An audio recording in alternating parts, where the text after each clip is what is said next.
America's Part by Henry Joseph Reilly. Preface. The author is peculiarly well qualified to perform the task set him in writing this book. Both his training and his experience have fitted him to an exceptional degree. The primary requisite for such a work as this is the ability to accumulate the pertinent facts and the possession of a background of knowledge and experience such that the facts accumulated can be properly grouped together and analyzed to produce the truth. Such qualifications produce a good commanding officer in battle and good reporter in peace. General Reilly's record shows him to have been both. He has seen war on 3 continents, North America, Asia, and Europe. In 1913, while in Mexico as a newspaper correspondent, he saw various combats between the different factions. In the attack on Monterrey, he accompanied the attacking Carrancista infantry. As a young cavalry lieutenant on leave from the Philippines, he saw something of the closing scenes of the Russo-Japanese War.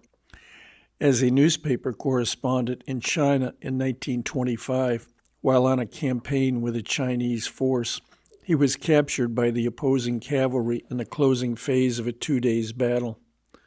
He arrived in France in 1914, just after the First Battle of the Marne. Between then and our entry into the war in 1917, he first drove an American ambulance on the British and French fronts, and later as a war correspondent made numerous visits to various parts of the Western Front, and during the summer of 1915, to the most vital parts of the German-Russian front. He participated in all the combats of our famous 42nd or Rainbow Infantry Division, first in command of a light artillery regiment and then of an infantry brigade. Besides the distinction of receiving this promotion in battle was the unusual fact of an artilleryman being given an infantry command.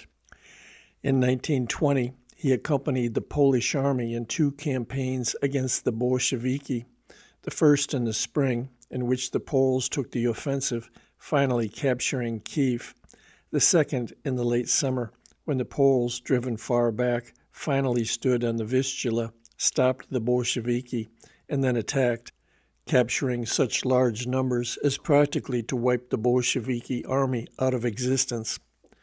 General Reilly began his newspaper career in 1912, writing articles on American foreign affairs for the Chicago Tribune. He continued this work until the outbreak of the Great War in 1914.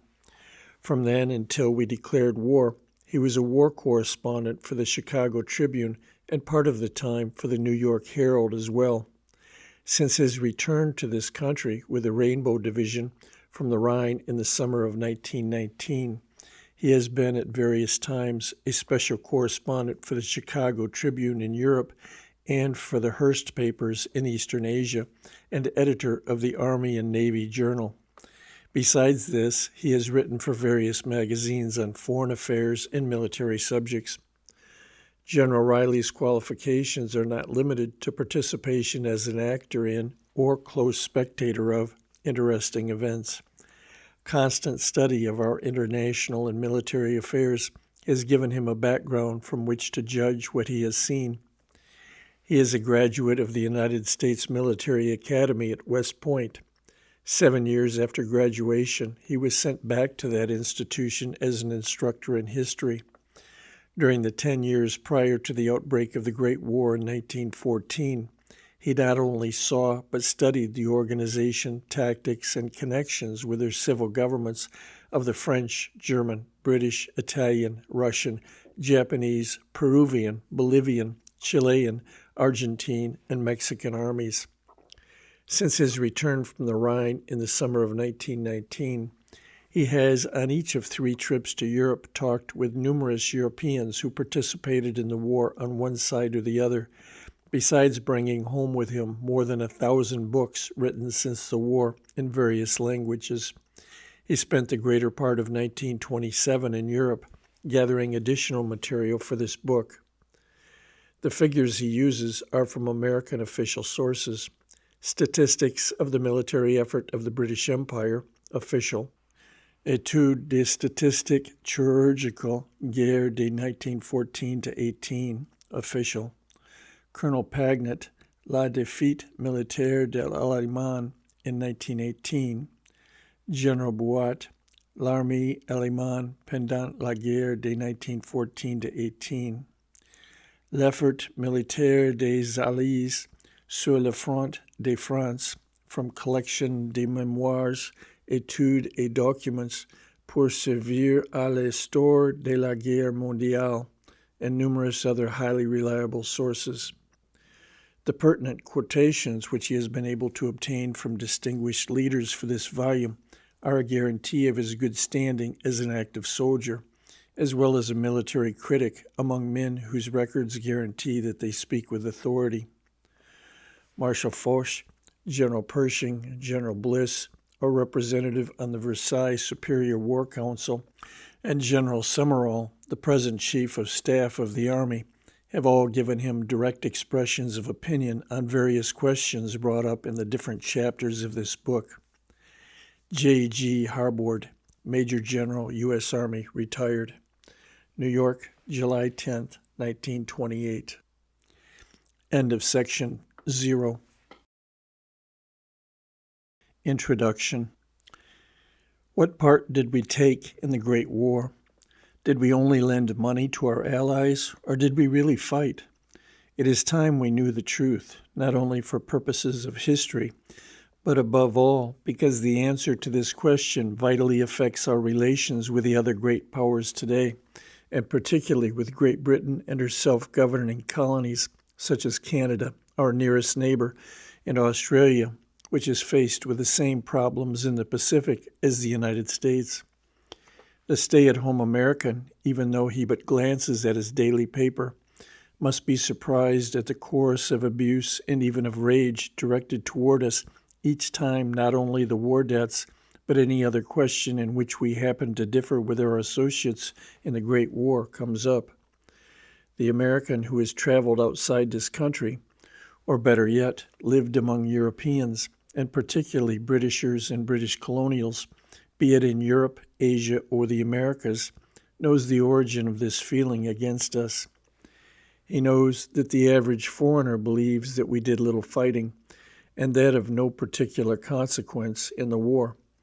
Our principal part being, to put it frankly, that of a usurer who loaned his friends money when they were in great trouble and simply had to have it, and now brazenly insists on repayment with no shame because of his failure to fight. We even have some Americans who, adopting the same point of view, invariably take the side of the foreigner in any discussion on this subject. Thus, what fighting we really did in the Great War and how far it affected its issue is largely the foundation of our foreign relations today. In addition to this, every veteran who knows that he and the other soldiers of his division risked their lives on the battlefield has a natural curiosity to know just what effect the fights they were in had on the course of the war as a whole. Were they merely local engagements of no particular importance, or were they integral parts of the most dramatic event the world can produce, a decisive battle, an event which in a few days of great bloodshed and tremendous emotion determines the course, perhaps for centuries, not only of nations containing millions of people, but in a universal conflict such as the Great War, of the whole world. Despite considerable search, I know of no book in the English language which frankly and fully discusses the questions of what the fighting we did in the war really amounted to. Books on the war published in Britain, with few exceptions, largely ignore our part in the conflict. The few exceptions have scattered through them a number of very interesting facts concerning what we did, but no summation of our part. In this country, several books have been produced concerning our part. However, they have more to do with the work done by the nation to overcome its unpreparedness at the time we declared war than with the actual effect on the military situation of such combat as our troops engaged in. In French, there are 2 books, both written by officers, giving not only a fair but even a generous summary of our military effort. Here and there, throughout the tremendous number of French books on the war written since the armistice, there are frank statements that without America's manpower, the tremendous blow suffered by the Allies when Russia dropped out of the war could never have been overcome. However, there has not yet been published a frank discussion as to the relative parts played by the different nations in bringing the war to a successful conclusion. Nothing is known of any book in Italian which goes into our part in the war. The Germans, on the whole, frankly state that their plans were seriously upset by our entry into the war, just as they had disposed of Russia, one of their principal antagonists. However, as far as is known, the tremendous literature on the war, which, as in France, has appeared since the armistice, contains no definite summary of what effect was caused by the arrival on European battlefields of the troops which we put in combat. The purpose of this book is to set forth the best obtainable facts, without regard to national or international likes and dislikes, in answer to the question, did this nation really play an important part in beating Germany on the battlefields of France, or did it merely send a few troops to show the flag to justify a usurious attitude later on? The point of view held by so many foreigners is rapidly becoming crystallized into acceptance as an historical fact. It is the basis of the dislike of this country which exists among so many people today. The author. End of section 1. Prologue. The American Legion in Paris. I have come to say to you that the American people would hold it a great honor for our troops were they engaged in the present battle. I ask it of you in my name and in that of the American people. There is at this moment no other question than that of fighting. Infantry, artillery, aviation, all that we have are yours to dispose of as you will. Others are coming who will be as numerous as may be necessary. I have come to say to you that the American people would be proud to be engaged in the greatest battle of history. As Marshal Foch finished quoting these words, which General Pershing addressed to him on the 28th of March, 1918, when Ludendorff's first great blow was smashing through the British and separating them from the French, Americans and French ran up from all directions shouting, "Vive Pershing! Hooray for Foch! Hooray for Pershing! Vive Foch!" Some of the French carried the tricolor of France, heavily fringed with gold, covered with gold-embroidered wreaths and names of famous battles. The staffs, however, were surmounted with a gilded spearhead of the Republic in place of the eagle which perched in this proud position when the great Napoleon's soldiers crowded around him carrying their battle flags and yelling, "Vive l'Empereur!" This scene, reminiscent of the days when chiefs sat on their horses, seeing and being seen by their troops, took place not on one of the battlefields of the Great War, but in the court of honor of the Hôtel des Invalides during the visit of the American Legion to Paris in 1927. Les anciens combattants de France, former combatants of France, were giving a banquet to the citizens of their sister republic, who also had had the honor to risk their lives for their country on the battlefields of the Great War. 4,000 French and Americans sat down together in the main courtyard of that immense building started by Louis XIV, the Grand Monarch, as a home for his crippled and aged veteran soldiers. About dusk, crowds of Americans with Legion caps and badges, and groups of French with the badges of les anciens combattants, carrying their flags, had commenced to congregate in front of the high iron gates with a stone guardhouse on either side, which, as every American tourist knows, marks the entrance to the outer yard of the Invalides. Passing through the gates and by the sentries at present arms, they walked across the outer yard between two single ranks of the cavalry of the Guard Republican, mounted on beautiful and well-kept horses. Their saddles were covered by artistic blue saddlecloths faced with red, hiding all leather, and ending in graceful points well down both flanks of their mounts. Their highly polished black jet boots came above the knees of their white breeches. Their tunics were blue-faced with red.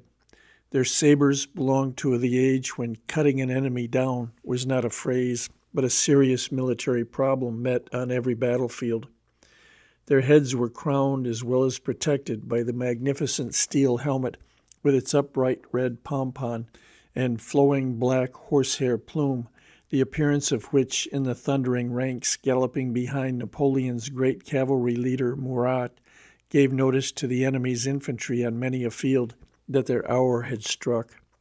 Like a movie reel made up of cuttings from the many episodes of a long story, these cavalrymen brought to the minds of many passing American veterans flashes of the military prowess and the patriotic determination which made France into a country and has kept her one despite her dangerous geographical position midway of most of the highways leading from any one extremity of Europe to another. The medals on the breasts of the individual cavaliers of the Guard were such as can be worn only by facing danger in battle. They showed that the soldiers of this corps d'élite, entry into whose ranks can be secured only by long and honorable service, represented by their lives as well as their uniforms that indomitable French spirit which again and again in history, despite long odds, has saved their nation from defeat. Passing under the heavy arches of the sally-port leading from the outer yard to the main courtyard, we legionnaires, for I was one of them, followed the footsteps of the thousands of Americans who each year visit the French War Museum before passing on to the tomb of Napoleon. Instead of seeing the familiar large and bare courtyard with guns, tanks, and other war relics distributed around the walls, we were confronted with the blaze of thousands of electric lights. They outlined the graceful architecture of the building, the many-colored American and French, national, state, and city coat of arms fastened along the walls, and folds of canvas awnings draped above long vistas of tables. These awnings glimmered white along the sides of the court, one of which houses the War Museum of Napoleon's day, the other that of the Great War. Hung from just below the windows of the third story, they were supported at the court end, beyond the tables, by white poles set at a pleasing angle and capped by gilded spearheads. The table of honor was on a dais at the upper end of the court below the heroic statue of Napoleon set above the gate leading to his tomb. The awning above the table of honor was draped like the canopy of a throne. It was high enough both to permit the 4,000 to see the generals and statesmen at the table and to include within its graceful folds Napoleon's statue with the coat of arms of France on one side and that of the United States on the other, their colors blazing forth in the white light of the electric globes in which they were outlined.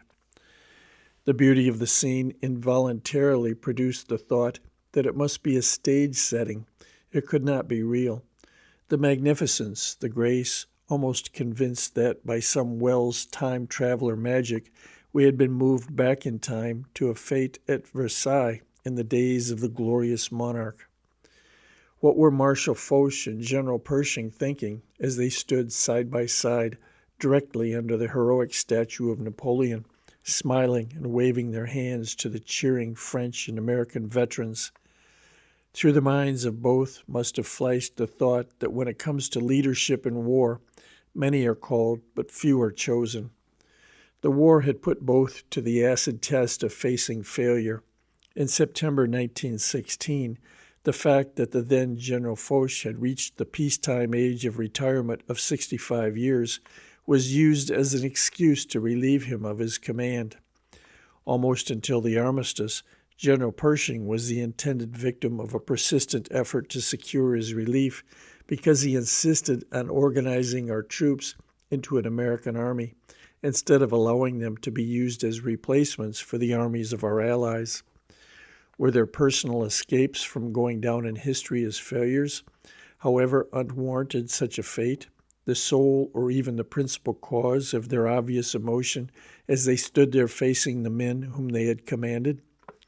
Was the final personal success of these two leaders the reason for the enthusiasm of the cheering men, some of whom still bore the marks of wounds received, and all of whom could remember comrades whose lives had been given in obeying the orders of these two chiefs. Was the whole remarkable scene merely evidence of French hospitality and politeness to those who had loaned them money in time of need, and American appreciation?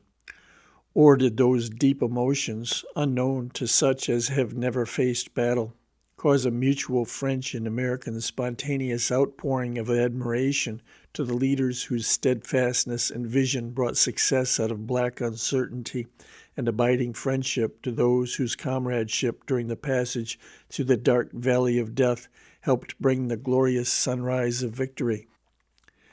End of section 2. Chapter 1. What Pershing Faced in Europe. When President Wilson, on May 10, 1917, appointed General Pershing to command our expeditionary force in Europe, what was the job which faced the general? A question easily answered by anyone: to take the American troops sent to Europe, organize them into an army, and join the Allied armies in beating the German army. In simple language, this is what his written instructions, dated May 26, 1917, and signed by Secretary of War Baker, ordered him to do. Yet he soon found that harder than overcoming the enormous difficulties resulting from our unpreparedness, harder than getting our millions across the Atlantic, supplying, equipping, moving, and feeding them, was to carry out these simple instructions. First, because the British and the French wanted to use our men to fill the gaps in their own armies instead of having them formed into an American army. Second, because at the time General Pershing landed in Europe, the Allied strategy was not the purely military one of doing what was best to beat the German army, but was tangled up with all sorts of politics rising from internal conditions in the different Allied countries and international political jealousies between them, until almost 10 months later, the last of March 1918, when Marshal Foch, then a general, was appointed to supreme command, there was not even unity of military action, much less a sound military plan. General Pershing's hardest fight, and that carried on continuously, was to see that our men were organized into and fought as an American army, instead of being used as replacements for the British and French armies. This struggle to use our men first as individual replacements and, failing that, by battalions and finally by divisions, was begun by the Allied missions which arrived in Washington shortly after our declaration of war. It continued until the Argonne battle closed with the armistice. Despite the danger, and at times almost the certainty of his removal, General Pershing never faltered until an American army, under the American flag, and led throughout by American officers, was at grips on the battlefield with the enemy. General Pershing was summoned from the Mexican border to Washington to take command and begin to organize the American Expeditionary Force. He had just come from months in Mexico, where he had commanded the force sent to punish Sancho Villa for that bandit's raid on Columbus, New Mexico, and to see that no further raids were made upon any of our border towns. What a contrast presented itself to him between the command of a few thousand troops in the sandy, desolate, unsettled wastes of northern Mexico, and that of the huge army which he must organize to fight in the highly cultivated, thickly settled, civilized terrain of northern Europe. What a contrast in the enemy to be faced! What a tremendous difference between Villa's raiders, even the trained regular troops of Mexico, ostensibly sent to help him catch Villa, but in reality ready to fight Pershing, and the German army, undoubtedly the most perfect war organization seen by the world to date. This contrast must have brought to his mind the question of his own experience. Later in Europe, during the attempts to keep him from having an American army, the charge was repeatedly made that General Pershing's experience and knowledge was only of minor warfare, and therefore not sufficient to prepare him for handling the immense masses brought into action on the modern battlefield in grand warfare. Upon graduating from West Point in 1886, Pershing chose the cavalry, undoubtedly because in those days the Indian fighting still going on gave the cavalry more fighting than the rest of the army put together, as had been true ever since the close of the Civil War. His first campaign was in the arid country just north of the Mexican border against the famous Apache chief Geronimo. It was against this same chief that General Leonard Wood, who recently died while Governor General of the Philippine Islands, had his first military experience. A young doctor just out of medical school, Wood had been commissioned in the Army. On his first campaign, while a good surgeon, he showed himself to be by instinct a combat soldier. Pershing's Indian campaigns also included combat in the Dakotas with the Sioux, those Indians who were so advanced in warfare that they had real tactics and who 14 years before had outgeneraled General Custer, exterminating in battle that gallant soldier and the brave men of the 5 troops of the 7th Cavalry who died with him to the last man. In 1898, Captain Pershing fought in the San Juan Hill Battle, which wrested the heights around the town and harbor of Santiago, Cuba, from the Spanish troops and forced Cervera's Spanish fleet to put to sea and face destruction by our fleet. The Philippine insurrection, which shortly followed our capture of Manila from the Spaniards and the many years of constant fighting with the Mohammedan Moros of the southern Philippines, furnished Pershing with additional experience against a savage enemy. This time, as in Cuba, it was amidst the abundant foliage of tropical islands instead of the grassy, windswept, freezing plains of Dakota or the sandy, broiling ones of Arizona and New Mexico. However, Pershing's experience and knowledge were not all derived from minor warfare against Indians, Spaniards, Filipinos, and Mexicans. As a cadet at West Point, he had to study thoroughly the campaigns and battles not only of our American wars, but of the European ones as well. The criticism is sometimes made, even in our own Army, that West Point teaches too much of the general's business and not enough of the second lieutenants. Our leadership in the Mexican War, and that of both the Union and the Confederate armies in the Civil War, shows that this course at West Point firmly fixed in the minds of the embryo officers the principles of the art of war and practical examples of how to use them. In other words, it gives that thorough mental training in the art of war which, self-acquired by Napoleon when a young unknown lieutenant, he always afterward emphatically indicated as the reason for his success. In the last 45 years, there has grown up in our Army a complete system of schools for officers of all ranks and ages. They are designed to advance progressively the knowledge of officers, not only as infantrymen, cavalrymen, and artillerymen, but as officers of the general staff and as commanding generals. Pershing had passed through his share of these. During the Russo-Japanese War of 1904 to 1905, Pershing, then a captain of cavalry, was our military attaché to Japan.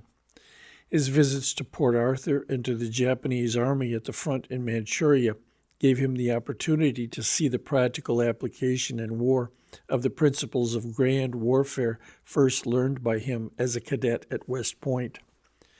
General Pershing is one of those men whom fortunately our Army has never failed to produce in time of war, who, through their theoretical knowledge of the art of war and their practice in the leadership of men gained in minor warfare, are splendidly fitted by knowledge and experience to command successfully large armies in the face of a modern, well-trained enemy. As Pershing rode toward Washington on that long trip from Texas, the thought that he was a graduate of the same school of theory and practice which produced U.S. Grant, Sherman, Sheridan, Robert E. Lee, Stonewall Jackson, and the majority of our great wartime leaders in battle must have given him confidence. 2 questions undoubtedly presented themselves to his mind: how to transport an army overseas, and how to serve alongside the French and British as allies. Neither of these was a new problem. There has never been a more successful or a more efficiently handled transport of a force by sea than that which took General Scott's army to Mexico. Dumped by the small boats of the transports on the beach near Vera Cruz, they first attacked and took that city. Then, using it as a base, they fought their way 7,000 feet up to the great central Mexican plateau and captured Mexico City, 200 miles away. Again and again during our Civil War, the Union moved large forces by sea to different points of attack along the southern coast. Pershing himself, as a captain, had sailed with Shafter's expedition from Tampa, which left despite the fact that Cervera's Spanish fleet was supposed to be at sea. It was on this expedition that he first met Theodore Roosevelt. The American expedition, which took the city of Manila from the Spaniards by force of arms after Dewey had sunk the Spanish fleet in Manila Bay, sailed 10,000 miles from our Pacific coast to the Philippine Islands. All the troops, horses, and supplies used in the several years campaign against the Philippine insurrectos were transported that same distance. General Pershing, like the majority of our regular officers, sailed it a number of times on our Army transports. Every schoolboy knows that in the last stages of the Revolutionary War, our troops and the French fought together against the British. What is not so often remembered is that during the century and a half we were British colonists, we, as colonial troops, frequently fought alongside British troops and under the command of their generals.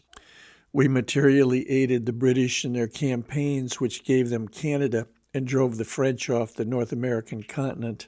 We even participated in actions against the Spanish. The most famous was the attack in 1741 on the city of Cartagena in the Spanish colony, which today is the United States of Colombia. It failed with heavy losses from wounds and sickness. This was the expedition which a British officer said best illustrated cooperation between the Army and the Navy, as the Army blamed the Navy because they did not batter down stone walls too thick for their cannonballs, and the Navy blamed the Army because they did not fly over the same stone walls.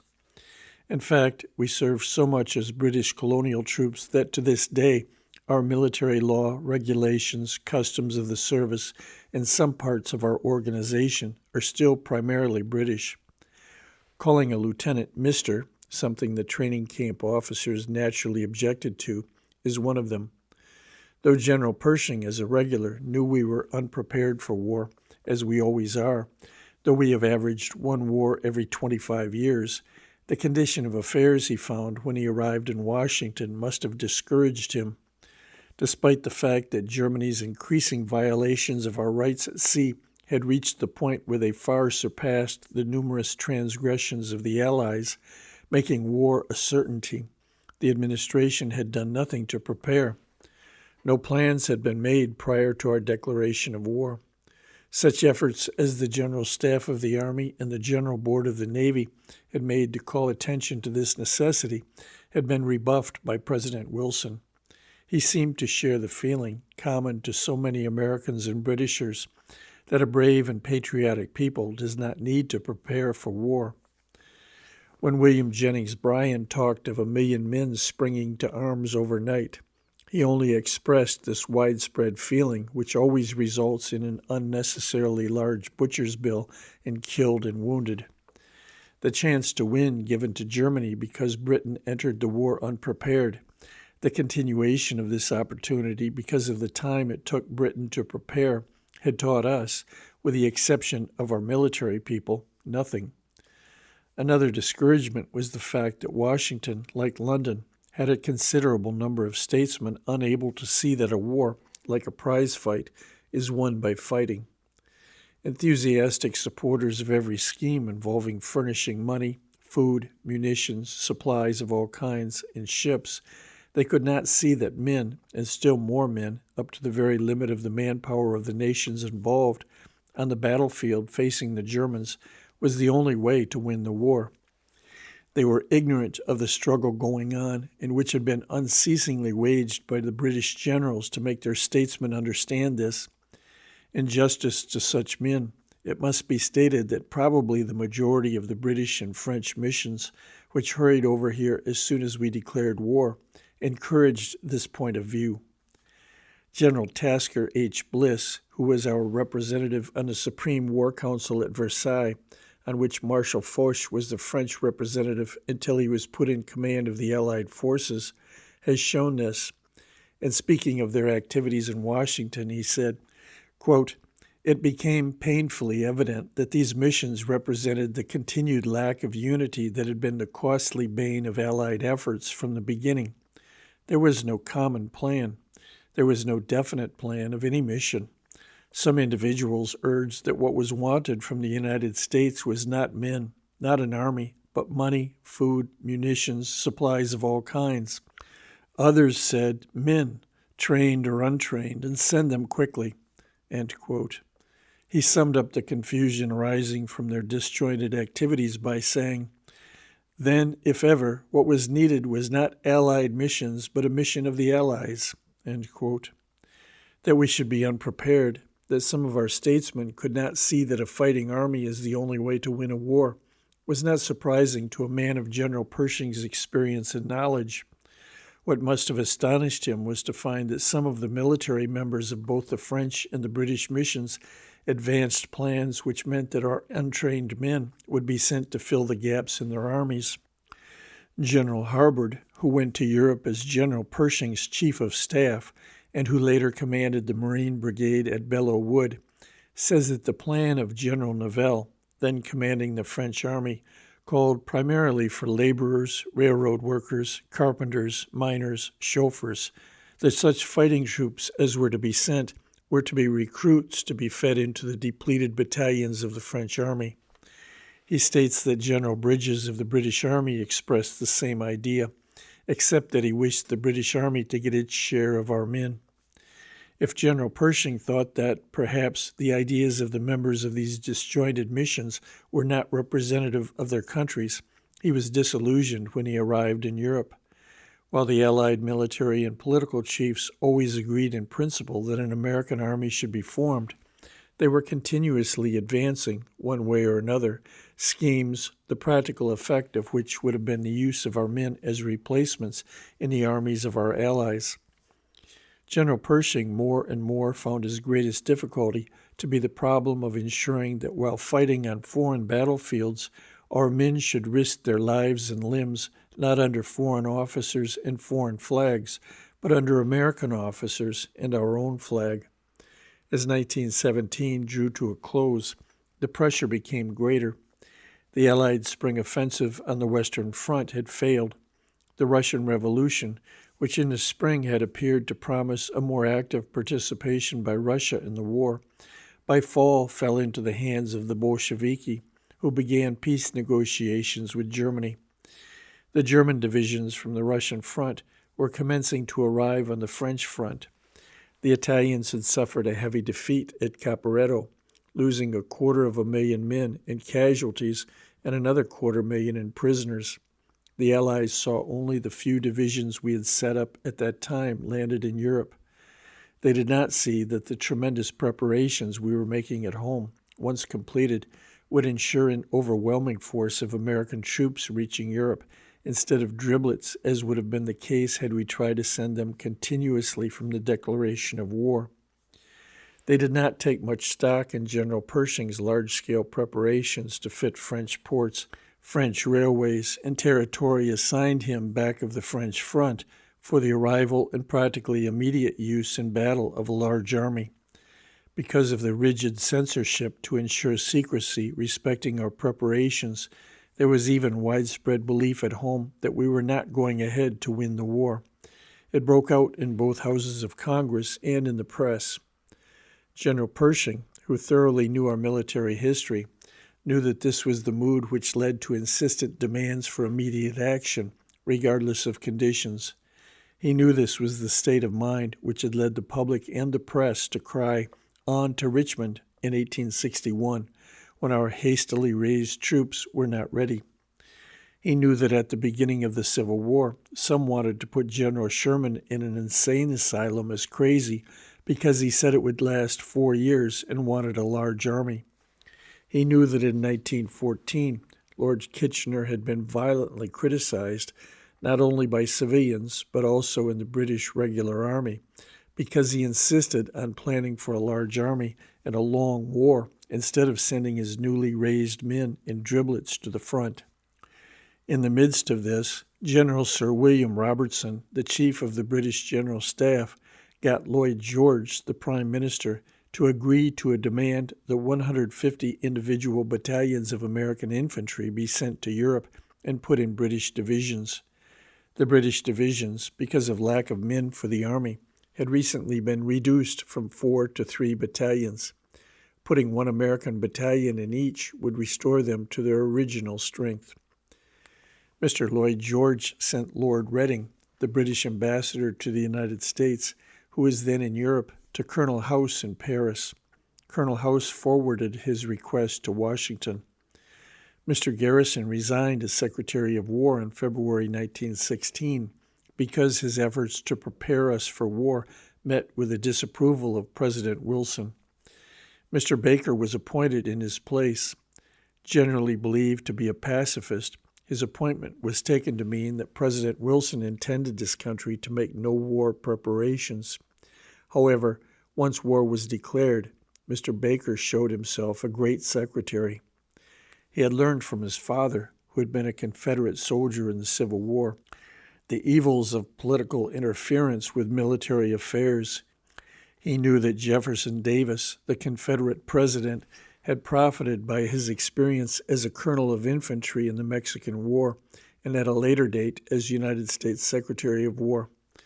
Therefore, some weeks later, as president, he appointed as Confederate generals men of large military experience, such as Robert E. Lee and Stonewall Jackson. Mr. Baker knew that the North in the Civil War suffered continuously from political interference with military affairs until Lincoln, profiting by his bitter experience, put Grant in command and backed him up.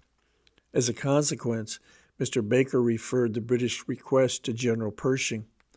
The British, with their typical bulldog determination, kept hammering at Pershing to get him to yield. Finding him equally determined, General Robertson, the Chief of Staff, and Sir Henry Wilson, the British military representative on the Supreme War Council at Versailles, decided to force his hand by going straight to President Wilson. The result was that after the British defeat of March 1918, when Ludendorff's first great blow practically annihilated the 5th British Army, Lord Reading, the British ambassador at Washington, succeeded in persuading President Wilson to agree to infantry and machine gunners only being shipped to France. For 4 months, 120,000 per month were to be sent, without any artillery, supply trains, or other components which make up an infantry division. Some weeks later, General Pershing started for London to take part in a conference. On his way, he stopped first at General Foch's headquarters. General Foch, but recently appointed to command the Allied forces in France, acquiesced in the principle of building up a separate American army. General Pershing then visited General Haig's headquarters, where an agreement was come to with respect to American infantry divisions to help the British.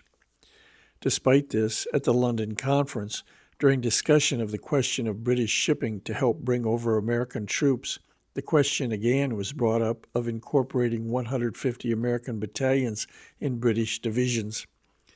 After a long argument, finding General Pershing determined to have an American army, the British sprang as a surprise the cable from Lord Reading, telling that President Wilson had agreed to battalions alone being sent. Under such dramatic circumstances, the ordinary man would have yielded. However, Pershing, made of steel, after a moment of silence during which all eyes were centered upon him, simply remarked that he could not believe the president had taken such an action. He has not yet disclosed what he said in the cable he sent President Wilson immediately after the conference. However, whatever it was, it worked, because the decision as to what would be done was again left in General Pershing's hands. General Pershing's policy had always been that in the case of an emergency, he would put our divisions in action, even though they were not trained. The British Army and the French divisions which had come to its help were still being heavily attacked by the Germans. General Pershing, therefore, agreed that during May, infantry and machine guns of 6 divisions, the maximum number which the shipping available could carry, would be brought over for training and service with the British, and that, if the situation continued bad, he would agree to the shipment of the infantry and machine guns of other divisions. He stipulated, however, that these American divisions would be withdrawn when he considered it necessary to use them as an integral part of an American army. End of Section 3. Chapter 1, Part 2. General Pétain, in command of the French army, while not approaching the matter as directly as the British, advanced schemes of training for our troops which to practical purposes would have resulted in our regiments being incorporated in French divisions. The consequent discussion between Generals Pershing and Pétain led the Tiger, Mr. Clemenceau, the French Prime Minister, to cable to Mr. Jusserand, the French ambassador at Washington, that General Pershing could not get along with General Pétain. Mr. Jusserand told our War Department, which cabled General Pershing. Here again the general showed the stuff of which he was made. No complaint behind Mr. Clemenceau's back, no beating around the bush. He simply wrote to Mr. Clemenceau, stating that any differences between himself and the French had better be fought out in France and not carried to Washington. Mr. Clemenceau sent a hot reply. However, the result was an amicable meeting at which a definite understanding was come to with the French. This provided that while our regiments would be sent for a month's training with French divisions on arrival, they would then be withdrawn and assembled in American divisions under American officers. However, despite these, apparently, definite settlements with the British and the French, attempts to absorb our troops into the armies of our allies, thus preventing the formation of an American army, did not entirely cease until the armistice was signed. The last attempt was made during the Argonne battle, when it was suggested that American divisions should be distributed between British and French armies along the Western Front. This because, quote, fuller advantage should be taken of their remarkable fighting capabilities than could be expected when they operated as an American army, end quote. Mr. Lloyd George persisted strongly in urging this course upon Secretary of War Baker, then in London. However, Secretary Baker still backed up General Pershing, believing as strongly as the Commander-in-Chief of the AAF that there should be an American army. While General Pershing fought to have an American army, he also had to keep his eyes open for schemes to relieve him. He knew that the history of our wars shows a considerable list of commanding generals who were relieved. This not so much because they had really failed, as because our unpreparedness prevented them from winning the immediate victory the public demanded. In addition, he knew that his persistency in insisting on our troops being made into an American army instead of being absorbed into the French and British armies was being used to prove that he would not cooperate with our allies. There was a heavy attack on him along both of these lines just prior to the Second Battle of the Marne. However, the splendid conduct of our troops, both in the July 15 defensive, in which the last great German attack of the war was stopped, and in Foch's successful counteroffensive, which began July 18th, marking the turning point of the war, put a stop to this criticism. The difficulty encountered in the Argonne, where our troops not only attacked through difficult, broken, hilly, and frequently wooded country, but after their first success had to get all their supplies through the wreckage of the French and German trenches left by 4 years' fighting, was another occasion. This because our troops did not move ahead fast enough and our supply system did not work smoothly enough to satisfy the critics. How widespread some of these attempts were is shown by an incident which occurred during one of Admiral Sim's visits to Paris. An American correspondent of one of our large dailies came to the Hotel Crillon, where the admiral was staying, and broached the subject of his joining a movement to oust Pershing. Admiral Sims indignantly refused. As General Pershing, after his arrival in Europe in June 1917, got in close touch with the situation, what did he find it really to be? Of course, he knew what any trained soldier who had been following the situation even from a distance knew. He knew the rosy picture painted by Allied propaganda of the Central Powers sinking rapidly into defeat under the powerful blows of the Allies was not true. The fact that after 3 years of fighting, with a single exception of Upper Alsace, The German troops still stood on Allied territory a long way from their own frontier, with sufficient evidence of that.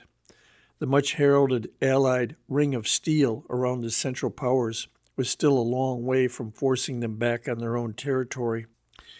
It is the business of a general commanding a reinforcement, when he arrives in the theater of war, to report to the general headquarters of his side. This in order to find out where the enemy's troops are, what indications exist as to their plans, what his own side is planning to do, and what help he is expected to give. However, when General Pershing arrived in Europe, there was no such Allied general headquarters for him to go to. There never had been since the beginning of the war. In London, Paris, and Rome were the seats of 3 Allied governments. Each was primarily concerned with its own problems and, except for conferences from time to time, dealt with the others through the regular channels of peacetime communication.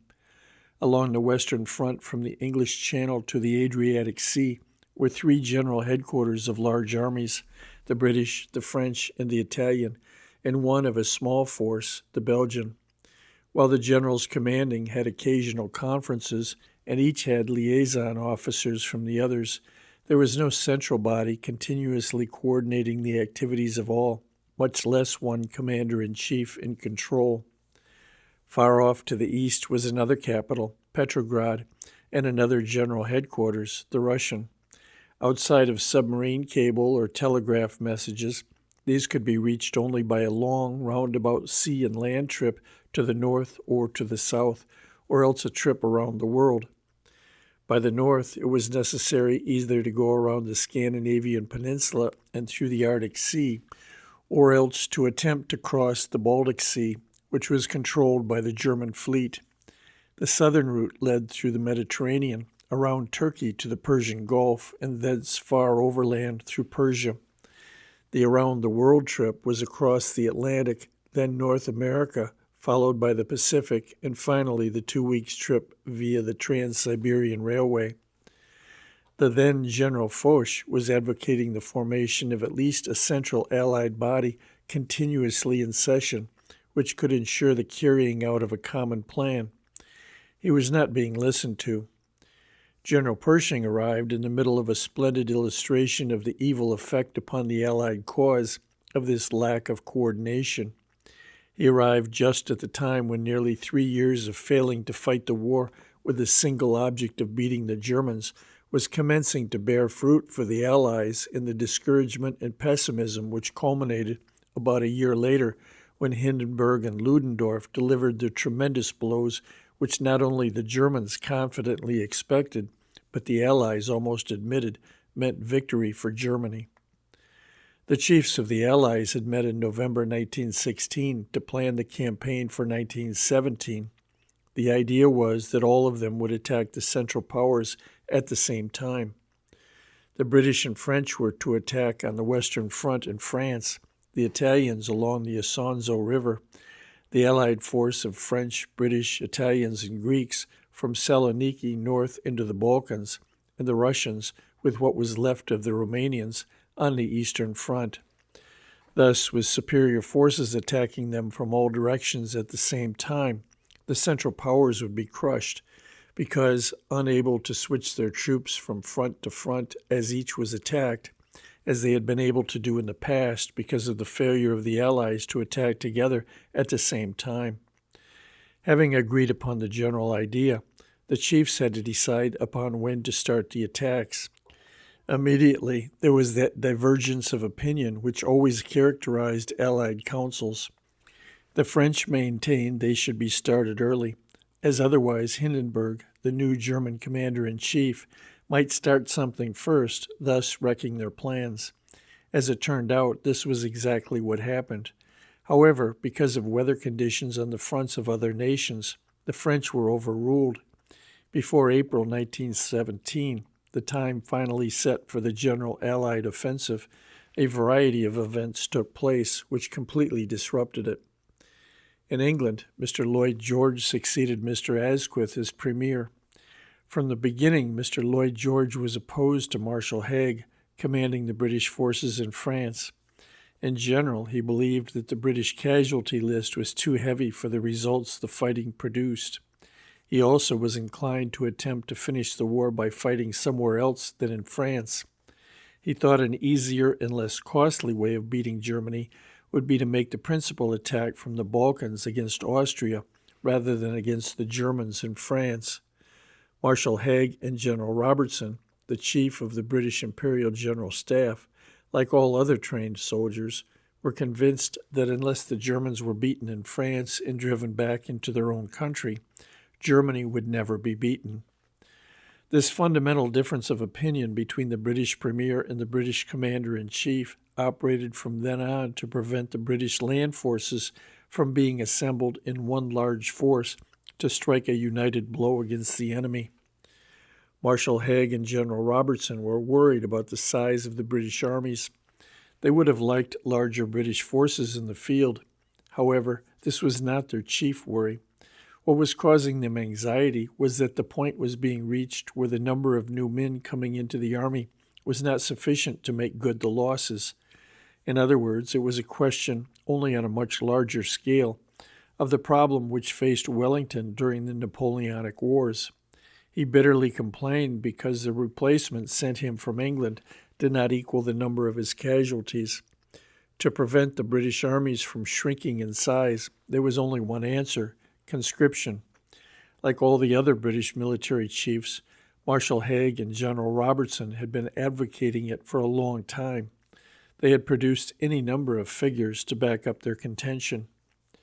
However, Lloyd George was disinclined really to come to it. The partial measures which had been adopted to stimulate volunteering were satisfactory to him. Apparently, his solution of the problem was to do less fighting, which would produce losses, and thus, by diminishing the drain, decrease the necessity for replacements.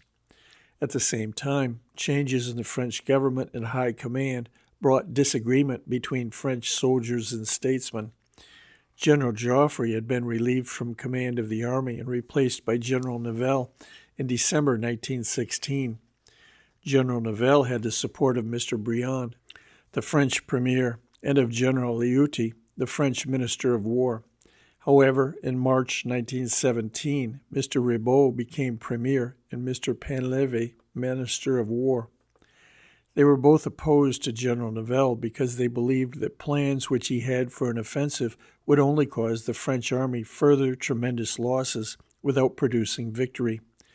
They believed that the time had come when the French must guard their remaining manpower if they were not to become so weak from loss in battle that the Germans could crash through their line. This because, having commenced the war with conscription, long voted for by the citizens of the French Republic as the only efficient and fair way of raising an army, France from the beginning had had her manpower under arms. Thus, having borne the brunt of the war from the beginning, for her the question was not, as with England, whether or not the government would take more men. There were no more to take. The new French premier and war minister believed the time had come to adopt the policy of General Pétain, an officer with an excellent war record, who said that under these circumstances, the only thing for the French to do if they did not want to be put out of the war by the Germans was to rest on the defensive until an American army in sufficient numbers had arrived to give the Allies the numerical superiority necessary to attack successfully. These French and British changes, with the consequent differences of opinion between the statesmen and generals of each country, caused, if not downright disputes, at least such differences of opinion between the French and the British that there was no longer unity of action on their part. The original plan for the spring of 1917 offensive, as agreed upon between General Joffre and Marshal Haig, had given the British the heaviest or principal attack to make and the French the secondary one.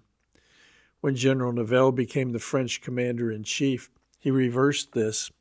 Both attacks were to be on a large scale, but the French one was to be on the larger scale and was planned to break entirely through the German line. At this period of the war, the majority of soldiers, as well as statesmen, were inclined to believe that no one attack, whether made by the Allies or by the Germans, could break through the trench line of the other side. General Nivelle, while in command at Verdun prior to his appointment to be commander-in-chief, had made 2 surprise attacks on the Germans which, though only on a small scale, had yielded unusual results. He believed the same system of surprise applied on a large scale would break all the way through. He had convinced Mr. Lloyd George. The French and British generals, on the whole, were not in agreement with him. As a consequence, with Mr. Lloyd George opposed to Generals Haig and Robertson, and Mr. Painlevé opposed to General Nivelle and supporting General Pétain's point of view, there soon developed a situation in which there was anything but unity of purpose on the part of the French and British soldiers and statesmen.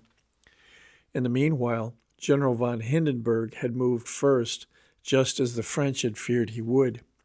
Secretly and so quietly that the French and British to their front did not find it out until the movement was well underway. The German troops had begun withdrawing from their trenches along the front to the northeast of Paris. Gradually, the movement spread until it covered a front of approximately 125 miles. The Allies were greatly puzzled. The press and the public were inclined to believe it was the beginning of a great German retreat, and therefore of the end. The Allied military leaders interpreted it more correctly. They believed that Hindenburg was doing it, as he was, to get his troops out of the old, battered, muddy trenches into new and better ones, to shorten his line so that it could be held with fewer troops, thus increasing his reserves and enabling him to take the offensive with a larger force. Marshal Haig thought the offensive would be against the British. General Cadorna, commanding the Italian army, thought it would be against Italy. The practical result of it was that it largely changed the situation in front of the British army, thus necessitating considerable change in their plans for the spring attack. When they attacked in early April, they limited their offensive to capturing Vimy Ridge.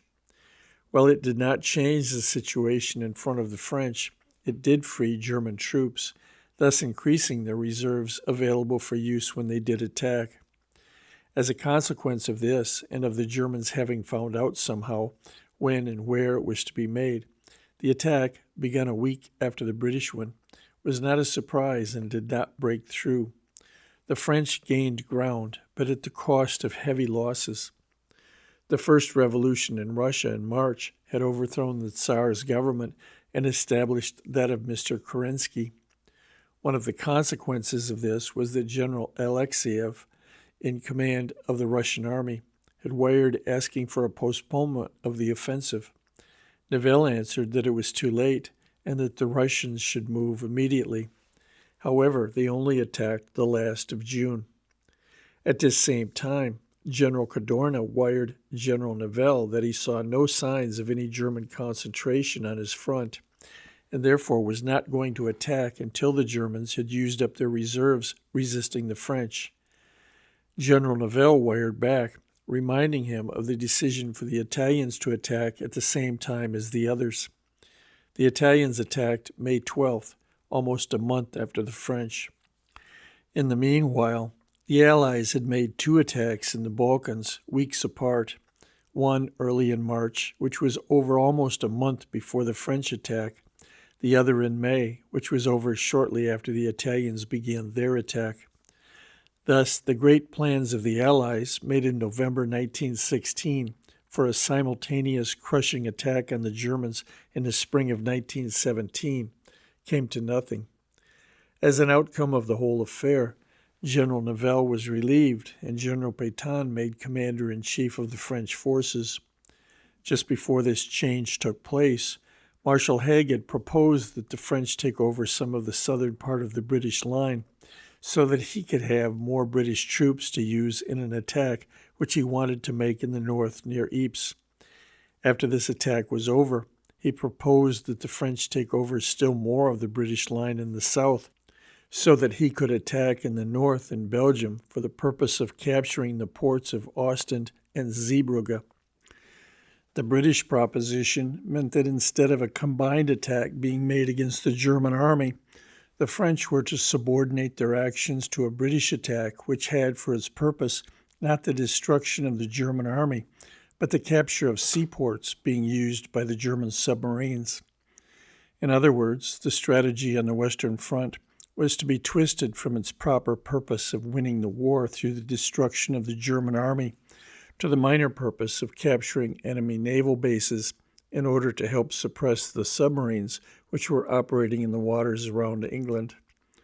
To start with, General Pétain was opposed to still further increasing the burden borne by the French army. He believed that in order to equalize the load carried by the British and French armies, the British should take over some of the lines held by the French. At the end of May 1917, the French and the British held approximately 565 kilometers and 140 kilometers, respectively. If they had held proportionate lengths of front, the French amount would have decreased to 438 and the British increased to 270. In other words, instead of the French relieving the British should have taken over 130 kilometers, which is approximately 80 miles, of the line held by the French. This was the beginning of a series of disputes. They were complicated by internal British and French disputes. Mr. Lloyd George more and more objected to the British losses on the French front. Instead of adopting conscription as the British military leaders urged, he turned more and more to plans for winning the war in Turkey, in the Balkans, or anywhere else than the French front. This led to less and less support of Marshal Haig, and also to the relief of General Robertson as chief of the British Imperial General Staff. In France, Premier Ribault was succeeded by Painlevé, who a few months later fell, in his turn, to be succeeded by Clemenceau, the Tiger. Unity of purpose was finally obtained only when, faced with defeat as a result of the first of the Hindenburg-Ludendorff offensives in March 1918, at the time when Marshal Haig published his famous backs-to-the-wall order, the Allies finally agreed upon their first commander-in-chief, the then General Foch. In addition to the lack of unity of military purpose, there was some evidence that the statesmen were inclined to count their chickens before they were hatched. They wanted to do things which would put their countries in better bargaining positions at the peace table. In other words, instead of concentrating on military plans, the sole object of which was to beat the German army, they would argue for plans which would give them possession of territory which it would be advantageous for their countries to possess. Territory in the Balkans, in Asia Minor, and above all the city of Constantinople had been the object of international rivalries of the different Allied countries prior to the war. These rivalries were not forgotten during the war, and undoubtedly were the basis of the campaigns which some statesmen wished to carry out, and in some cases did succeed in carrying out, despite the insistence of their best generals that there is only one way to win a war: to beat the army of the enemy on the battlefield. The evidence was clear when Pershing landed in Europe in June 1917, and continued to grow as time passed, that there was no real leadership of the Allies, and that their strategy was not directed to the common purpose of beating the German army in France, the sole method, as difficult as it might be, of bringing the war to a victorious conclusion for the Allies. If we disregard the other fronts, the Allies were not fighting with a common purpose, even on the Western Front. The British thought only of protecting the French ports along the English Channel, these being on the shortest route to London from Germany. Their strategy consisted only in defending the ground they had or trying to get more ground in front of these ports. They had no idea of leaving this vicinity, no matter what arguments were advanced to prove that concentrations of troops on other parts of the Western Front would help whip the German army. The Italians were interested only in their own narrow front along the mountains from Lake Garda to the Gulf of Venice. The French stretched like an overdrawn rubber band between the Italians anchored on the right and the British anchored on the left. With a much smaller proportion of soldiers and guns per mile of front than the British and Italians, they had to do the best they could to keep the Germans from taking advantage of this Allied lack of unity of effort and leadership.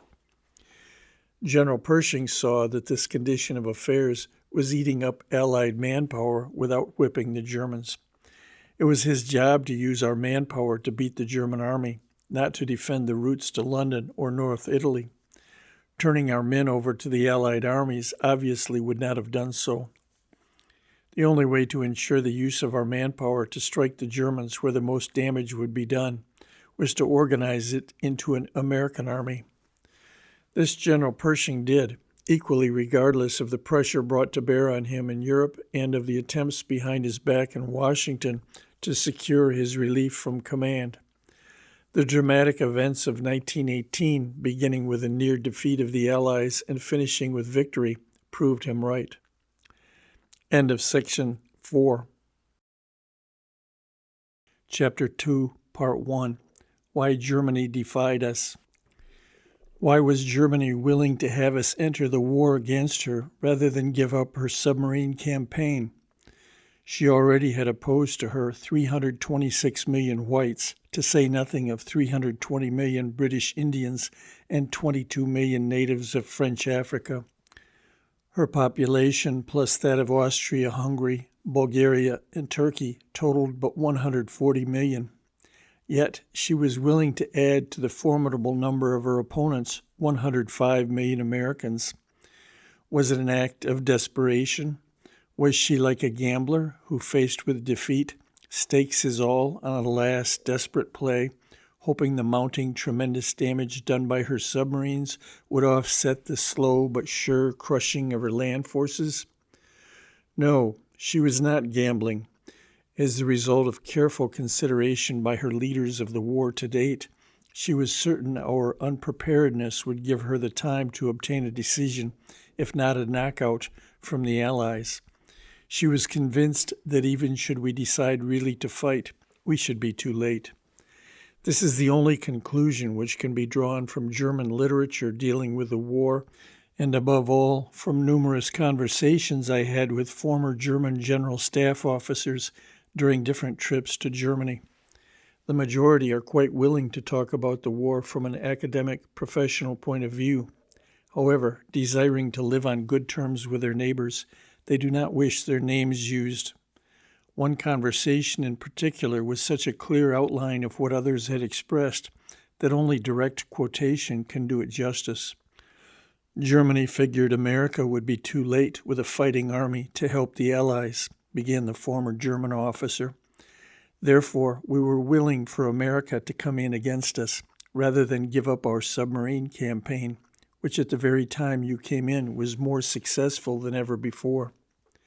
For the great German General Staff, the war from the beginning had been a race against time to knock out France before Russia was ready to really fight, time to knock out them both before England was ready with a real army. We believed only bad German leadership had prevented us from doing this. Hindenburg came to power before America's entry. We believed his leadership would enable us to win the race before America could get ready, because of your absolute unpreparedness." End quote. For a moment he hesitated. Then he went on. "If a man threatening to shoot you suddenly throws away his pistol, would you be frightened? If a prize fighter broke training a month before his big fight, would his opponent be discouraged? In 1916, when President Wilson was sending us ultimatums threatening war, he was at the same time disbanding the small army that he had taken all the summer of 1916 to get together on the Mexican border. Does it seem now we were so foolish because we figured it would take years for you really to face us with an effective fighting army, and that in those intervening years we had a good chance to win? What does the record of the war show above everything else? Something very simple, that just as in a prize fight, a war is won only by fighting. The same way a trained fighter can whip several untrained men, each of whom may be as big as or bigger than himself, so can a prepared nation whip several unprepared ones, each as populous and rich in resources, or even more so than itself.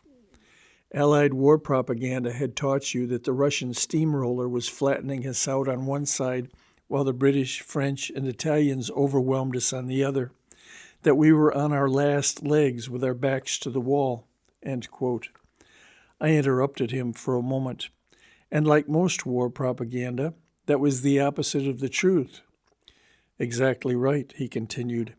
We had beaten Russia so thoroughly that we held a line far within her territory. On our side of this line was all of Lithuania and Poland, new nations today mostly made up of what used to be Russia. We had wiped Romania and Serbia off the map. We had failed in the First Battle of the Marne and at Verdun to put France out. However, we had caused her army such tremendous losses that we believed it could never regain full strength. This same war propaganda had filled you with tales of Britain's tremendous strength, her fleet at sea, how her colonies were responding to the call of their mother country, her wonderful plans to bring the full strength of her industry to bear to win the war, of her new armies, of the gallantry of her regular army in action. All true, but all giving a false impression because not telling that it took Britain nearly 2 years until the summer of 1916 to put an army in France large enough to interfere seriously with our plans by fighting. And this war propaganda was really favorable to us because it made you believe that if Britain, unprepared in 1914, could jump in with such splendid results immediately, you could do the same. If you entered the war, however, we were only interested in what fighting against us you could do and when you could do it. We had watched you take 6 months to gather up 200,000 National Guard troops, send them to the Mexican border the summer of 1916, train and equip them for war. Then, just as they were finally ready, you sent them back to their homes, discharged them, and dispersed them to the winds. Suppose you had kept them. What would 200,000 added to your 100,000 regulars, a total of 300,000, mean in a war where millions fought in the same battle? Quite true, I said. Only a nation in arms, through a draft or universal service, can furnish the millions of soldiers of modern armies. We had watched the failure of your preparedness advocates to get Congress really to make war plans, he continued. The bill they passed was so weak it did not even set up the machinery to put immediately your manpower in the army and your factories to making war supplies full blast at once should war come. We had seen Lord Roberts and other British leaders through 2 long years argue, exhort, and try by every possible means to persuade the British people to adopt a draft or conscription law to build up their armies at the front and keep them full. They had failed. If Britain, with her empire at stake, wouldn't have the draft, why would the United States, when nothing more than the sinking of her ships, destruction of her cargoes, and killing of her nationals at sea was involved? The British were already finding out that there is a limit to the size of an army which can be raised by volunteering. You had had the same difficulty in both the North and the South during your Civil War. Thus, as we were not having to face Britain's full manpower, there was no reason to believe we should have to face yours." End quote. The facts he was bringing out had been dodged to date because they were unpleasant. Therefore, I will quote him still further. "Then there was the question, if you did raise an army, would you send it to Europe? Britain had always kept, and in 1916 and 1917 was still keeping, a considerable force at home. Japan had been in the war since the first month. When she entered, she had a large standing army. As she had had conscription for years, the great majority of her men were trained soldiers ready for instant service. Yet she had sent no troops to Europe despite the needs of the Allies. Because Britain relied upon volunteering, she had raised her new armies slowly, sending them to France by detachments, each as soon as it was ready, without waiting for the subsequent ones. Each had suffered in battle before the next had arrived. In this way, a large part of her manpower had been used up in small blows instead of driving at us unitedly in a crushing blow. There was every reason to believe American troops would be fed piece by piece into the furnace of war in the same manner and for the same reason." As he continued, I thought of how later only General Pershing's determination and the way in which President Wilson and Secretary of War Baker backed him up had prevented this from happening to our troops. Just as Britain had entered the war in 1914 unprepared, so would you enter it. Judging from your history during the Civil War, the Spanish-American War, and above all the year 1916, there was no reason to believe you would do better than Britain. While threatening us if we did not give up our submarine warfare, you threw away your pistol. It was only a small one. You made no plans to get a big enough one to really frighten us. In other words, you were disarmed. To fight, you would have to arm, and that would take time, despite your great population and great wealth. There are many men as big and strong as, or even bigger and stronger than, your champion Tunney. However, before they could fight him with any chance of success, they would have to put in a long time training. Why should we have given up our submarine campaign because you, who were disarmed and needed so much time before you could fight us on the battlefields of France, threatened to join our enemies? I called his attention to the fact that despite British unpreparedness, which gave Germany almost 2 years to knock out France and Russia, Germany had not done so. That if these two nations had given Britain the time to prepare and add her strength to the force against Germany, why was it not reasonable to believe that the three allies could do the same for us? I knew what his answer would be. I had heard it before from a dozen other former general staff officers. It was an answer of 2 words: Hindenburg, Ludendorff. General von Hindenburg, with General Ludendorff as his first quartermaster general, was in control when Germany brought us into the war, but they were not in command of all Germany's armies during the first 2 years of the war. President von Hindenburg of today, trusted by a whole people, regardless of their political affiliations, when the war broke out in 1914, was Major General von Hindenburg on the retired list of the German army, living quietly in Hanover. In 1911, at the age of 64, he had finished, so he thought, his active service in the German army.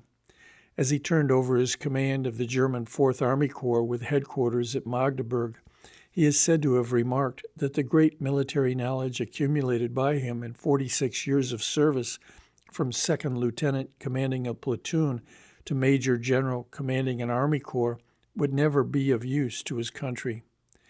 As an 18-year-old second lieutenant of the 3rd Infantry, he had distinguished himself and had been wounded in the head at the Battle of Sadowa, the crushing defeat of the Austrians so skillfully planned and carried out by the great von Moltke that Austria was beaten 6 weeks after war began.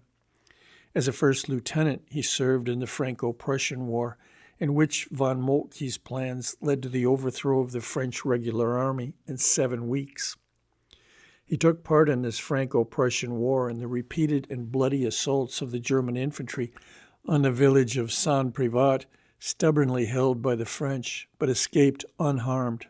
He was present at the Battle of Sedan the following month, when Napoleon III, surrounded and unable to break out, was forced to surrender himself, his army of 124,000 men, and more than 500 guns. After Sedan, Lieutenant von Hindenburg took part in the siege of Paris. From its surrender until his retirement, he had never heard a hostile shot fired. As he commented on his military career being finished that day in Magdeburg in 1911, little did he dream that a short 5 years later, in August 1916, the Kaiser would send for him to make him chief of the general staff of all the German field armies at the end of the second year of the greatest war in history. With him came General von Ludendorff as chief assistant.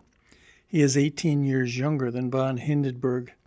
Like his chief, he had started his career as a second lieutenant of infantry, being commissioned when he was 17. Unlike him, he had never heard a hostile shot fired until this war. The attack on the Belgians holding the forts around Liège in August 1914 was his first battle experience. By his personal example of coolness under fire and his skill in leadership, he straightened out an infantry brigade which had become demoralized and led it to a successful attack. Now the great decision which had to be made by the German leaders in the fall of 1916, shortly after Hindenburg came to power, was whether to give up the submarine warfare and keep the United States out of the war, at least for a while longer, or keep it up and bring us in. Which course was to be followed hinged on what was the real reason for Germany's failure to date to knock out either France or Russia before Britain, unprepared in 1914, had time to put a large fighting army into France. As to the cause for this failure, there were two groups opposed to each other. One, the Hindenburg-Ludendorff group, insisted bad German leadership to date, first under von Moltke and then under von Falkenhayn, was responsible. The opposing group said not bad leadership, but the pre-war plan of General von Schlieffen was responsible, the strategy of which was too complicated and depended upon more time for each step than the Germans had had. This group were the backers of General von Falkenhayn and General von Moltke, von Hindenburg's predecessors as Chief of Staff. The Hindenburg-Ludendorff group insisted, first, that had von Schlieffen's plan been carried out, France would have been knocked out in the first round before Russia could have entered the fight.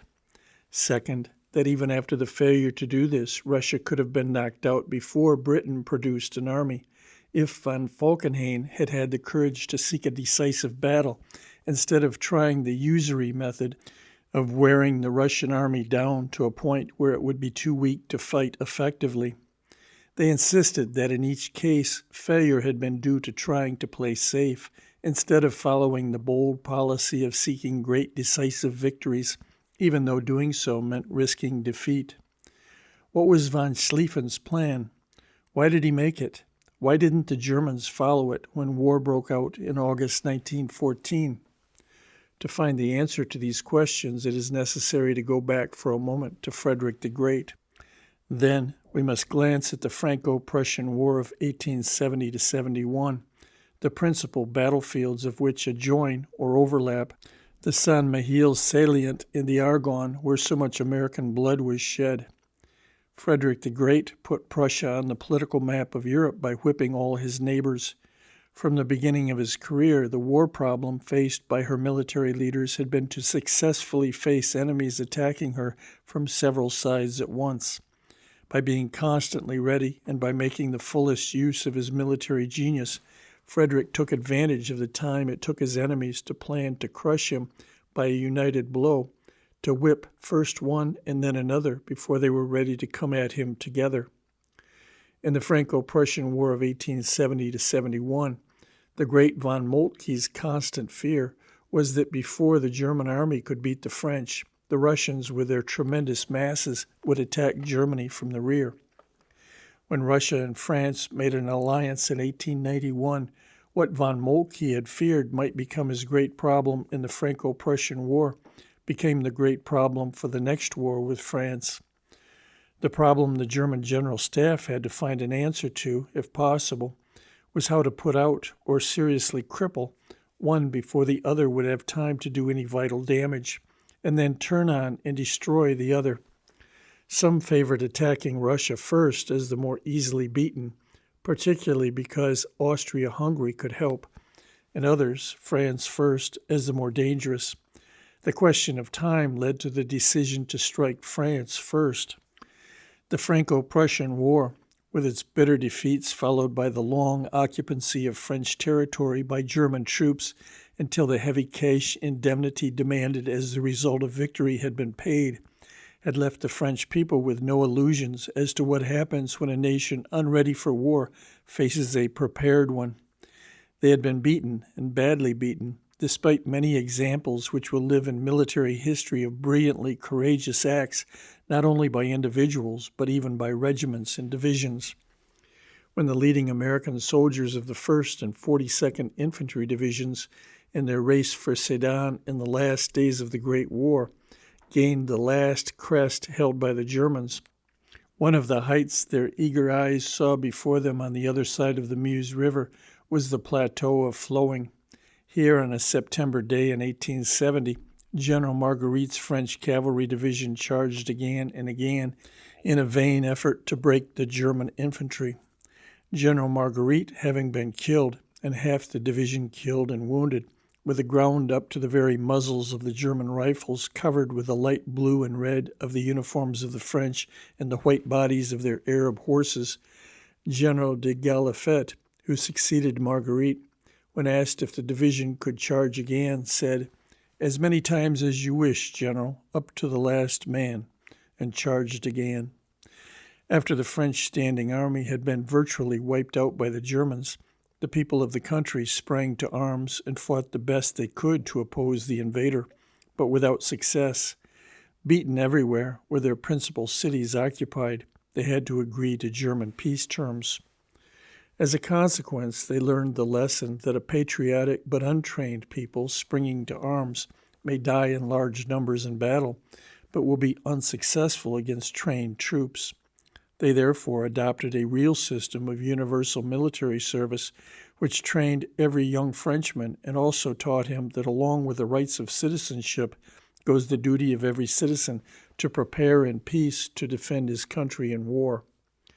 They learned also that time is the great factor.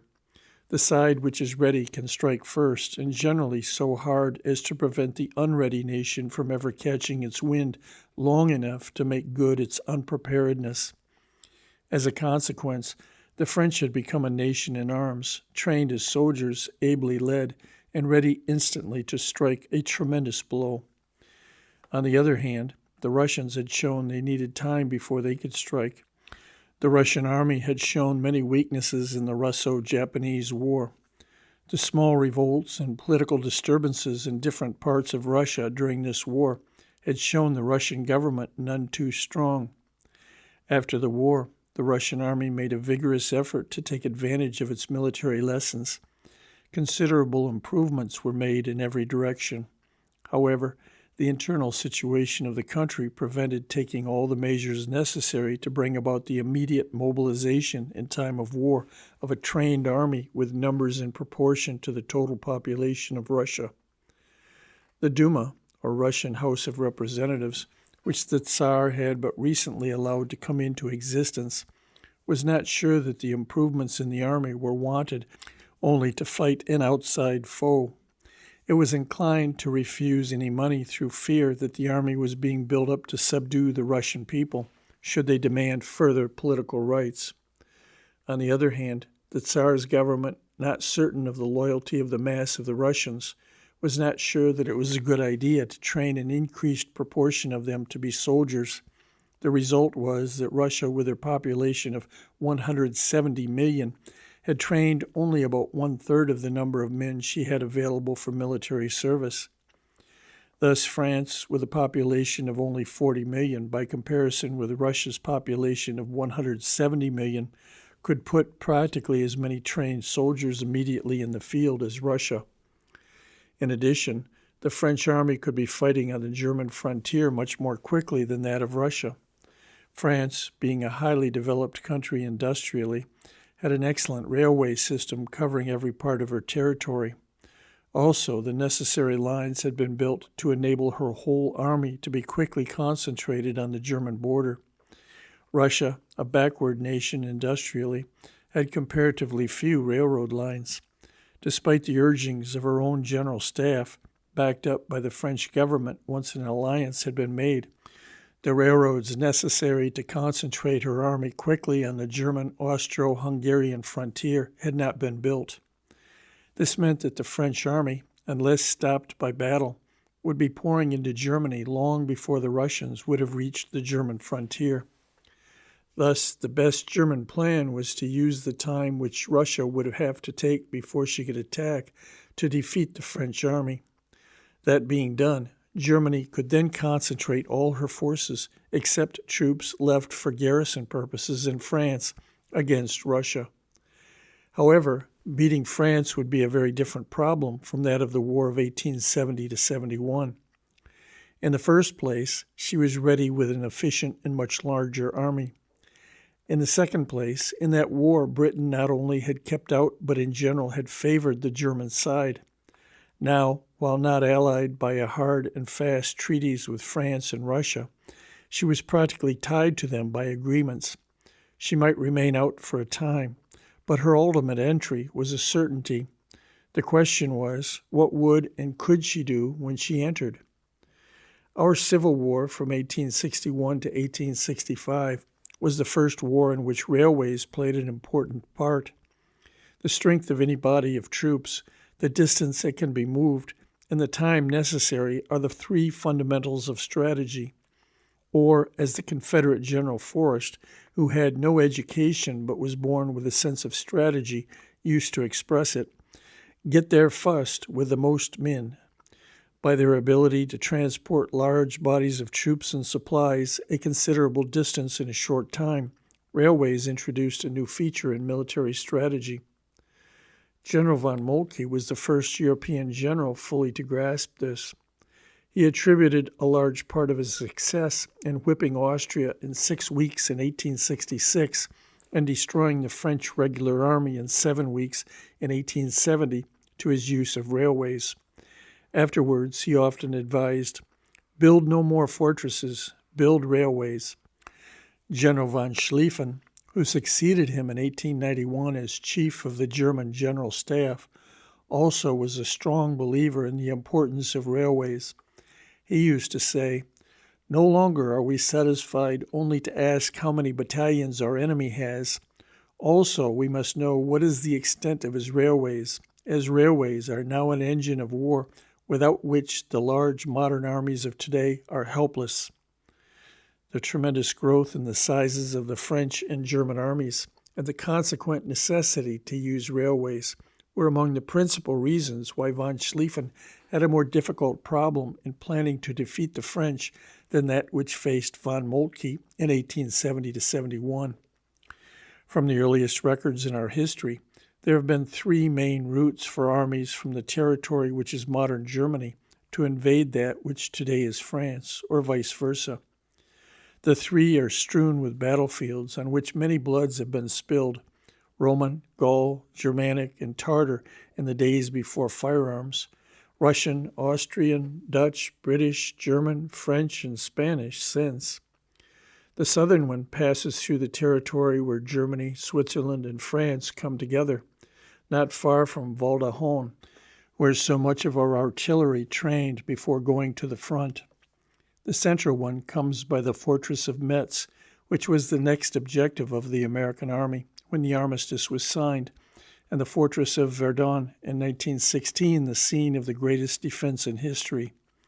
On one side is the Saint-Mihiel salient, where we fought our first independent battle, and on the other is the Argonne, the hills and forests of which were soaked with American blood from every state in the Union, shed in the greatest single battle we have ever fought.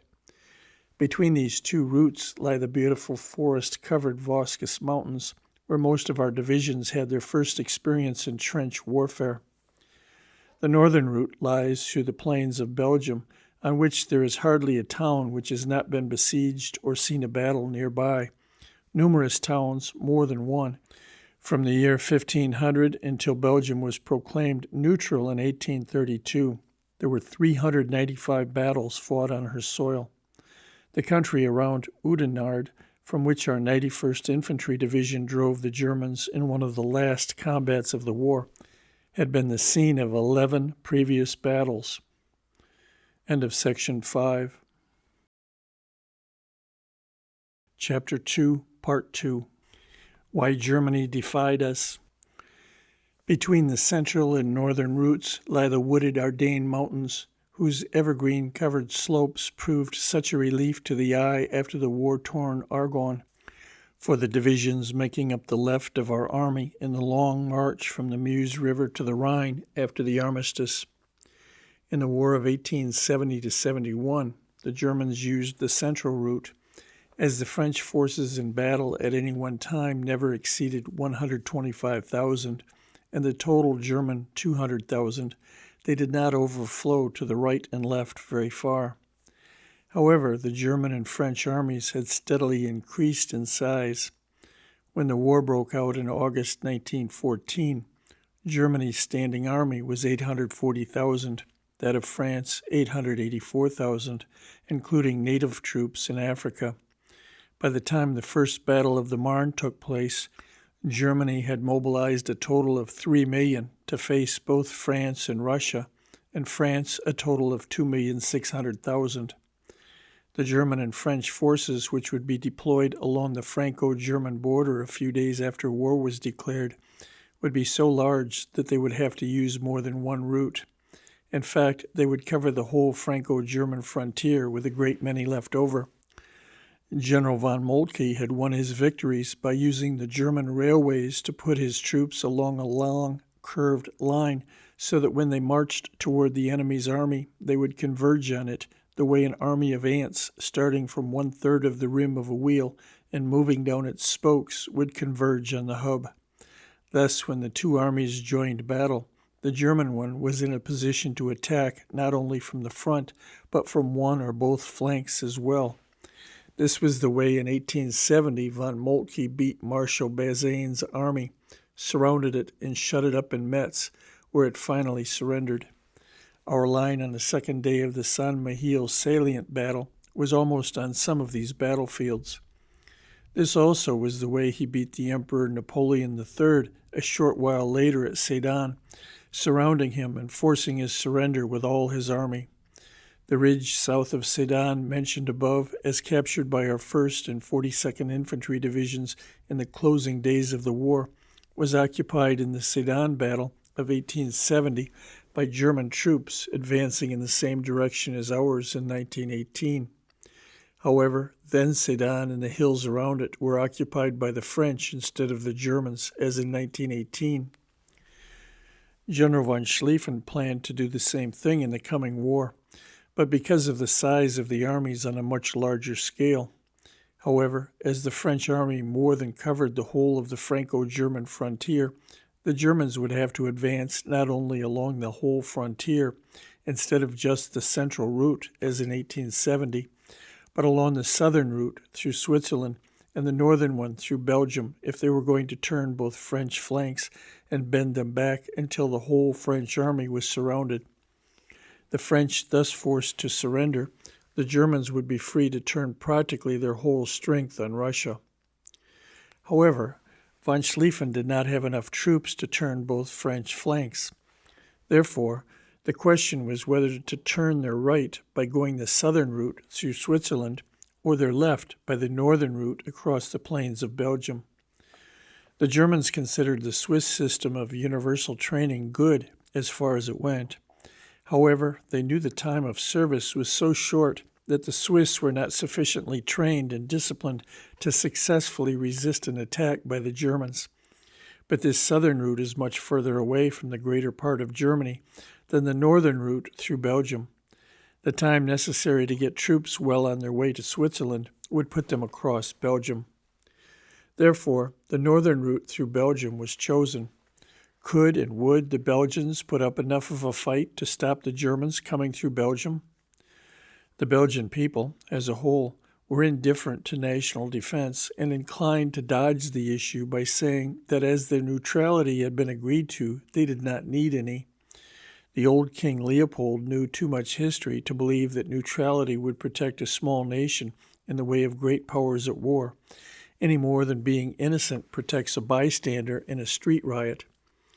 As a consequence, after a great deal of hard work, the king had managed to get the money to fortify Antwerp, Belgium's principal seaport, and Liège and Namur, two centers where roads and railways running through Belgium crossed the Meuse River. These two towns, deep in the narrow river valley cut by the Meuse and climbing the hills on both sides, will be remembered by thousands of Americans who spent a night in them on their way from the Army of Occupation to various leave areas. The Germans knew that, aside from their greater numbers, their much better trained and equipped troops would have little difficulty in defeating the Belgian army. They knew the size of the guns in the Belgian forts and the thickness of the armor and concrete protecting them.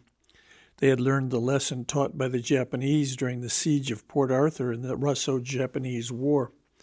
The Japanese found the siege guns with their army not powerful enough to smash the Russian forts. They knew 12-inch coast defense mortars could.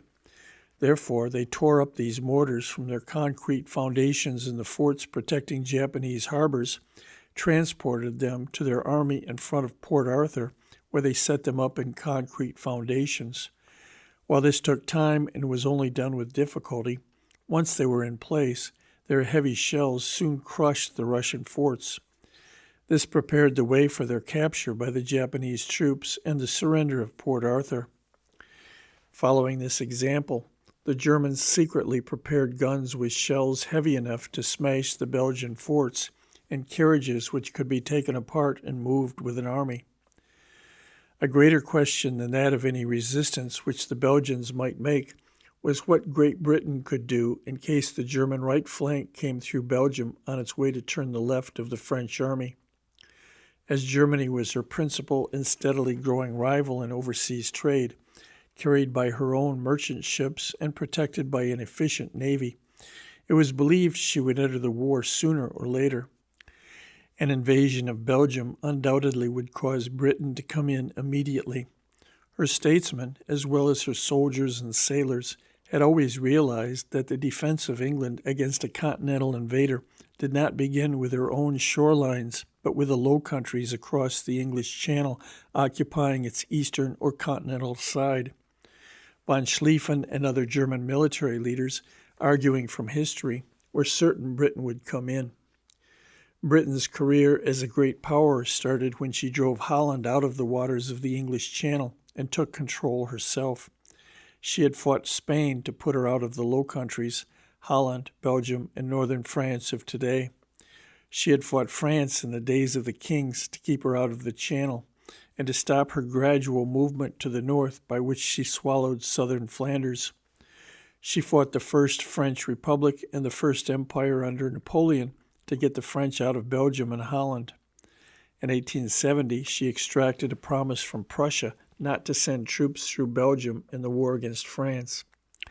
The question then was not whether she would come in, but could she put enough troops in the field in time to give the French enough aid to stop the German right from coming through Belgium and turning the French left, the first step in the plan to outflank, surround, and force the surrender of the French army. Whatever the Kaiser may have subsequently said about Britain's contemptible little army, the German General Staff knew all about it. They had carefully studied the Boer War and the reforms in the British regular army which had taken place as a consequence. They knew that, among other things, the British regular army had learned really to shoot. They knew its high standards of discipline, of training, and of courage. However, they knew also that this regular army did not have a general staff in the full modern sense of the word. They knew that, consequently, it lacked efficient leadership in war, in just the same way that a big business cannot be efficiently handled unless it has a modern system of management. They knew that in the British form of government, the ideas of many civilians in the British cabinet and other important posts would govern when it came to war, rather than those of the best professional soldiers. They knew that the British people had not accepted the lessons of the Boer War. They knew that, despite the heavy losses in blood and treasure, the numerous defeats in the early part of the war, and the fact that it took Britain more than 2 years to suppress the Boers, the British people still refused to accept universal service as a means of training every subject in peace to be ready to defend his country in war. They knew that when war came, outside of the comparatively small regular army, the only other force with any training would be the territorials, which in general correspond to our National Guard. This force would need several months to reach war strength and equipment. They knew that the immense army really necessary to fight a modern war would have to be brought into existence after war came. They knew that no plans existed for raising, training, equipping, and supplying such an army once war came. They knew that the only force ready and planned to be immediately sent to France once war came was the expeditionary force of 100,000 regulars. This 100,000 would not sufficiently increase the French strength of 2 million to stop the Germans from carrying out their plan to knock France out the first round. They would have succeeded or failed long before the British could add to the strength of their expeditionary force. In 1905, when 72 years old, von Schlieffen was so badly injured by his horse falling with him that he retired from active service. He died January 4th, 1913, murmuring to General von Hahnke, his son-in-law, "It must come to a fight. Only make the right wing strong." The Hindenburg-Ludendorff group pointed out in 1916 that in the first days of the war everything had gone better than planned. The Belgian forts around Liège and Namur had fallen even more easily than had been expected. The Belgian army had been unable to offer any serious resistance to the German advance. The British, instead of sending the whole of their expeditionary force of approximately 100,000, as had been counted upon, had sent but 70,000. It had gotten no farther north than Mons, where, overwhelmed and outflanked, it was driven back with the French troops on its right. Until the Marne was reached, the plan had gone according to schedule. But when the French stood upon that river, the German right flank, under General von Kluck, did not have troops enough, as von Schlieffen had planned, to go to the west of Paris, thus turning the French left flank, getting in their rear, and bringing about a decisive victory. Instead, General von Kluck, in his endeavor throughout the French retreat to keep on turning their left flank, had gotten so far to the west that there was a gap between him and the next German army to his left under General von Bülow. Therefore, instead of going to the west of Paris, he had to close in to the east in order to get in touch with von Bülow. He had to go so far east that he finished with Paris to the west of him instead of being to the west of it. The consequence was that instead of flanking the French, the German right was outflanked by the French Sixth Army, which had been moved up by General Gallieni, the governor of Paris, under the orders of Marshal Joffre. They attacked von Kluck so heavily that he began to retreat. This was the beginning of the German defeat. The reason why the Germans did not have enough troops to carry out von Schlieffen's plan was that his successor, the younger von Moltke, had changed the plan. The change had resulted in the German right flank, which was to march through Belgium and keep on turning the French left flank, being nearly 400,000 men weaker than in von Schlieffen's plan. Von Moltke had done this because the South German states considered that von Schlieffen had not left enough troops along their part of the Franco-German border, and that therefore they would be invaded. Von Schlieffen had that determination of spirit which characterizes great generals and great surgeons. He would not let a minor hurt interfere with the carrying out of a great operation which would ensure ultimate success beyond a doubt. Invasion of part of Germany's home territory, even though it led to destroyed villages and towns and the civil population fleeing across the fields and down the roads to escape the dangers of combat, would not make him change a plan which would decisively defeat the French army. To do so would have been as logical as for a great surgeon in the midst of a major operation to neglect an essential in order to save the patient additional pain. Von Moltke, however, was not of such stern stuff. He had the more ordinary type of mind which inevitably compromises. As desirable and safe as this may be in business and other ordinary affairs of peace, no great victory has ever been produced in war on land or sea by such a mind. Von Moltke was the nephew of the great von Moltke. This undoubtedly largely influenced the Kaiser in appointing him to succeed von Schlieffen as chief of staff. It is only fair to say that von Moltke did not feel himself capable and did not wish to accept the position. When sufficient news had arrived at the German general headquarters to make it certain that the first Marne battle was a defeat, von Moltke lost his grip. Instead of immediately taking control of the situation, he sat with a white face gazing at the map, a broken man. He was relieved as chief of staff shortly afterwards, being succeeded by von Falkenhayn. He died a few years later, brought to the grave prematurely by his sense of great failure. To make matters worse from the German point of view, the French commanding general, Papa Joffre, had clear strategical vision and the moral courage to carry out what it enabled him to see. In the first days of the war, Joffre carried out the French pre-war plan of taking the offensive immediately, instead of waiting for the Germans to attack. He attacked the enemy in Lorraine on his right and Luxembourg in his center and Belgium on his left. When his attacks were stopped and his left flank turned by von Kluck, he did not worry about how much French territory or how many French cities he was abandoning to the invaders.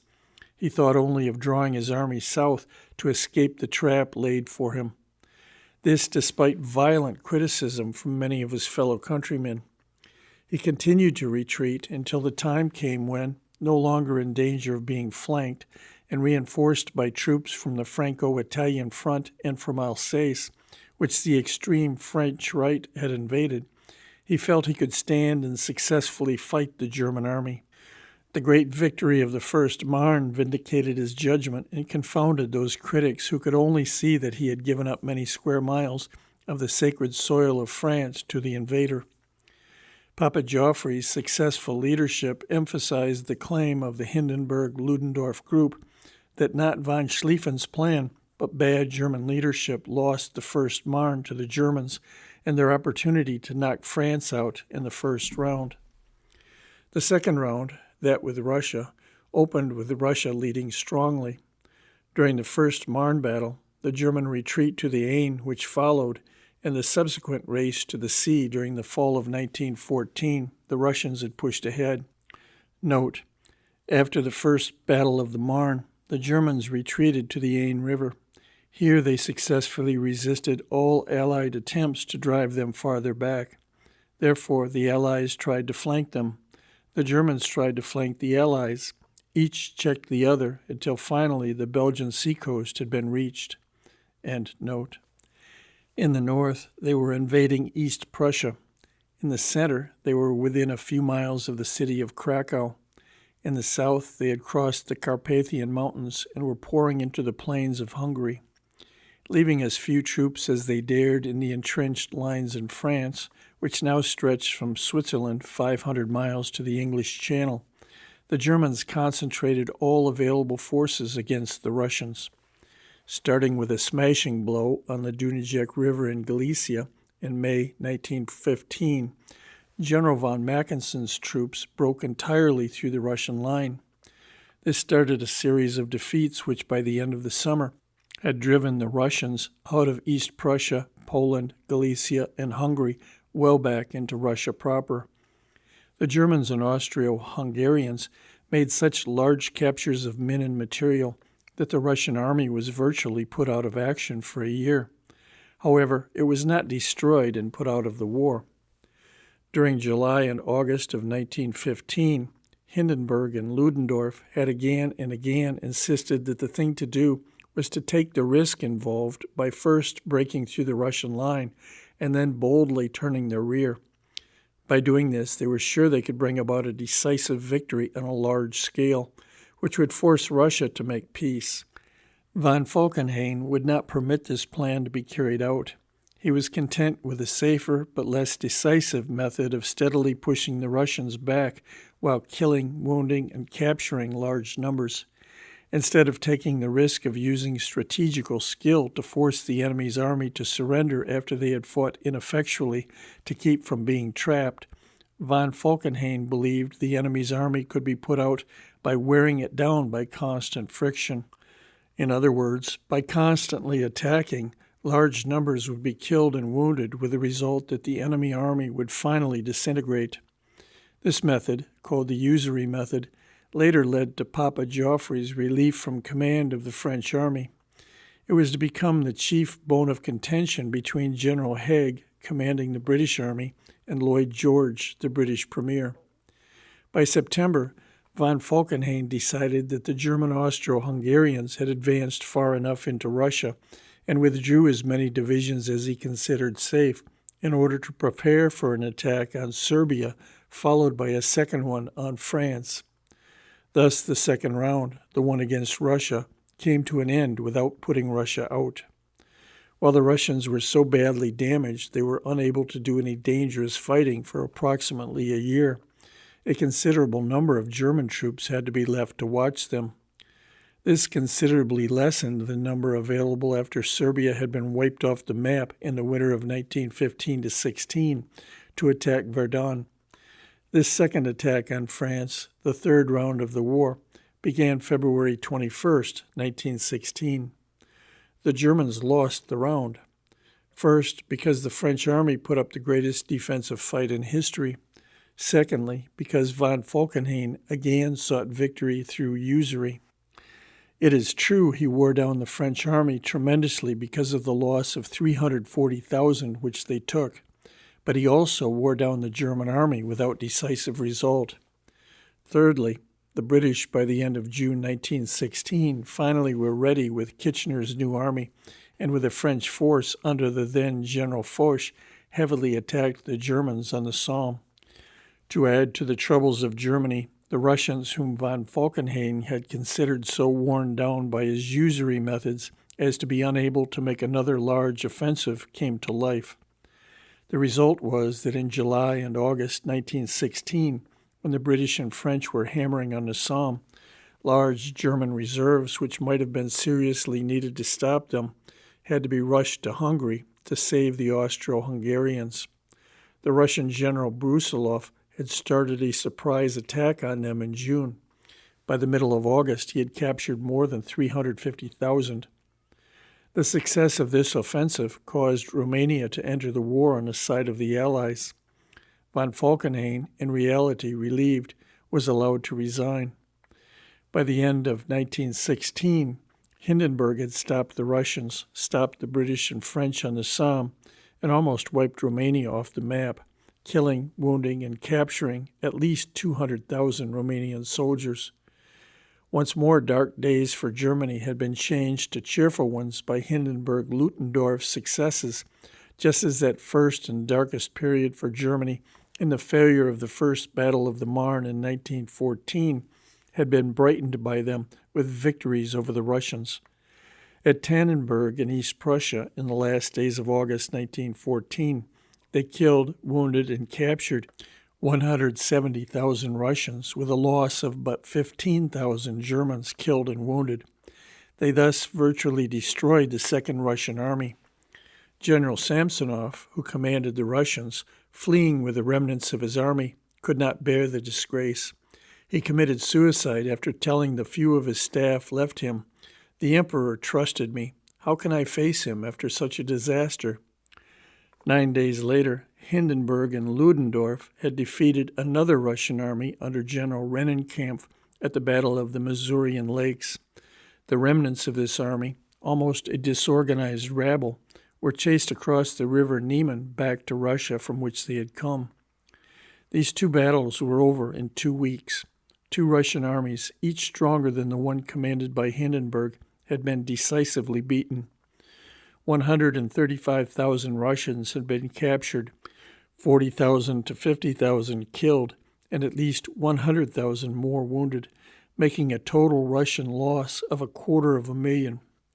This record of Hindenburg-Ludendorff finally won the dispute for them.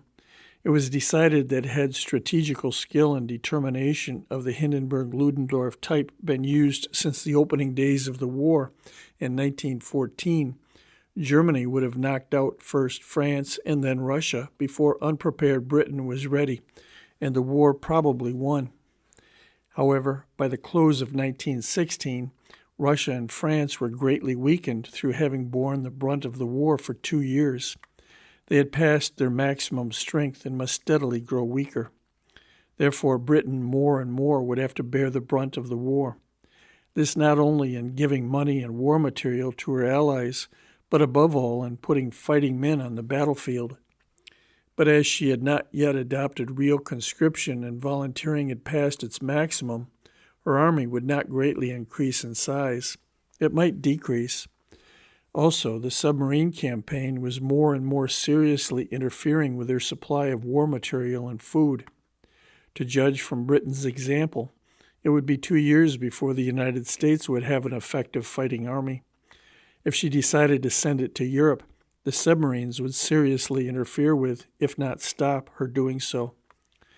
Hindenburg and Ludendorff gave Germany the skilled leadership, lacking the first 2 years of the war, to take advantage of this new opportunity. America's unpreparedness would give Germany the time needed So Germany defied us, and we declared war. End of section 6. Chapter 3, Part 1. Why the Allies wanted our men for replacements.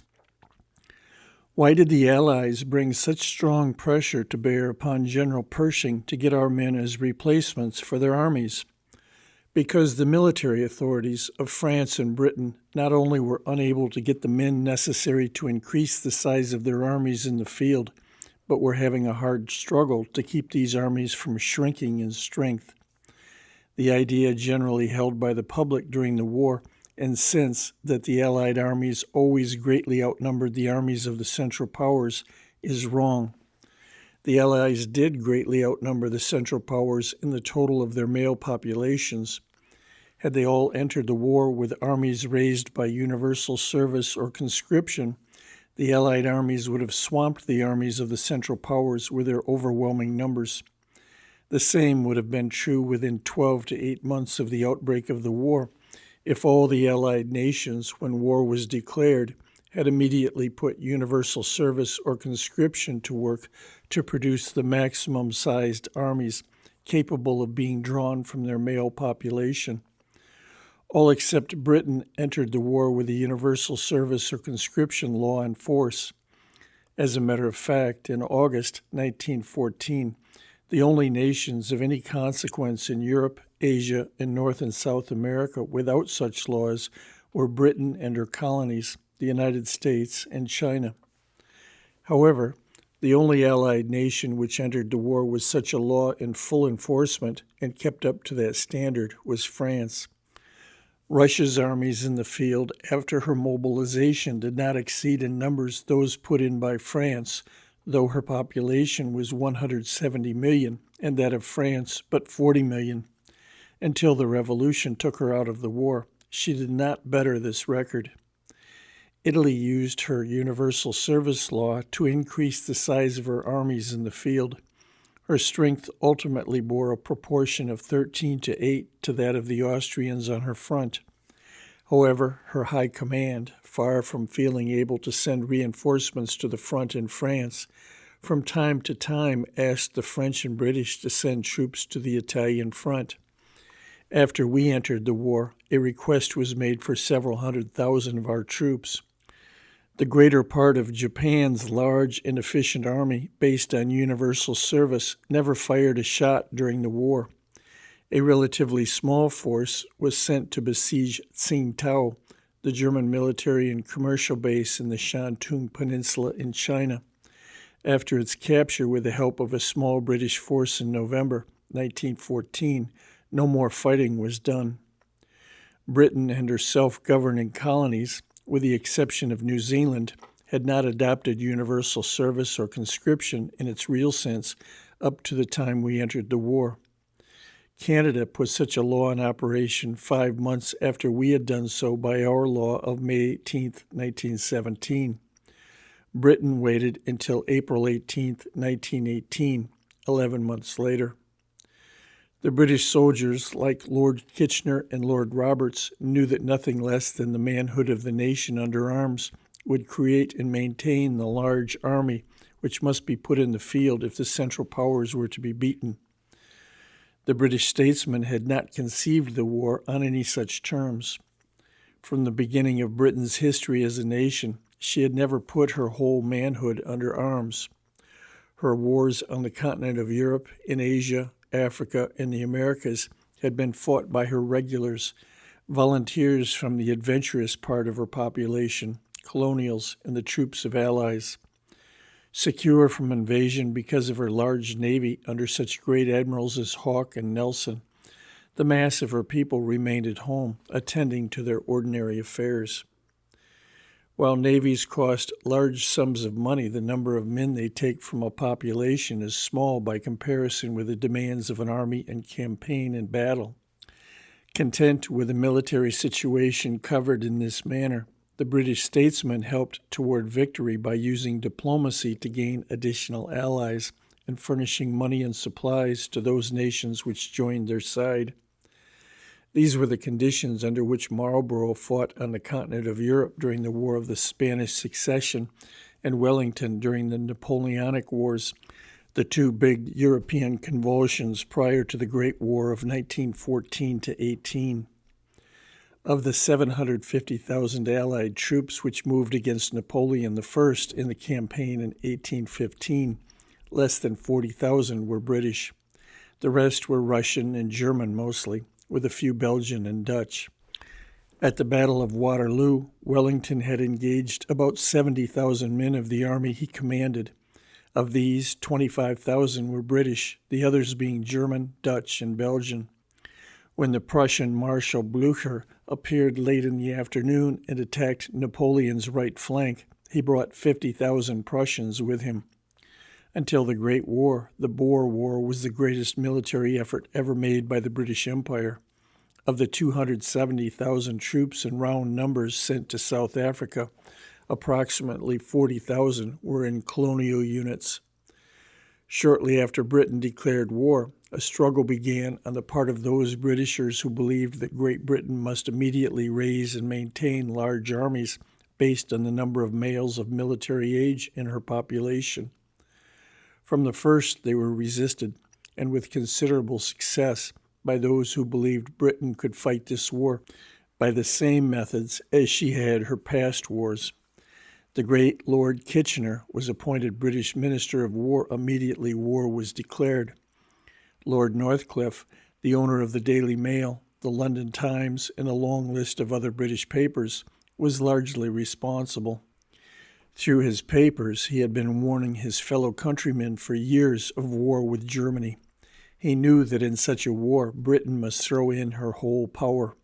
He knew that only a man of Lord Kitchener's breadth of military view and organizing experience could bring into existence the war army, which Britain must have or be beaten, and which she neither had nor had made any preparations to produce once war came.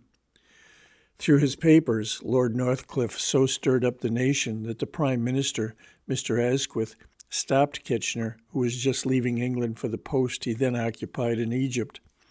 24 hours later, Mr. Asquith made him Minister of War. His first remark on taking over the War Office was, "There is no army." He meant, of course, that the 110,000 regulars, equal in number to the troops put in the field by Belgium, sent to France as an expeditionary force, and the 200,000 territorials, a civilian soldier force very similar to our National Guard, were utterly inadequate as the war army of a nation like Britain. He set 70 divisions as the number to which the British Army should be raised without delay. If she raised troops in the same proportion to her population as Germany, England had to bring a total of at least 105 divisions into existence. 100 divisions constituted Kitchener's ideal strength for the British Army. Like General Sherman when he announced at the beginning of our Civil War that it would last at least 3 years and take a large army, Lord Kitchener soon found himself unpopular. This because he fought the idea only too commonly held that Germany would be beaten in a few months, insisted that the war would last from 3 to 5 years, and that Britain must put her manhood under arms. Lord Kitchener's fight was to convince his countrymen that, regardless of whatever they might have done in past wars, they must produce an army containing the same proportion of Britain's men as the armies of Germany and France contained of Germans and Frenchmen. In other words, he had to put himself in opposition to those who seized upon the phrase, said to have originated with Mr. Winston Churchill, "business as usual," as an excuse to dodge the seriousness of the issue. This phrase naturally appealed to those who in the period preceding the war had formed the habit of pooh-poohing the warnings of the professional soldier who, as the war was to show, was more than justified in his predictions. What the public needed to understand, and above all the businessman, was that victory could not be had by business as usual. Unless all civil activities were prepared to turn their energies solely to those directions which made for the supplying and maintenance of a large army in the field and a fleet at sea, unless all business interests were ready to sacrifice every selfish consideration and put the whole weight of the nation's material resources as well as its manpower, into the scale of war, the balance could not be inclined to the side of victory. It was not that the nation was not ready enough and patriotically inclined enough to go to war as it had done in the past on many occasions. It was simply that the people as a whole and many leaders of the government did not realize the seriousness of the situation and the magnitude of the effort, far beyond anything ever attempted by Britain before, which had to be made.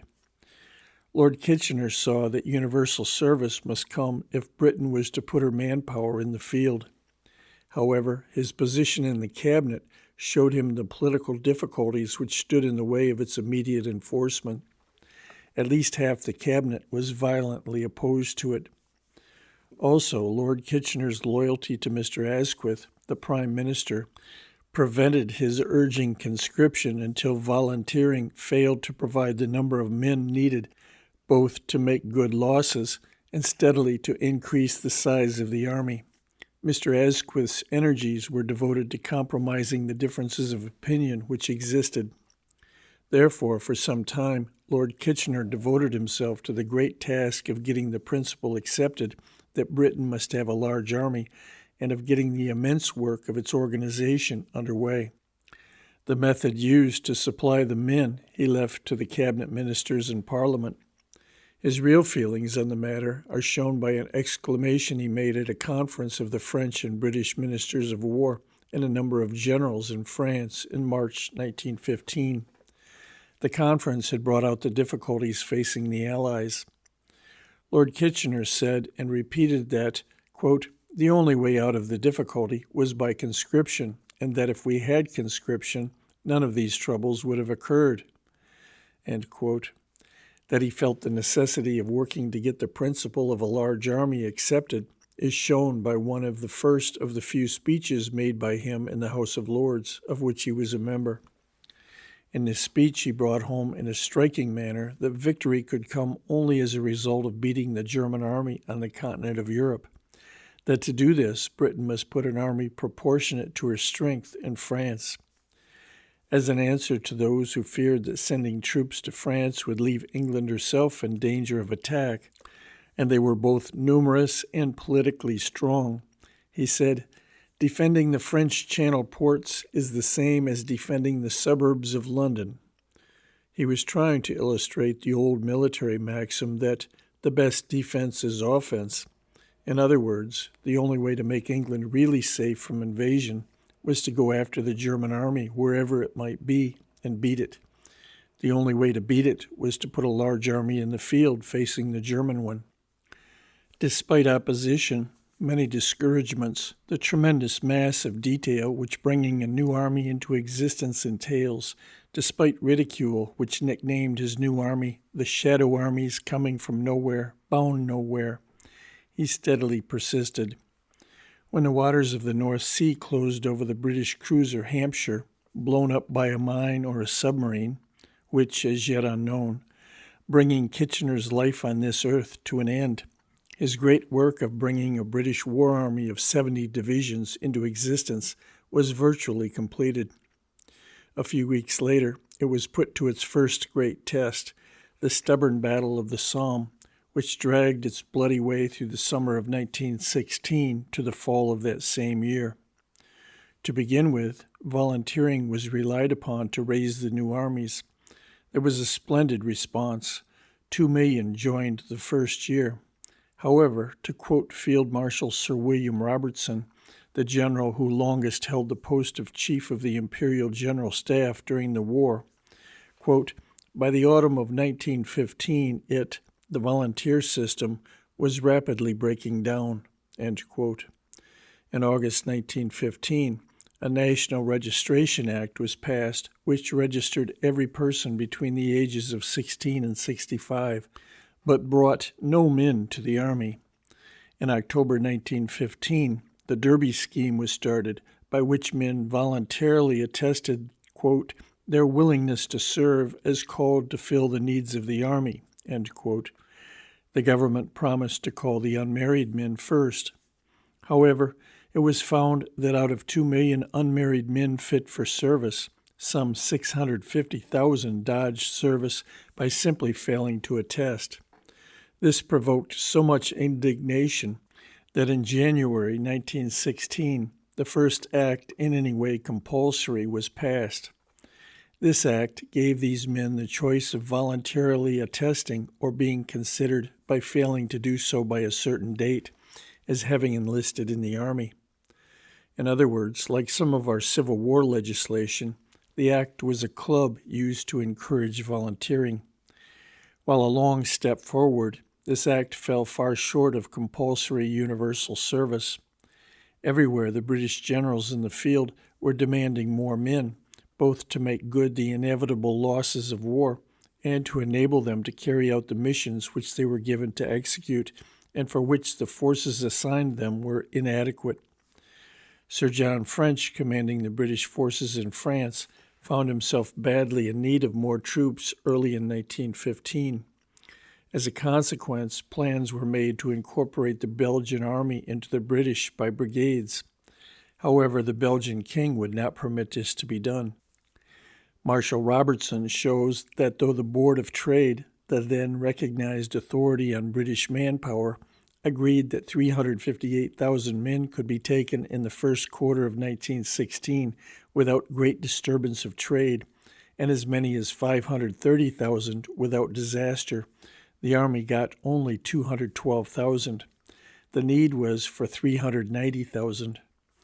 As a consequence, in May 1916, another Service Act was passed to take effect in June, which extended the powers of the government to take men, but was still not a full-fledged conscription law. This gave better results, but still did not yield the required number of men. By July 1916, when the first Somme battle began, Great Britain had in France approximately 1,300,000 troops, including Australians, New Zealanders, Canadians, and British Indians.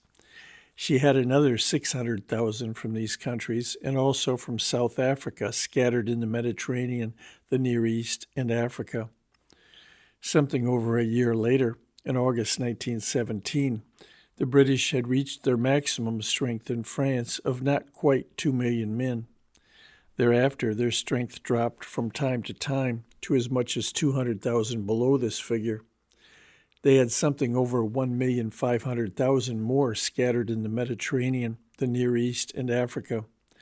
At that time and since, the best military opinion in Britain, as well as other countries, was convinced that the greater part of these troops should have been on the French front. Victories gained in these distant theaters of war in no way weakened the fighting strength of the German army in France. With Russia out, that strength had been greatly increased. Both reason and the information daily gathered showed Germany intended to use this strength to strike a series of tremendous blows. Every soldier was needed to face it in an effort to stop it. When the first blow came in March 1918, this lack of men resulted in a German victory and tremendous loss to the British. Then and only then, in a desperate effort to fill their ranks in France, 2 days before Marshal Haig, seeing himself face to face with the end, issued his famous desperate appeal. With our backs to the wall and believing in the justice of our cause, each one of us must fight on to the end, was a bill passed putting conscription fully in force in Britain. The question of conscription was not a new one in Britain. For a period of years prior to the war, in fact, since the Entente Cordiale with France in 1904, it had been widely discussed. The leader in this was a society called the National Service League, of which the famous Lord Roberts was the president. Lord Milner, later to be the British Minister of War for the last 6 months of the war, was another leader. The motto of the society was, "The path of duty is the path of safety." Prior to the outbreak of the war, this society advocated compulsory military training in peace to provide adequate home defense in time of war. At the outbreak of the war, it suspended its propaganda and placed its whole organization at the disposal of the government. In the fall of 1914, Lord Roberts, its president, died. His advocacy of compulsory service through the years prior to the war, as well as after its outbreak, greatly helped to increase the belief that only by such service could Lord Kitchener's great British War Army be brought into existence and maintained. The people had confidence in both Lord Roberts and Lord Kitchener because of their long and successful careers in the British Army. Both had fought in most of Britain's many colonial campaigns in Asia and Africa. Lord Roberts in command, with Lord Kitchener as his chief of staff, had taken over the British forces in South Africa after a succession of defeats, with bloody losses at the hands of the Boers. They then brought this expensive and exasperating war to a successful conclusion for Britain. End of section 7. Chapter 3, Part 2. Why the Allies wanted our men for replacements. The public opposed some of the statesmen who advocated compulsory service. They believed them to be using it as a cloak under which to obtain compulsory labor. On the contrary, they had the greatest confidence in both Lord Roberts and Lord Kitchener. As a consequence, to these two men must be given a large portion of the credit for the ultimate adoption of compulsory service, even though it only came in its complete form well within the last year of the war. Lord Roberts' last message to his fellow countrymen, issued shortly before his death, was the supreme duty of the citizen at the present crisis. It began with the words, "There is but one duty for the British citizen at the present time. Men and women, young and old, rich and poor, all alike must place everything at the service of the state. Nothing must be kept back. Time, energy, money, talents, even life itself must be freely offered in this supreme crisis." It finished with the words, "2 years ago, at a crowded meeting in Manchester, I said to my fellow countrymen, 'Arm and prepare to acquit yourselves like men, for the time of your ordeal is at hand.' I claim a hearing, therefore, when I say today, 'Arm and prepare to acquit yourselves like men, for the time of your ordeal has come.'" By the end of the first year of the war, that is, in August 1915, the National Service League had decided that the time had come for it to renew its propaganda for national service. It began the new campaign by stating, "The existence of the British Empire depends upon success in this war, and it becomes increasingly evident that to obtain success we must put forward our whole strength by establishing universal and compulsory military service for such period as the war may last." It thus laid aside, for the period of the war, its effort to have compulsory military training for home defense established as a permanent principle of government in Britain. It believed that the Great War demanded the much wider system of universal service anywhere the needs of the country might necessitate. Also, only a measure for war had a chance for adoption denied a bill to permanently alter British ways.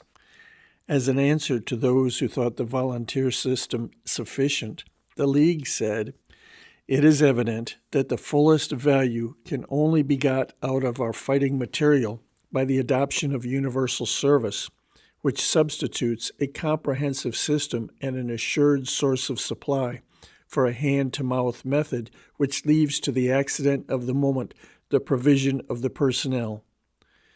In response to those who asked, "If it is necessary, why doesn't the government introduce it?" it said, "The answer is simple. The government does not introduce it because it is not certain that if it did, it would have the country at its back. We believe that the country would be at its back in this great question." One of the principal arguments of this league, even before the war, was that compulsory training in peace and service in war for all citizens was in accordance with the earliest history of the British people. It showed that in early British history, it was considered the right and privilege of every free man to own arms, to practice their use in peace, and to carry them in war. Only the slaves were denied this great privilege. It showed that even after the country settled down and the individual citizen no longer needed arms constantly for the defense of his person and property, the ownership of arms by every citizen and the calling together of the citizenry for service in time of war remained the basis of national defense. It showed that as time passed and citizens had less and less personal use for their arms, they more and more were inclined to get rid of the burden of providing them at their own expense. At the same time, the monarch and the people were coming more and more into conflict as to their mutual rights. As a consequence, the monarchs were willing to have the people gradually disarm themselves, though by doing so national defense suffered. As time went on, the monarchs built around themselves a force from which ultimately sprang the British regular army. The League showed that the free citizen's objection to serving in this force, unless he voluntarily entered it, was the root from which had sprung the so prevalent idea that a freeborn British citizen should resist compulsory service.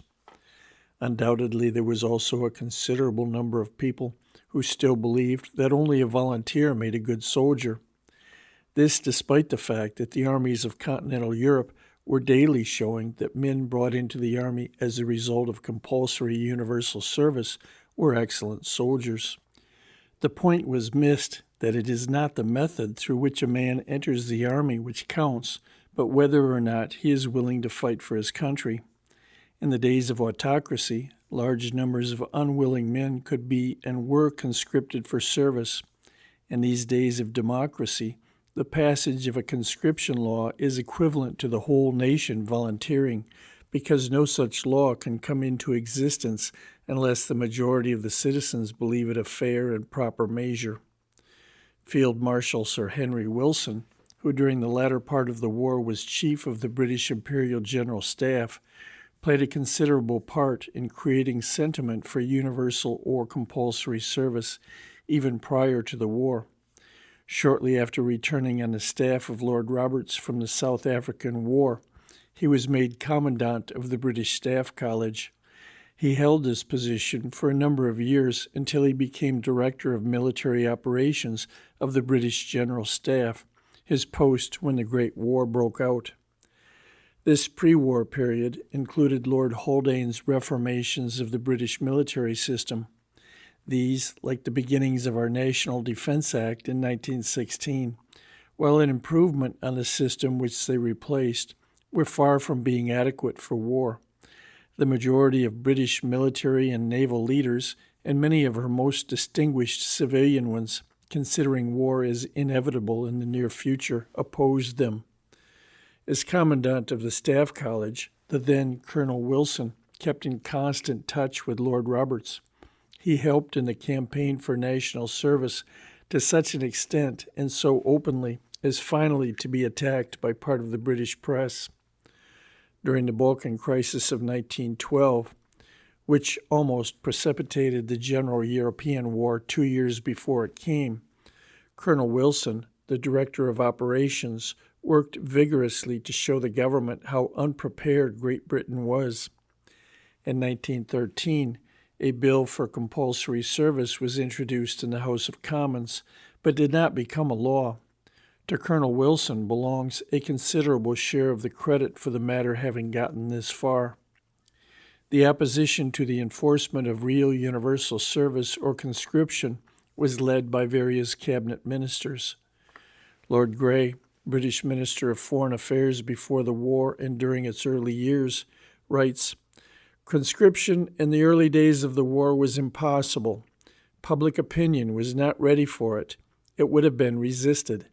Voluntary enlistment gave the country a good start in goodwill and enthusiasm. Conscription would have given a bad start. There would have been division of opinion, much resentment. The country might even have foundered in political difficulties." How far his opinion is based on the bitter class struggle which was going on in England when the war broke out, he does not say. Marshal Robertson records that Mr. Lloyd George, shortly before becoming Premier, told him, "Labor would not stand any further compulsion." Also, Several ministers had always argued that compulsory methods would be of no benefit to the Army, since the additional men yielded would probably be more than counterbalanced by the additional number of troops required to keep the peace in the large industrial centers, where it might be expected compulsion would be resented. In May 1917, while General Wilson was at the headquarters of the British Army in France, General Haig read him a letter from the then Chief of the Imperial Staff, General Robertson, in which he told him not to expect a great number of replacements because of the demands of agriculture, of shipping, and strikes on the part of labor. At a meeting of the Supreme War Council in February 1918, General Foch brought up the question of British manpower. Mr. Lloyd George, while objecting to a French general complaining that Britain had not called as many men to the colors as she might have done, answered that if he were asked to produce more men, there might be a revolution in the country.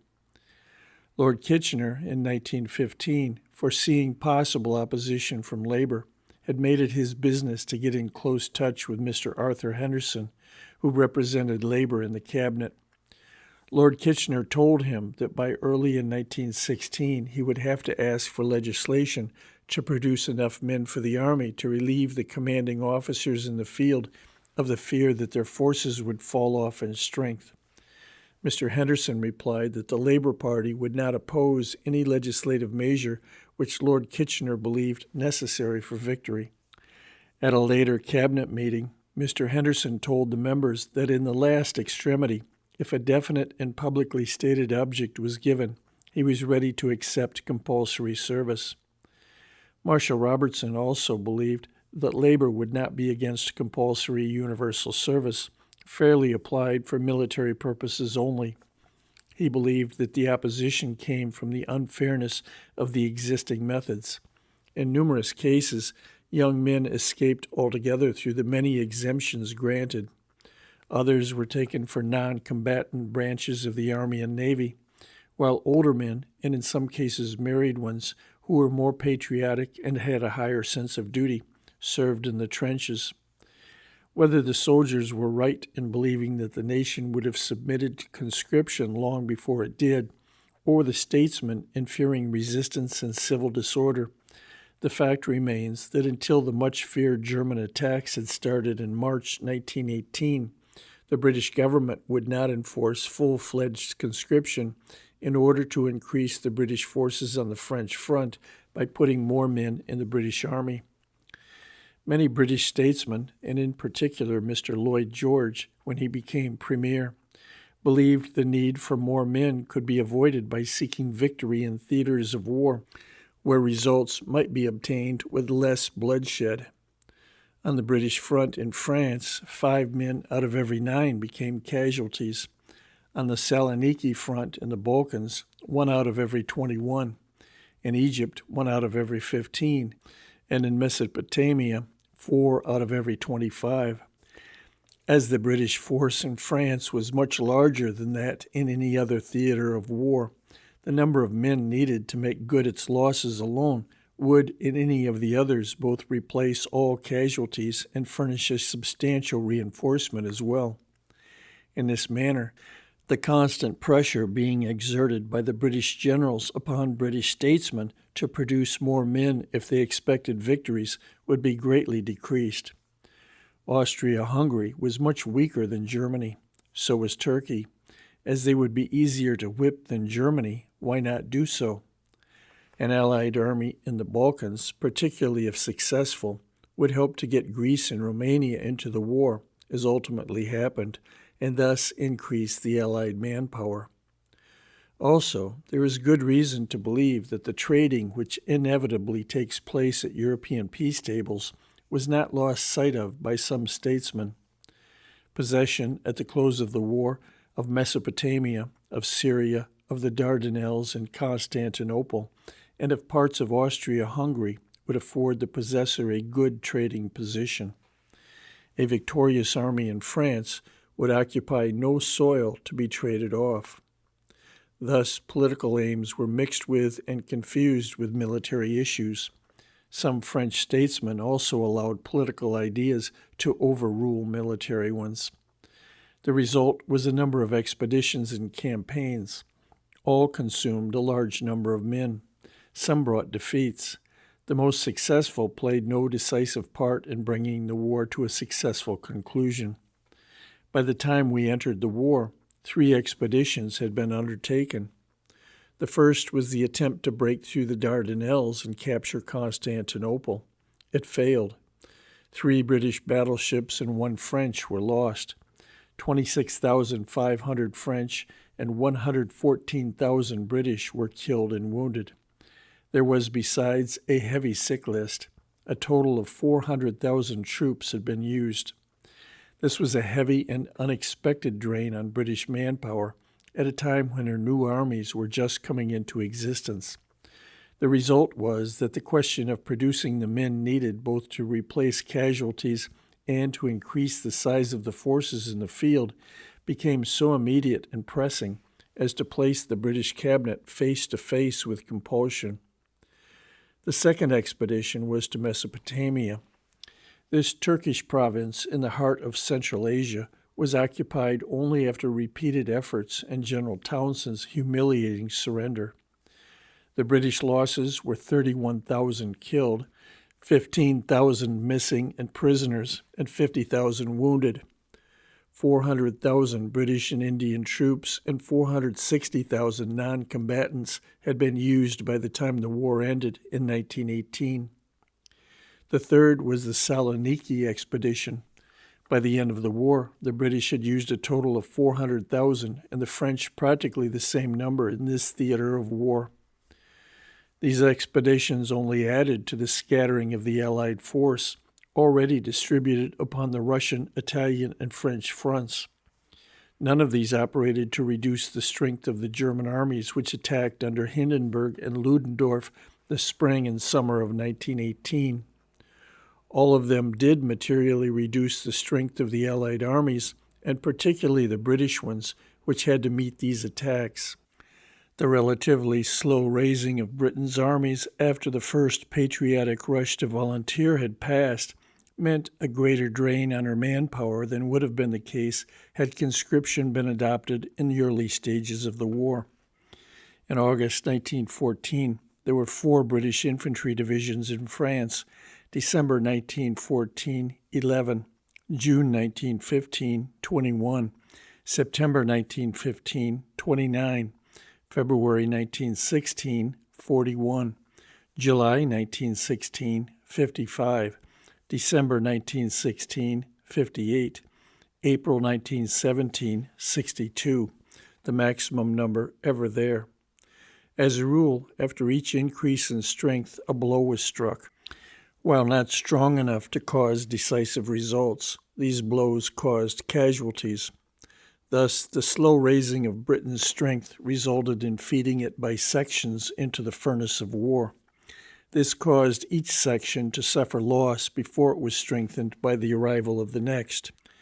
Therefore, the maximum effect was not gotten from the numbers which were raised. Had conscription been adopted immediately war was declared, or shortly thereafter, by the middle of her second year in the war, Britain could have been ready to use her millions of new troops, united in one force, to strike a single tremendous blow together with the French army. Though that army had borne the brunt of the fighting on the Western Front, it was at that time still in magnificent shape and close to its maximum strength of 3 million in the field at one time. The first mobilization call brought out 3,700,000 Frenchmen, of whom 2,700,000 were put under the command of the then General Papa Joffre to resist the first German invasion. Of these, 90,000 were officers. By bringing in older and older men to make good losses, and also to increase her strength to the uttermost limit, France, by July 1916, had in the field a total of about 3 million men. She maintained this force of 3 million through the rest of 1916 and until the middle of 1917, when, because of battle losses, it suffered a decrease of more than 100,000. The sacrifice which she had made to maintain such a force is best shown by the fact that in the defense of Verdun, territorial troops, some of whom were grandfathers, were used in front-line trenches. Prior to the war, it had been intended to use territorials only to guard railways and for other service in the rear of the armies. However, by the middle of 1915, the French losses were such that they had commenced to use these troops in quiet trench sectors. The rush of Germany's first invasion into France prevented many of the men called to arms by the first mobilization from joining the army. The 10 departments of France occupied by the Germans from shortly after the First Battle of the Marne until they were driven out in the last months of the war were the home of about 5 million people, or 1/8 of the population of France.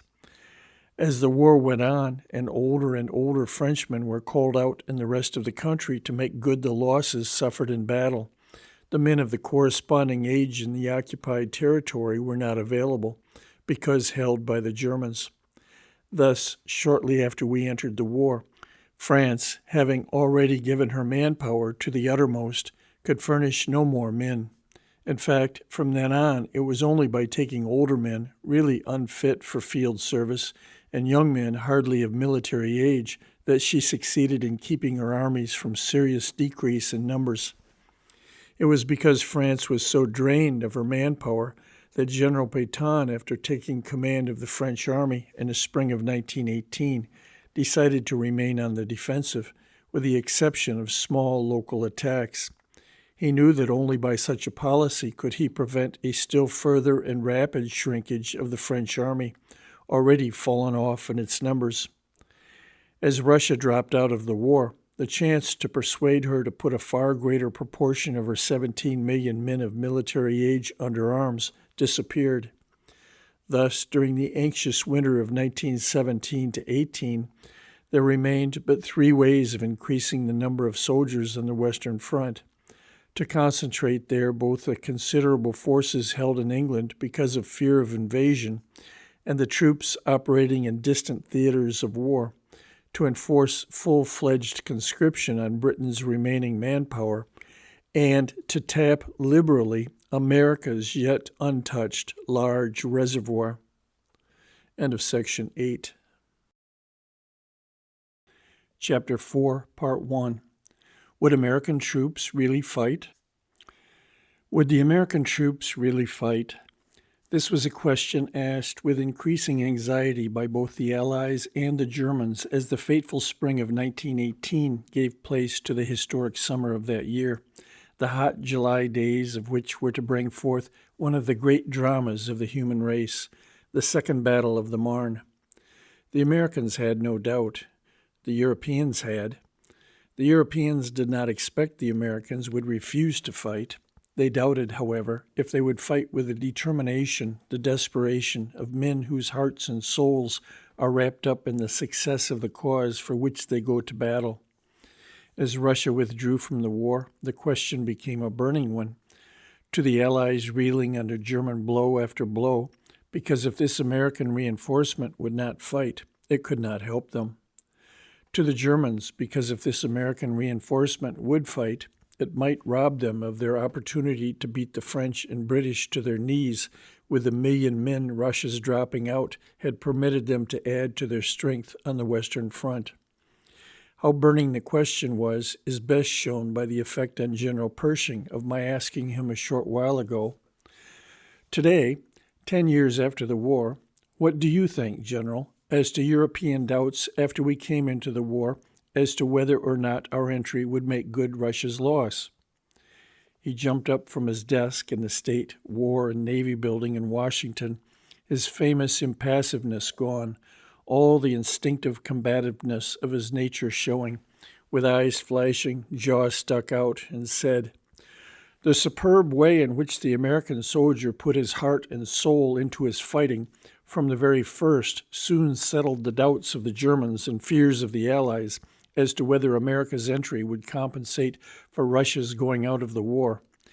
As I look back now, after 10 years, I more than ever believe that, as valuable as our numbers, 2 million men, were in determining the final victory, nothing was of more importance than the fact that in the early days of our activities, from the very first combat and in each succeeding one, the American soldier showed himself an eager and courageous fighter who, far from being discouraged by stubborn enemy resistance, causing heavy losses, was only the more determined. Our soldiers in the last war proved themselves worthy descendants of the men who, despite losses never exceeded proportionately in the whole course of the Great War, so distinguished themselves at Fredericksburg, Gettysburg, the Bloody Angle at Spotsylvania, and numerous other fights in our Civil War." End quote. Napoleon first said, "In war, the moral is to the physical as 3 is to 1.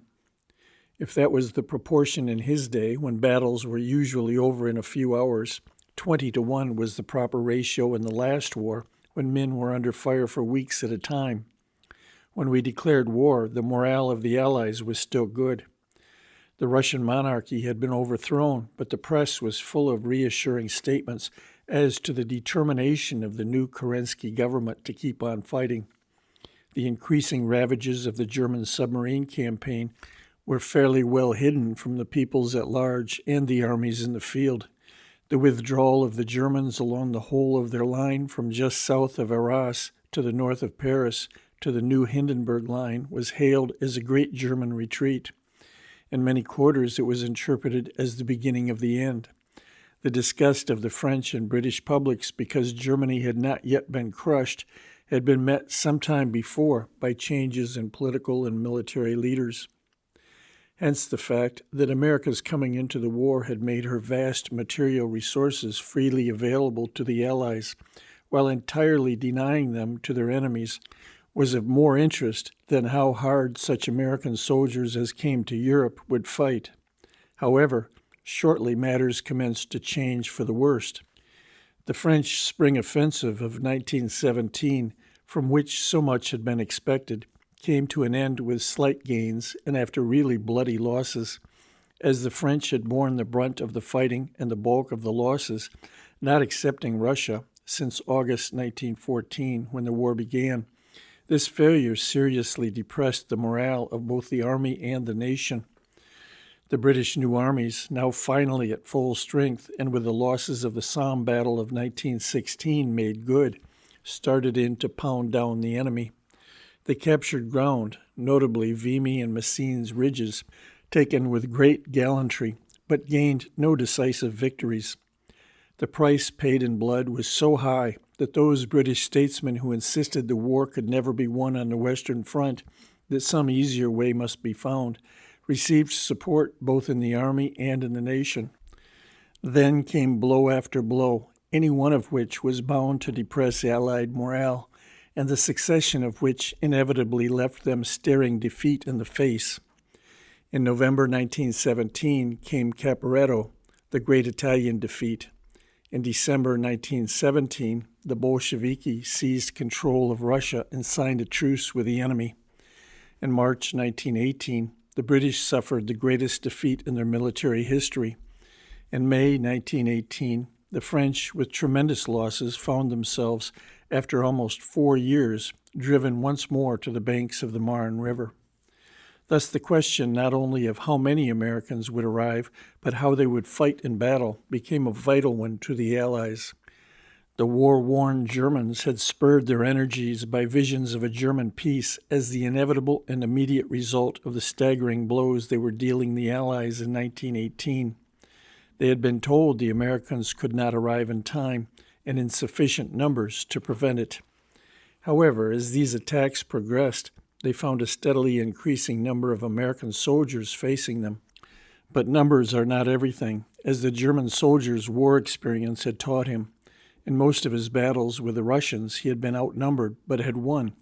In the Romanian campaign, he had been greatly outnumbered, but had wiped Romania practically off the map in 4 months. What he wanted to know above everything was, were these Americans sufficiently interested, sufficiently wrought up about the war to really fight? Were their hearts in it? What the individual soldier feels about a war has a lot to do with the way he fights. The Russian soldier did not always have his heart in the fighting. The same revolutionary tendencies which had created trouble during the Russo-Japanese War had increased in the 9 years between that war and the outbreak of the World War. Heavy losses and constant defeats had discouraged the average soldier and increased his disinclination to fight for the Tsar and his government. I remember an incident at the Russian fortress of Brest-Litovsk in the late summer of 1915, which showed that even the old soldier who had spent his life in the army was commencing to question the worth of his leaders. During a continuously victorious advance, the Germans and Austro-Hungarians had captured from the Russians fortress after fortress, each with large numbers of prisoners and guns. To escape being cut off and captured, the Russian garrison of Brest-Litovsk had abandoned the fortress and set it and the nearby town on fire. Through an interpreter, I was talking to a physically magnificent Russian non-commissioned officer. The hot August sky was almost hidden by the shooting flames and clouds of smoke from the burning fortress and town, mixed with an all-permeating cloud of fine dust rising from a seemingly interminable nearby column of marching troops. The sergeant's thoughts were greatly troubling him. Among other things, he said, "Why are we always beaten? Our men are brave. We have taken heavy losses without running away, yet always we retreat, just like the war with the Japanese. Even when we beat the enemy directly in front of us, we retreat. I was captured by the Japanese at the Battle of Mukden. My regiment was not beaten, but there was a retreat, and some of us stayed too long and were caught." End quote. He hated to say so and would not directly, but it was plain he thought something was very wrong at the top. He was losing confidence in his leaders and heart in his cause. The vicious fighting which had taken place from 1914 on plainly showed that the French, British, and Germans believed they had the best of reasons for fighting. The soldiers of each nation had put heart and soul into it. However, they had reasons which the American did not have. The Germans and the French had been fighting each other since the Treaty of Verdun in the year 843 split up the empire of Charlemagne, giving Germany to one son and France, the name for what had once been called Gaul, to another. The Germans had not forgotten Napoleon's conquests. The French remembered their bitter defeats during the Franco-Prussian War of 1870-71, followed by enemy occupation of their country until a huge indemnity was paid. In the war then going on, the French had seen their women, children, and old men taking such meager belongings as they could carry, fleeing before the invader. They had seen, and still were seeing, their villages and towns destroyed by the violence of modern shell fire. A large part of their country was still in the hands of the invader. They had every reason to fight. The British remembered German sneers at their early military defeats and subsequent difficulties throughout the Boer War of 1899 to 1902. They had not forgotten German sympathy with the Boers and hostility to the British even prior to the Boer War. They remembered the Kaiser's famous telegram to the Boer President Kruger after the Boers had repulsed the British raid led by Dr. Jameson in 1895. In this telegram, the Kaiser, besides congratulating the Boers upon their success, decidedly gave the impression that Germany had been ready to help the Boers had they been unable to beat Dr. Jameson alone. For years before the war, the British had watched the steady growth of the German Navy, built to fight in the North Sea, plainly intended as a challenge to the British Navy. For years they had watched the growth in numbers and efficiency of the German merchant marine. On every trade route of the world and in every port, it challenged the British merchant marine, as it had not been challenged since before our Civil War, when our ships carried our flag and our cargoes to every corner of the world. For years they had watched the growth of German colonies, backed by a colonial ambition ready to seize territory in every quarter of the globe, given the opportunity.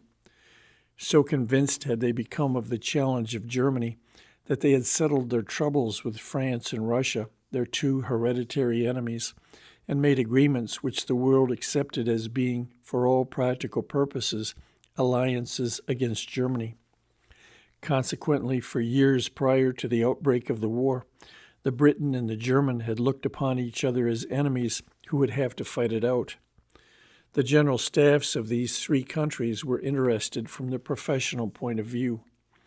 Every nation likes to believe that it is made up of natural-born scrappers who only have to have arms put in their hands to give an opponent a good licking. While everyone laughed at William Jennings Bryan's statement that millions would, quote, spring to arms overnight, end quote, as an answer to the argument for preparedness, he only expressed in words what the public, perhaps not quite consciously, believes. However, general staffs, like managerial departments of big businesses, are from Missouri and have to be shown. They knew we had successfully fought British regulars in the days before modern armies, and when we were still a hardy frontier people, the majority of whom were really expert riflemen. They knew we had fought each other for 4 years in our Civil War. However, both sides in that war started unprepared and committed the same military errors for the first few years until hard campaign and battle experience had taught the generals and armies how to fight. Therefore, that war did not show necessarily what we would do on European battlefields, face to face with a modern foe, equipped with modern weapons. While we remember victories such as Bunker Hill, New Orleans, and Gettysburg, Europeans were more inclined to recall how Washington's army almost disappeared from desertion and starvation the terrible winter at Valley Forge, how a small force of British regulars captured and burned Washington in the War of 1812, and how the vanquished in the Battle of Bull Run hurried, to put it politely, back to Washington, and the completely exhausted victors, hardly realizing their success, were unable to pursue. More than anything else, they overemphasized the differences of opinion which had existed in this country about the war prior to our entry into it. Each side had overestimated the value of its own propaganda and mistaken the noise made as indicative of the feeling of a large part of our people. The Germans overestimated the number of those friendly to Germany. The Allies believed they had persuaded us finally and with reluctance to do our duty toward them. With that curious European inability to recognize the fact that there are Americans just as there are Britons, French, and Germans, they insisted upon considering us as European colonists who would only think about or act in the war from the points of view of our different European ancestors. Europeans are willing to admit that the boasting of a Britisher about his Norman French ancestry does not lessen his British patriotism. They can see the fact that though a Breton boasts of his Breton blood and language, he is still a patriotic Frenchman. They seem incapable, however, of learning that, regardless of where their ancestors came from or what language they spoke, the overwhelming majority of the people of this country are Americans, not Europeans, that as a consequence, they put this country and its interests above every other. Thus, they were doubtful as to how hard our men would fight because they missed the heart of the matter, which was that the American soldier was not fighting for Europe or Europeans, but for his own country, which had been defied by Germany. The first combat experience of our troops was had in trench raids by the Germans against us or by our people against the Germans. While nothing out of the usual run of such affairs happened, these raids showed that our green soldiers would stand the gaff. These sudden forays by night or by day, while on a small scale, unite all the terrors of war, surprise, hand-to-hand fighting, often with cold steel, as in combat of ancient days, and the vicious fire of machine guns and wholesale destructive uprooting of high-explosive shell, the developments of modern civilization. The first German raid against Americans was made at night, against a small, isolated post of the 1st Division. While the German surprise was complete and resulted in their getting some prisoners, they lost prisoners to us and left wounded and dead on the ground. Our dead were found at their posts, their wounds and their positions showing that they had not flinched, but had died at their posts facing the enemy in hand-to-hand combat. The first daylight raid by American units was made by 2 companies of the 168th Infantry of the Rainbow Infantry Division. This raid had for its objective the destruction of a strong point in the third line of enemy trenches. The Germans became alarmed before the raid started and heavily shelled the American trenches. Despite losses in killed and wounded, and though it was the first time they had ever been under any kind of fire, the companies moved to the attack exactly on time, penetrated to the enemy's third line, destroyed the strong point, and returned with prisoners. In addition to other troubles during the raid, they were attacked several times by low-flying German airplanes, the machine gun fire of which added to their losses. Though it was not his duty as Chief of Staff of the division, Colonel Douglas MacArthur went along on the raid. The 168th Infantry, then the 51st Iowa Infantry, was one of the regiments which fought in the Philippines in the division commanded by General Arthur MacArthur, the father of Colonel MacArthur. General MacArthur started his career at the age of 18 as a private of infantry in a Wisconsin infantry regiment in the Civil War. General MacArthur, the senior, finished the Civil War in command of a brigade, as did his son in the Great War. General MacArthur was decorated for bravery in battle beyond the call of duty in the Civil War, as was his son in the Great War. Various incidents, while of small importance tactically, showed that no matter where the American soldier was or what branch of the service he happened to be in, he never hesitated to put up a first-class fight. Near Cambrai in the fall of 1917, the British had very effectively surprised the Germans with a tank attack. Shortly after, the Germans returned the compliment. Some of the troops of the 11th U.S. Engineers were working on a railway just behind the lines. Though not there for combat purposes, they immediately joined in the fight. Some used rifles they had picked up. Others pick handles or any other extemporized weapon handy. When the first of the Hindenburg-Ludendorff attacks smashed through the British Fifth Army and reached the outskirts of Amiens, 3 companies of the 6th U.S. Engineers quickly joined a nondescript force of all kinds, hurriedly gathered together by General Carey of the British Army in a desperate effort to stop the German advance. In July, 4 companies from the 131st and 132nd Illinois Infantry were receiving their first training in British trenches just in front of the little village of Hamel, held by the Germans. They were there for training purposes only and not supposed to take part in any attack. Nevertheless, these 4 companies, practically in defiance of instructions, accompanied an attack made by the Australians in which they took the town of Hamel. Along with them went a number of individual soldiers belonging to other companies of these same regiments, not in the trenches, who had borrowed uniforms from neighbor Australians so that they could take part in the attack. End Section 9. Chapter 4, Part 2. Would Americans really fight? In May, when the second of the great Hindenburg-Ludendorff attacks swept the French from the Chemin des Dames down to the Marne River, the 7th Machine Gun Battalion of the 3rd Division distinguished itself. The 3rd Division had not yet had any experience at the front, even in a quiet trench sector. It was under orders to go to one in Lorraine. These were hastily changed, and it was started towards Chateau Thierry instead. The 7th Machine Gun Battalion, being motorized, was sent on ahead. As it approached Chateau Thierry from the south, it encountered first crowds of civilian refugees with such meager belongings as they had been able to take with them, and then some of the troops which had been driven back. As the battalion rushed to the river to go into action, the Germans were entering the northern edge of the town of Chateau Thierry. 2 guns under command of Lieutenant Bissell were stationed in Chateau Thierry north of the bridge. They were subsequently cut off with some French infantrymen by the blowing up of the stone bridge behind them during the night of June 1st. However, in hand-to-hand fighting during the same night, they and the few French infantrymen with them fought their way to the railway bridge 500 yards to the west and managed, after great difficulty, to regain the southern bank.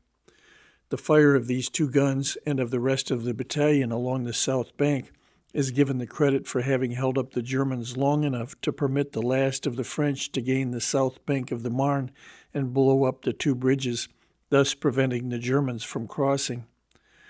General Pétain cited the battalion, quote, "It barred to the enemy the passage of the Marne. In the course of violent combat, particularly the 31st of May and 1st of June 1918, it disputed foot by foot with the Germans the northern outskirts of Chateau Thierry, covering itself with incomparable glory, thanks to its valor and its skill, costing the enemy sanguinary losses." End quote. A few days before the incident of Chateau Thierry, the troops of the 1st Division showed their willingness to put up a good fight in the open.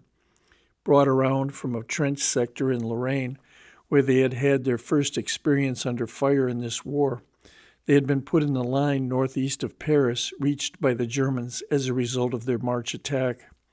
In front of them, in German hands, lay the town of Cantigny. Cantigny was of local importance because it occupied the top of a slight hill in the center of a German salient. It also gave the enemy a good observation post from which to look over our line and that of the French on either side. It was strongly occupied by enemy troops who had fortified it. Its local importance had led to its capture and recapture twice before the 1st Division came into the sector. The energy and determination shown by the Germans in recapturing it the second time showed they intended to hold it. The 28th U.S. Infantry of the 1st Division was given the task of carrying it by assault on May 28th. The day before, the enemy, becoming suspicious, determined to capture some prisoners and find out what was going on. After a heavy artillery preparation, they put down a box barrage around parts of the line held by the 26th and 28th Infantry.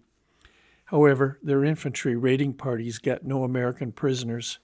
Instead, they were so vigorously driven off and pursued that the action ended with American infantry in parts of the German trenches, from which they returned with German prisoners.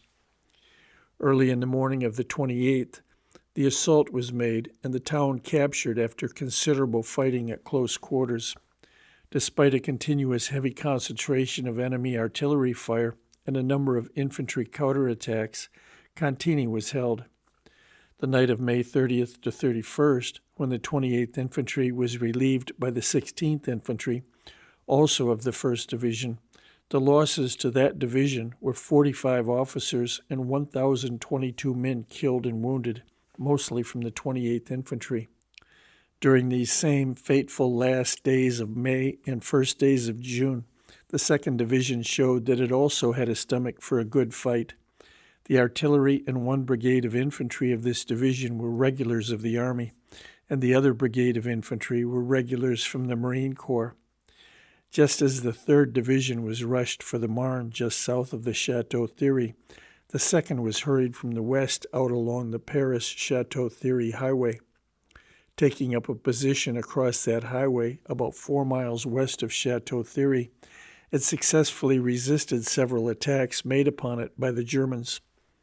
In front of the left infantry brigade, composed of the 5th and 6th Marines, was a wood covering the rocky hilltops of a number of hills just south of the villages of Torcy and Belleau, and just east of that of Bourèche. Until then, this wood, named after the nearby village of Belleau, had never been heard of. However, its name was soon to go down in military history as symbolical of the stomach for fighting of American troops. The Germans tested the mettle of each American division as it arrived in the line for the first time by heavy artillery bombardments, trench raids, and gas attacks. They made holding the village of Cantigny a test for the staying powers of troops of the 1st Division. The desperation with which they held on to Belleau Wood can only be interpreted as meaning their intent to show the Americans that when it came to a knock-down, drag-out fight, the Germans were their masters. Not that the wood was without local tactical importance. Like Cantigny, it was important both as an observatory and as a strong point in the German line. It was a strong point, the capture of which was essential before any advance could be made to take the Tripoli Plateau, the southwest bastion of the Great Marne salient, which the Germans had made as a result of the second of the great Hindenburg-Ludendorff attacks, that of May 1918. The important Tripoli Plateau a few weeks later, during the Second Battle of the Marne, was to give a great deal of trouble to our 26th New England Infantry Division and the French divisions on either side when they attacked it, because its fall meant the German evacuation of Chateau Thierry and all the southwest portion of their Marne salient. On June 6th, the Marine Brigade attacked. Despite heavy losses and desperate resistance on the part of the Germans, they captured the village of Bourèche and got well into below Rued. From then until June 16, the Marines stubbornly continued their advance, though the Germans, with equal stubbornness, literally contested every foot of the broken rocky ground, covered with trees and thick underbrush. Aside from the usual local counterattacks, the Germans, after several days of preparation, made a large, formidable one on June 14. It was successfully resisted, as was another on June 15th. In the meanwhile, the other brigade of the division, made up of the 9th and 23rd Infantry, drawn into the fight, had also advanced, capturing parts of the German line in front of them, though this was not originally intended. The night of June 16th, the Marine Brigade was relieved by the 7th U.S. Infantry, sent from the 3rd Infantry Division on the Marne nearby. General Harbord tells how in the fortnight preceding this relief, he had lost from his Marine Brigade 17 officers and 400 men killed and nearly 3,000 wounded and gassed. After 6 days, the 7th Infantry, which had continued the fight and gained some ground, was again relieved by the Marines. In a carefully prepared final attack on June 25th, the Marines captured the rest of the wood. From then on, they held it. General de Goutte, commanding the 6th French Army, in which the 2nd Division was then serving, cited both regiments, the 5th and 6th Marines, and decorated their colors with the Croix de Guerre with palm. In honor of its capture, the official name of the wood was changed by the French to the Wood of the Marine Brigade. The casualties of the 2nd Division as a whole during this period came to nearly 8,000 officers and men. Recently, I asked General Harbord, "General, looking back after 10 years, what do you think now of the Belleau Wood fight?" He said, "June 1918 found allies and enemy alike doubtful whether our troops, led by their own officers, could be depended upon to fight. The Marine Brigade of the 2nd Division that month at Belleau Wood forever removed the doubt. The capture of the wood was tactically important. Much more important, however, was the decision as to whether or not the Marine Brigade, in its first attack upon an enemy position, would allow that enemy to stop it. No matter how stubborn, how courageous, how skillful that enemy, no matter how difficult the attack across open fields, upon a wooded, rocky group of small hills, the Marine Brigade had to prove its moral supremacy by capturing the wood. They did it after long, hard, bloody fighting. The nearly 10 years that have passed since then, and several visits to the wood, only confirm my devotion to the Marine Brigade and strengthen my admiration for the glory of its deeds." End quote. In the meanwhile, other American divisions were shedding their first blood and successfully passing through the tests to which the Germans put each to find whether all the American divisions would fight or only a few of them.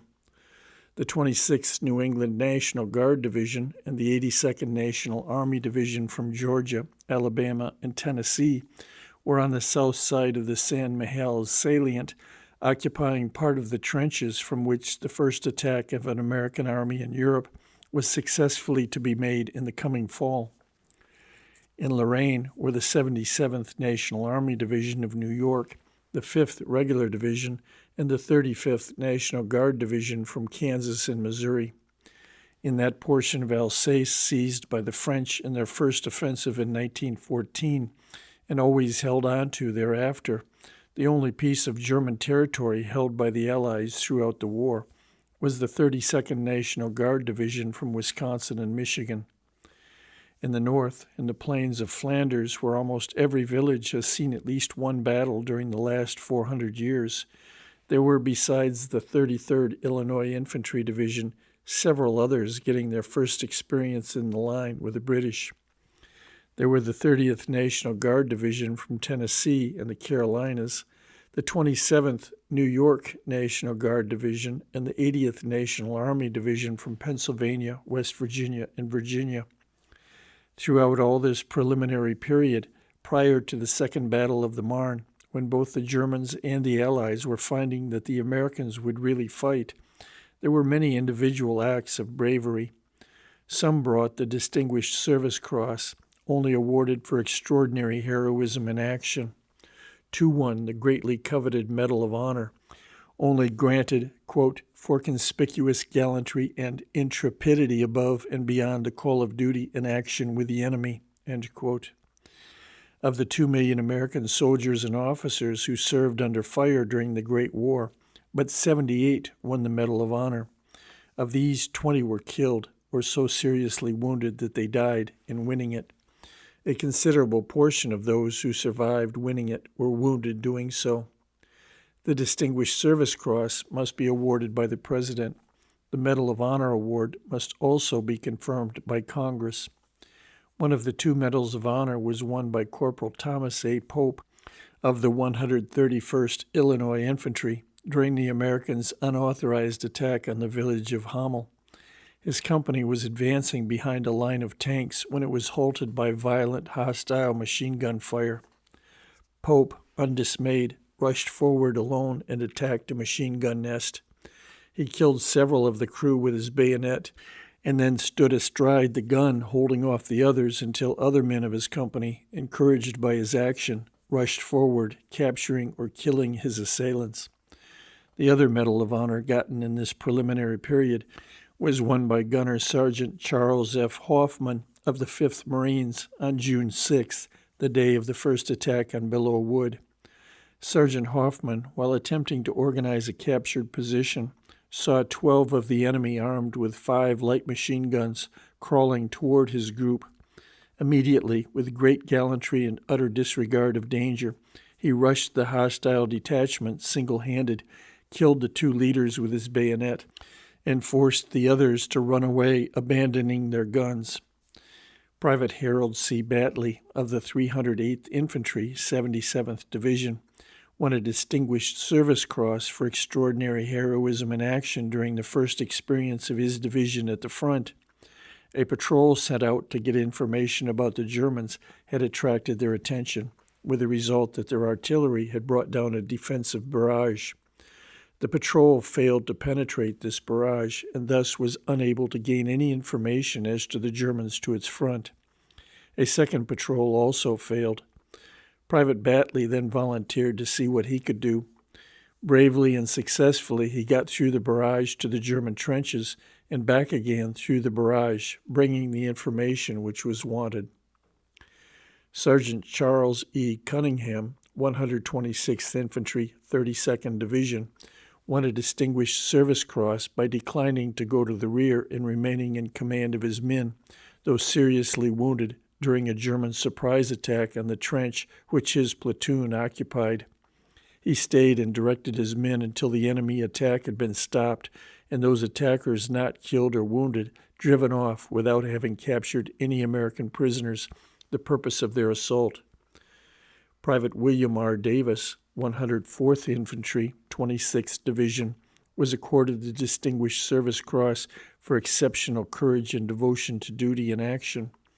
When many of the men on either side of him had been driven back by a German raid, he remained at his post, though severely wounded, and continued to fire his rifle and throw grenades at the enemy. Corporal Clayton H. Moore of the 138th Infantry, 35th Division, was decorated with a Distinguished Service Cross. While trying to carry back to shelter through heavy machine gun fire a wounded comrade, he was wounded himself.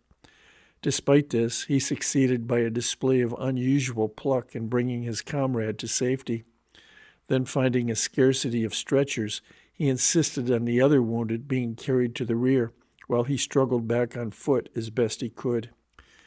The Second Battle of the Marne was one of the great decisive battles of the world because it forever turned the tide of German victory then mounting until it threatened to engulf the Allies in defeat.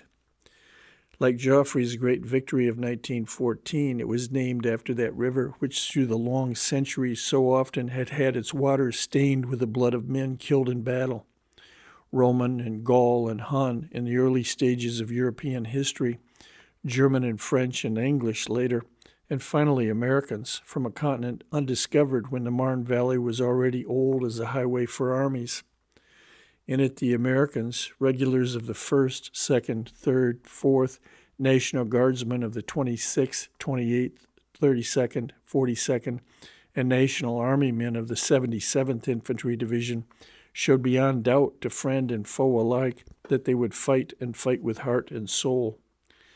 Whether on the defensive, in the white chalk trenches of Champagne, being torn to pieces by shell fire, smothered by gas, and facing the enemy's infantry assaults, whether grimly holding on unprotected by trenches on the southern slopes of the Marne Valley, whether attacking in the dark green depths, thick with underbrush of Belleau or Villers-Cotterêts wood, or the forests of Fère and of Nesle, amid the hell of crashing shells, banging grenades, and the rat-tat-tat-tat of machine guns, whether struggling through the deep ravines near Soissons or south of the Vesle, or stubbornly crossing the bullet-swept, poppy-sprinkled wheat fields of the plateau south of Soissons, or on both gentle slopes of the Ourcq River, the answer proved by the thickly scattered dead, the long columns of ambulances filled with wounded, and the long columns of prisoners in German field gray was always the same. The regular with his numerous campaign badges, the National Guardsman whose father served in the Spanish-American War and grandfather in the Civil War, the man in the National Army, drafted, it is true, but because he instructed his representative in Congress to vote for the draft as the fairest way to both to the individual and to the nation to raise an army, some of old stock whose ancestors had fought for America, some the first generation in the United States, and some born abroad. All were Americans, proud to serve their country and determined to pass with honor through that greatest test of citizenship, service in war for one's country. Having in mind Napoleon I's dictum, "In war the moral is to the physical as 3 is to 1," I recently asked Major General Charles P. Summerall, now Chief of Staff of our Army, his opinion of the moral effect of the American soldiers' fighting capacities. He commanded the artillery of the 1st Division up to and including the fight at Cantigny. He commanded that division during the famous assault south of Soissons in the Second Battle of the Marne, as he did at the Battle of Saint-Mihiel. The splendid assault it made during its first appearance in the Argonne, stubbornly and successfully carried forward day after day despite bloody losses, caused his promotion on the battlefield to command of an army corps. His answer was, "A Napoleon may plan and direct a combat. The supporting artillery may plan and execute its accompanying fires to perfection. But there will be no results to victory unless the individual infantryman, soldier, and officer will courageously advance into the enemy's position, drive him out, and stick there himself, regardless of merciless counterattacks and heavy shelling. At Cantigny, I saw our 1st Division pass gallantly and successfully through its first great test and attack, and in holding what it took. At Soissons, at Saint-Mihiel, at Exermont, at Beaumont, and near Sedan, I saw the American soldiers prove themselves veterans in the true sense of the word. Any courageous man can, because of the valor of ignorance, go through his first grueling combat. Only the true veteran with heart of oak and that calm courage which comes from being able, despite knowledge of the consequences, to look death squarely in the eye, can again and again, as often as asked by his leaders, go into battle and fight with that determination essential to success. 10 years have not changed my opinion, formed on the battlefields of France, that the fighting value of the American soldier played a vital part in bringing the war to a successful conclusion. End of section 10. Chapter 5, Part 1. Could American generals be trusted with modern armies? What reasons did the Allies give for their continuous effort to absorb our men in their armies, first as individual replacements and finally by divisions? Their last effort was made after the 1st American Army, under command of General Liggett, had fought halfway through the Argonne, and the 2nd American Army, under General Bullard, was planning a later attack in the direction of Metz. Both armies were under command of General Pershing. The reason for this final effort, within a little more than 2 weeks of the armistice, can be told in the words of a Britisher. Quote, Lord Milner, Secretary for War, proceeded to Paris on the 24th October, as arranged, to discuss and to propose that American divisions should again be distributed between the various British and French armies along the Western Front, so that fuller advantage should be taken of their remarkable fighting capacities than could be expected when they operated as an American army. End quote. In other words, such American generals as Pershing, the commander-in-chief, Liggett and Bullard in command of armies, Summerall, Hines, and Dickman commanding the Army Corps then struggling through the Argonne, and their staffs were not competent enough to get the results from American troops of which they were capable. This last effort, like its many predecessors, was based on two arguments, both of which seem plausible enough to anyone unacquainted with the facts of our military history.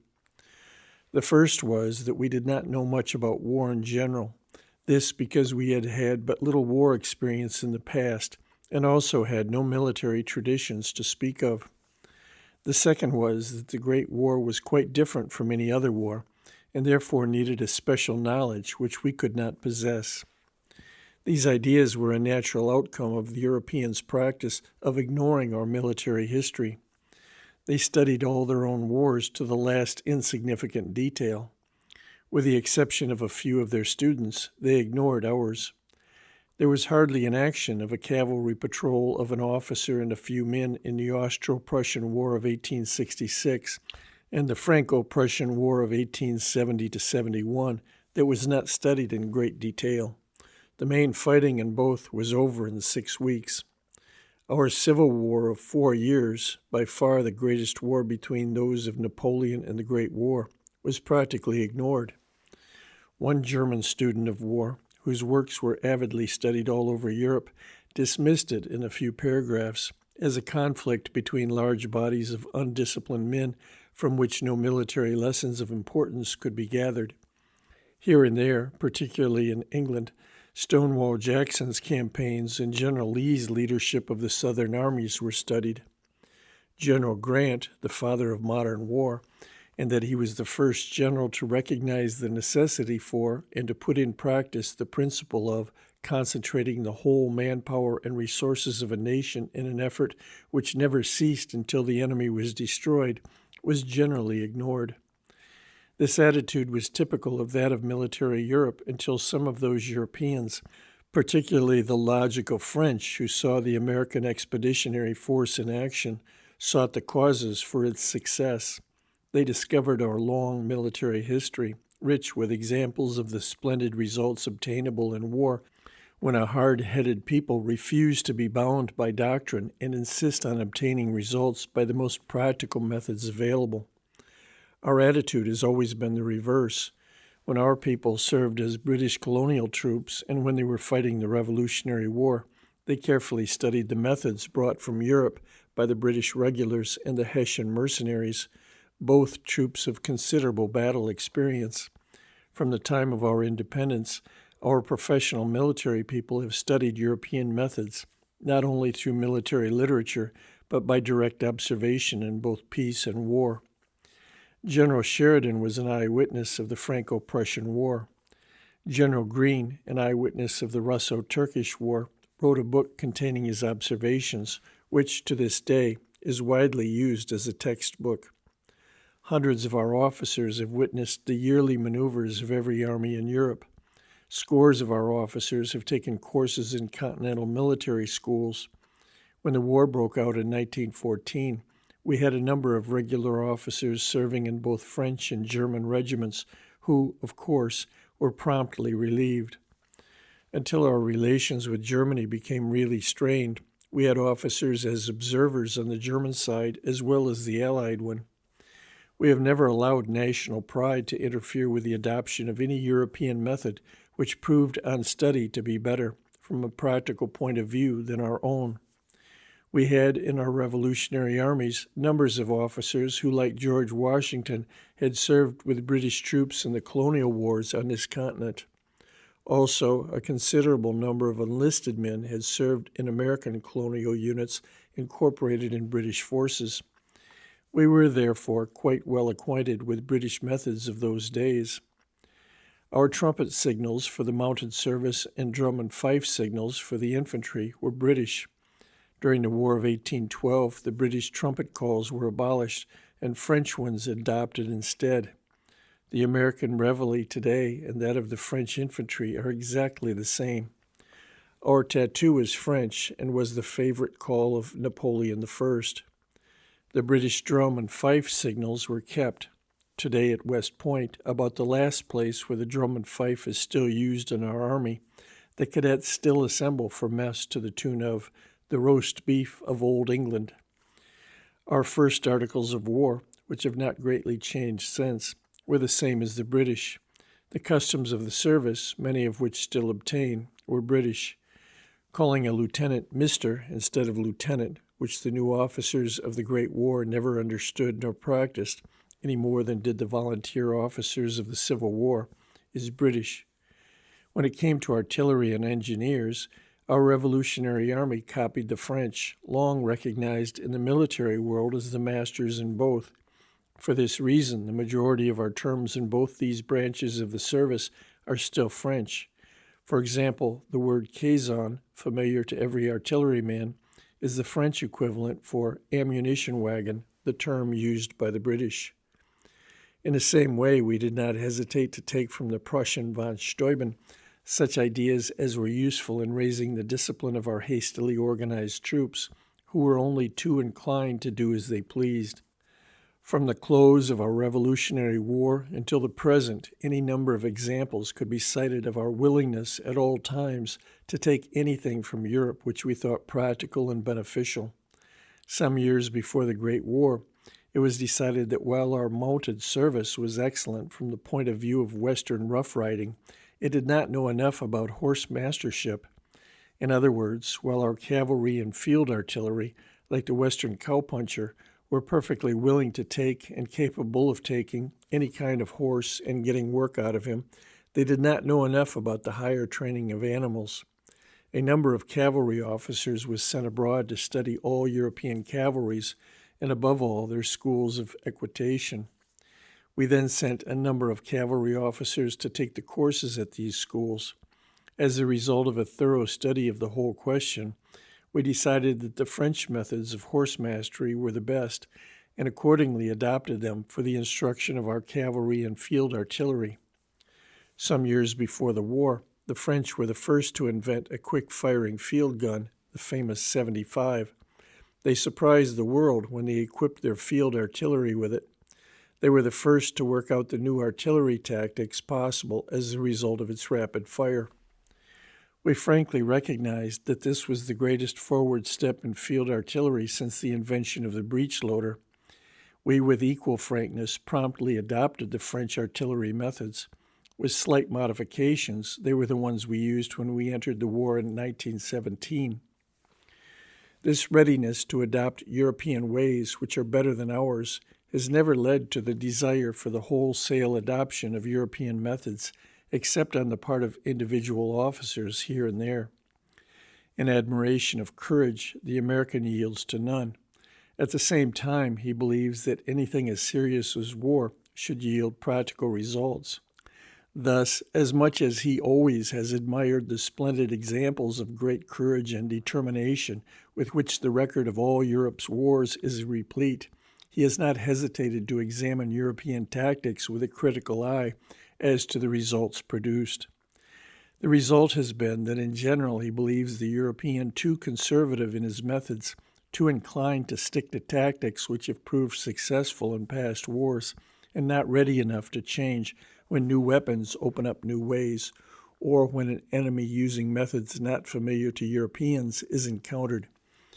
In other words, there is too much of an inheritance from the days of chivalry when high courage led the knight to disdain any method other than hard fighting, and he rode full tilt, lance at rest, straight at his enemy. The knight despised the archer who shot him down from a distance, though frequently this disdain led to the knight's defeat.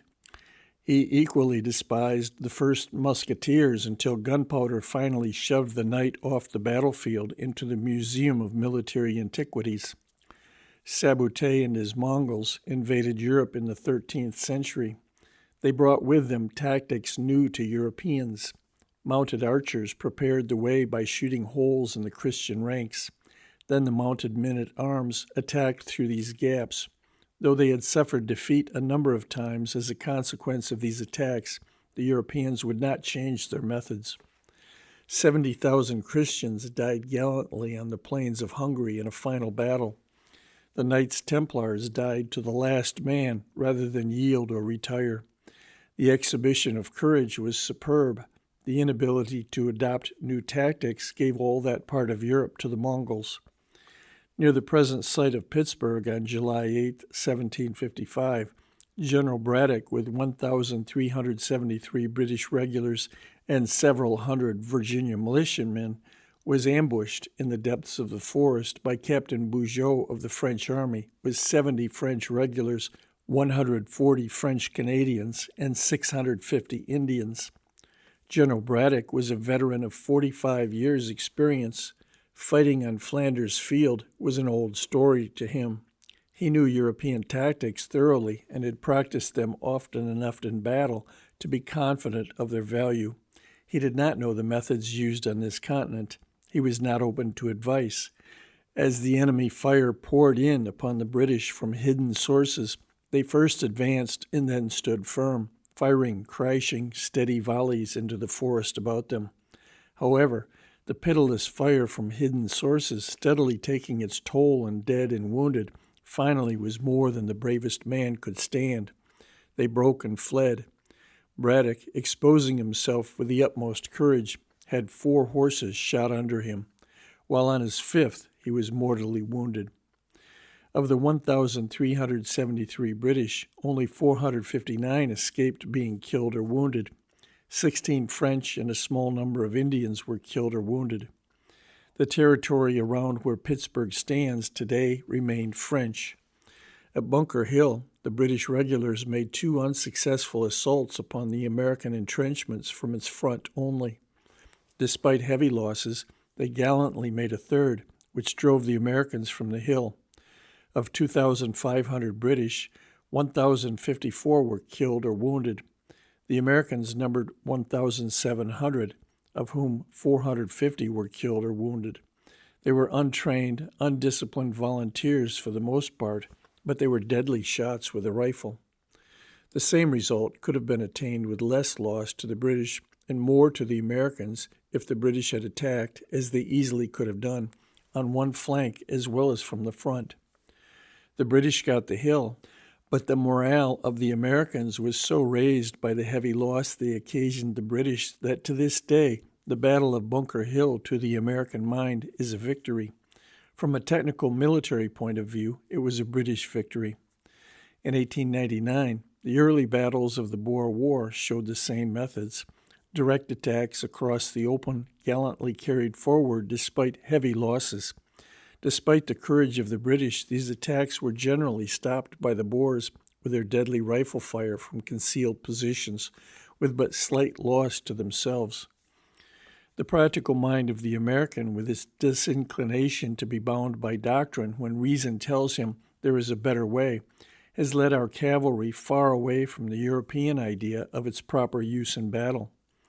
In the Franco-Prussian War, the Germans had 56,000 and the French 40,000 cavalry.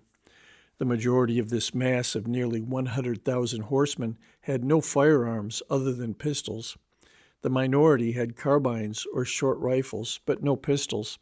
They all had sabers, many had lances.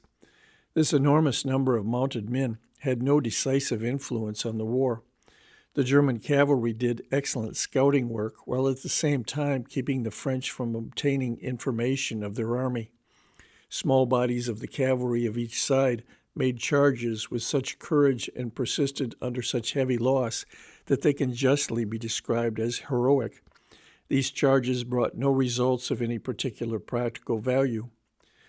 General Sheridan, the great cavalry leader of our Civil War, was an eyewitness of the 4 bloody charges by General Marguerite's cavalry without effect on the Prussian infantry, which had climbed to the plateau of Flowing near Sedan.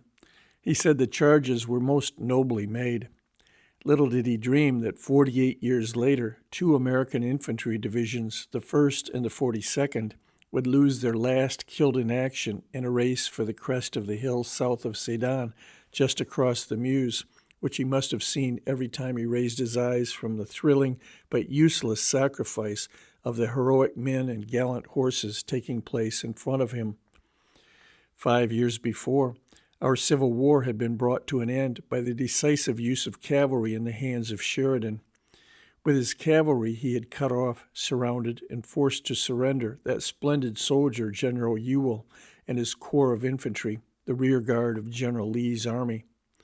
A relatively few hours later, by the same bold use of cavalry, Sheridan cut off the retreat of General Lee's army, and by holding until the Union infantry arrived, he brought about Lee's surrender at Appomattox. But both the Union and the Confederate cavalry were armed throughout with carbines and pistols. They also had sabers, which they did not hesitate to use on each other in mounted charges. The secret of the many decisive actions which must be justly credited to both during the 4 long years of war was that they never hesitated to use the best tactics to win the fight in which they were engaged. They had no false pride about dismounting from their horses and fighting on foot with their carbines like infantry. They did not hesitate to tackle infantry. They charged boot to boot at a thundering gallop with drawn saber, like European cavalry when experience told them this would produce the best results. The 4 feet of the horse, the 2 feet of the cavalryman, the saber, the pistol, and the carbine were the tools given them. They solved each problem by such combinations of these as hard-headed reasoning and experience had taught them. Tradition could not limit them. Results were what they were after and got. Our experience with European troops and our study of European wars have taught us many valuable lessons which we have not hesitated to accept. Also, our military history contains the record of many mistakes on our part. At the same time, both have confirmed our belief that the tactical methods evolved by our troops from our greatly varied battle experience of 150 years, using American hard-headedness as a guide, are more practical than those created for Europeans fighting in Europe and impregnated with European traditions. In nothing have we differed more with Europe than in the use of the rifle on the battlefield. We have believed from the beginning, and our experience on the battlefields of the Great War has confirmed this belief, that the rifle in the hands of an individual soldier who has been trained until he can pick out and hit individual enemies during battle is one of the most, if not the most, deadly weapon in existence.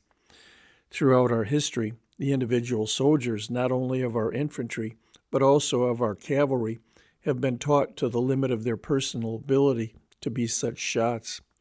Such lapses as have occurred in this have been due to over-economy on the part of Congress, always vigorously resisted by the Army until done away with. Each year, several months have been devoted to rifle shooting, and for the cavalry, also pistol shooting, dismounted and mounted. The course followed has taught all soldiers 2 things. First, to fire accurately and carefully at individual enemies at ranges to include 600 yards. Secondly, to fire rapidly and accurately as many as 5 shots in 20 seconds at 200 yards and 5 in 30 seconds at 300 yards at different enemies. In addition, those men who have shown themselves better than the average shot have been taught to fire accurately as far as 1,000 yards. To reward good shots and stimulate interest in shooting, the men have been divided into different classes according to their shooting ability. The 3 highest classes, Expert riflemen, sharpshooter, and marksmen are given extra pay. Qualification each year is essential in order to draw this pay. Aside from this, the companies of infantry and troops of cavalry in the Army are graded each year according to their shooting ability. This competition not only stimulates interest, but also is an important factor in determining the military efficiency of the captains. To create still further interest, a series of competitions is held each year. They start in each unit as a means of picking the men and officers to go to the next higher competition. Each class of competition is used in the same way to determine the contestants for the next higher one until the national match is reached. This is a great annual event in which the best shots of the regular Army, the civilian soldier forces, the Navy, the Marine Corps, and civilian shooting clubs compete. In Europe, the amount of money and time spent on instructing the individual soldier in the use of his rifle has always been much less than in America. Also, instead of great faith in the individual rifle shot, the general tendency is to count upon the hits resulting when the massed fire of a whole unit sprays the ground to its front. The only marked exception to this rule was the British Regular Army, which as a result of the heavy losses inflicted by the excellent shooting of the individual Boer in the South African War, took up rifle shooting in earnest. However, as Great Britain's war armies were raised, they did not even attempt to produce the high standards with which the regular troops in 1914 entered the campaign in France. As the Great War progressed and more green men had to be hurriedly trained and sent to the front, the infantry in most armies relied more and more on the use of machine guns and grenades and less on the fire of their rifles. In fact, the point was reached where many infantrymen hardly considered their rifles as more than poles on the end of which to carry their bayonets. End of section 11. Chapter 5, Part 2. Could American generals be trusted with modern armies? The American observers who visited the different fronts prior to our entry into the war, and the officers sent there after our entry to study conditions, soon came to the conclusion that the small results charged to the infantry rifle were not due to its use being out of date, but simply to the fact that the troops, besides lacking training in its use, did not even realize what could be done with it.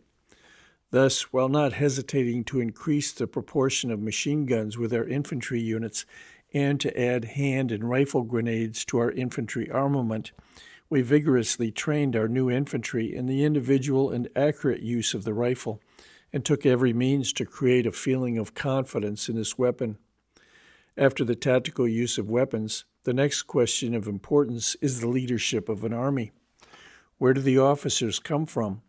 What is their military training?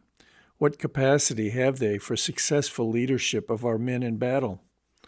The oldest military school in the world with a continuous history is the United States Military Academy at West Point, established on the site of two of the forts built to guard the Hudson River during the Revolutionary War.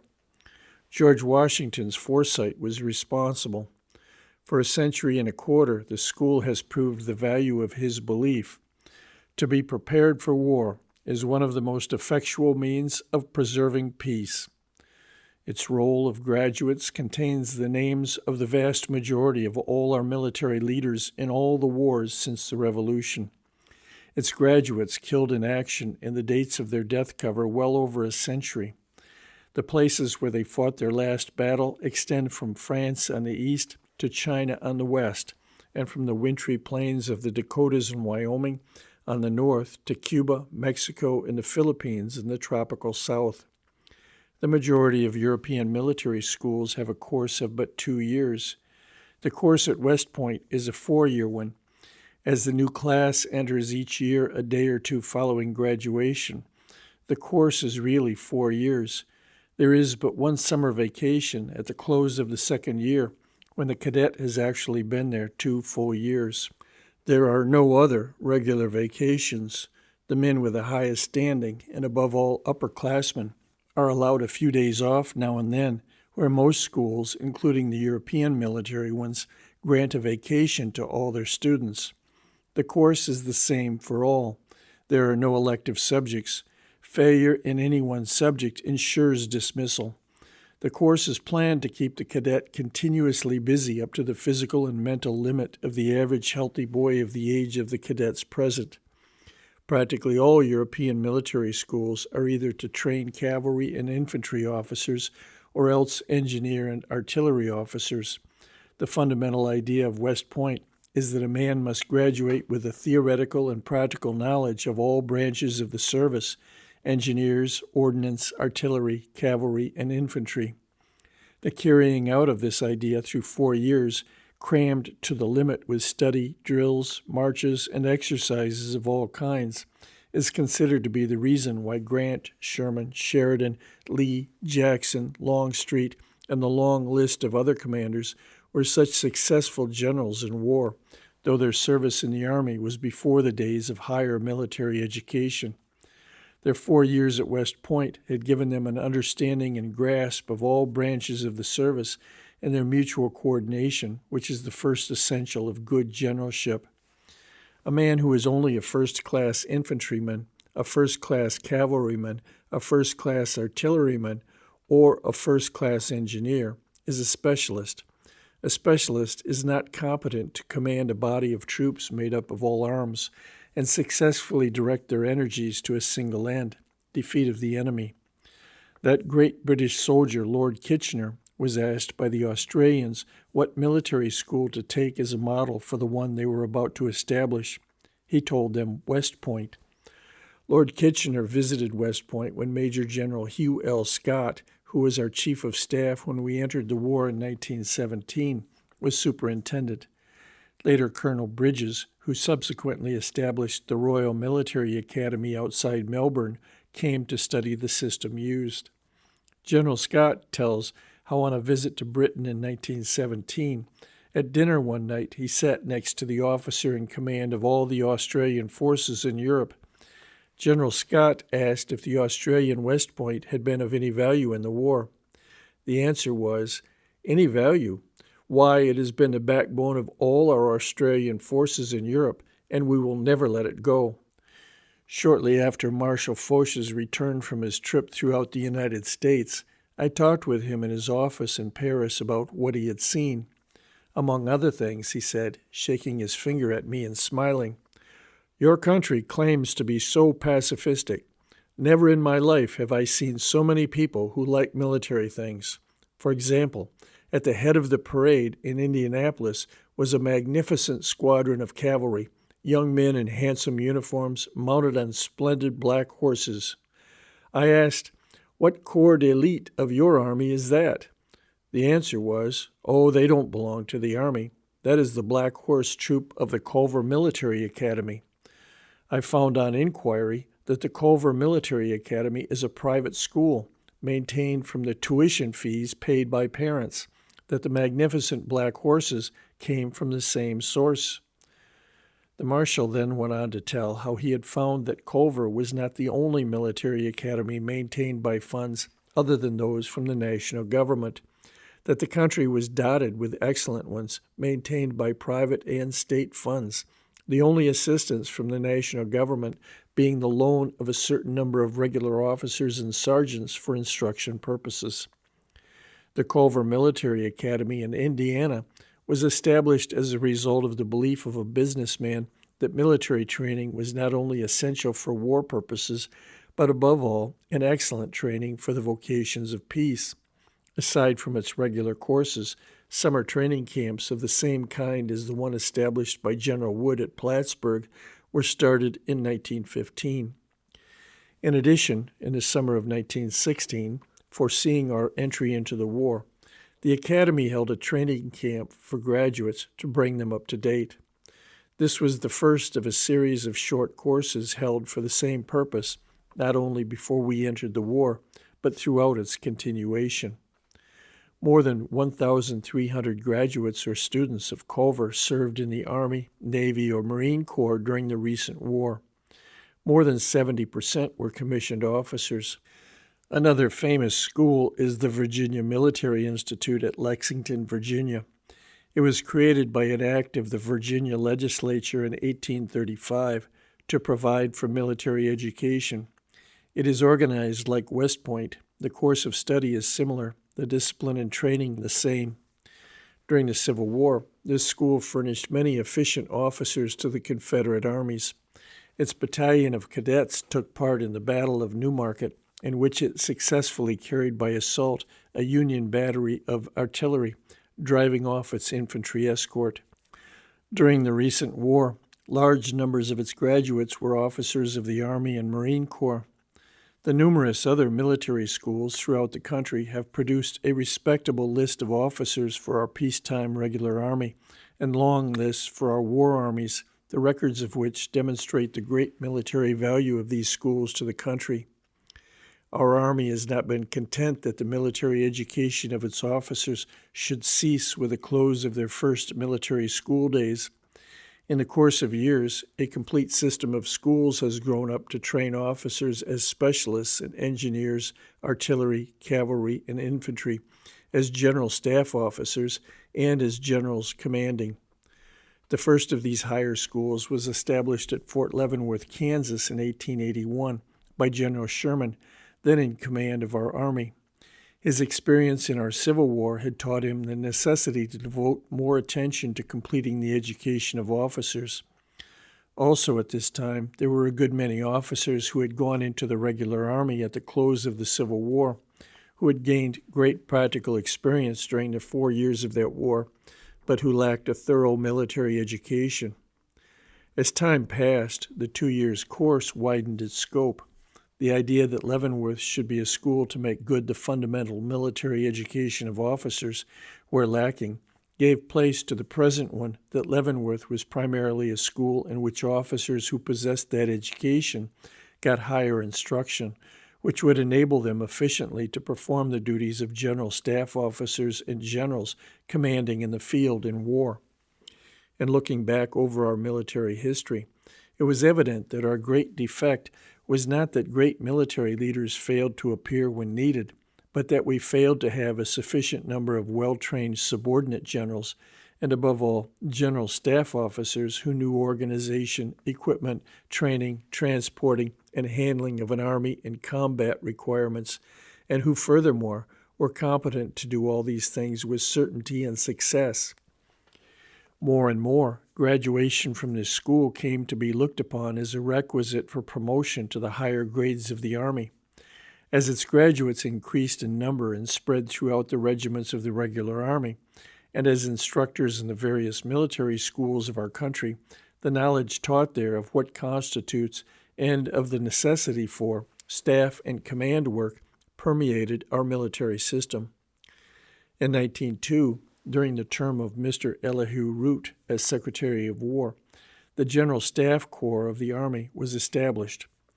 For a long time, the leading officers of the Army had realized the necessity for such a coordinating body, above all in a country which never prepares for war and always expects a small War Department and a relatively small corps of regular officers immediately to organize the millions of untrained citizens brought to the colors into a large and effective army. Also, thanks to Mr. Root, the Army War College was organized. This institution, a college in the true and best sense of the word, made our system of higher military education and research work complete. The result was that when war came, for the first time in our history, we had a numerous corps of professional officers whose thorough training over a long period of years made them competent quickly to organize and train our new armies and to get them in the presence of the enemy and to fight them efficiently from the point of view both of general staff work and of commanding generals. In practically all European armies, officers on entering the General Staff Corps leave their branch of the service and become permanent general staff officers. It is true that from time to time they are sent back to do a short period of service with troops. However, they are essentially general staff officers and no longer troop or line officers in the true sense of the word. During the Great War, it was found that as a consequence, many general staff officers were out of sympathy with the officers and enlisted men of the fighting units. They had gotten too far away from troops to understand their point of view. When our general staff was formed, the older officers of the Army, who were veterans of the Civil War, and remembered the results in that war of lack of sympathy and understanding between troop and staff officers, insisted that we should not adopt this system. The result was that officers of our general staff remain officers of artillery, cavalry, infantry, or whatever their branch of the service happens to be. They are simply detailed for 4 years. At the end of this time, they must serve at least 2 years with troops before they are again available for detail. Many are not redetailed for longer periods or at all. The consequence is that a very high proportion of regular officers have served on the general staff, and that all general staff officers, knowing they must return to troop duty, are careful as to the measures which they advocate for the troops. In general, the result has been an absence of dislike between the line and the general staff, and a mutual understanding and sympathy, which made for smoother relationships between the two during the Great War. Another thing which has strengthened our corps of officers is the entire absence of any class distinction as a determining factor, with respect either to the branch of the service which the officer enters or to influence on his promotion, two things somewhat prevalent in most European armies. Men are commissioned in the different branches of the service according to their capabilities as officers in those branches, not because of their social standing. They are picked for the cavalry because they are good cavalrymen, for the infantry because they are good infantrymen, for the artillery because they are good artillerymen, and so on. The cavalry is not better socially than the other branches of the service. The infantry is not considered less desirable socially than the other branches of the service. They are all on a par socially. The same is true of the regiments in each. There are no crack regiments which look down upon others. In the first place, there are no class distinctions in this country. In the second place, all cadets at the military academy at West Point are on exactly the same footing in every way. They all take the same course and do not know until just before graduation whether they are going to be cavalrymen, infantrymen, artillerymen, or engineers afterward. The result is that every man has classmates and friends in every branch of the service. A cavalryman is not going to turn up his nose at a classmate and friend who has gone into the infantry because he liked it better, and who perhaps had a higher standing, scholastically and otherwise, throughout their 4 years together at the military academy. In addition, approximately half the corps of officers, as a rule, are not graduates of the military academy. Some come from private military schools, some are graduates of the great colleges of the country. In each war, a number of men who are volunteer or temporary officers find they like the Army and a military life better than they do civil life. Many of these men are commissioned in the regular forces. Enlisting in the ranks and working up to a commission has been a favorite way with many youngsters who are unable to obtain an appointment to West Point.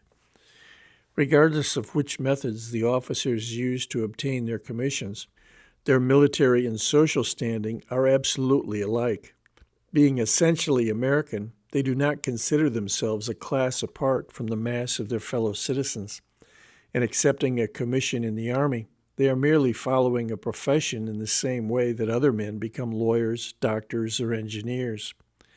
As for military traditions, not only the regular Army, but the National Guard also, is full of it. There are older regiments in Europe than in this country, because Europe is much older. However, when the Great War broke out, there were few European regiments with as many battle honors on their colors and standards as those carried by a number of our regiments.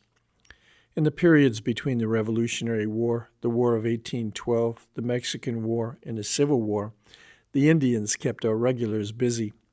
From the close of the Civil War in 1865 until 1881, each year they took a toll in dead and wounded officers and men.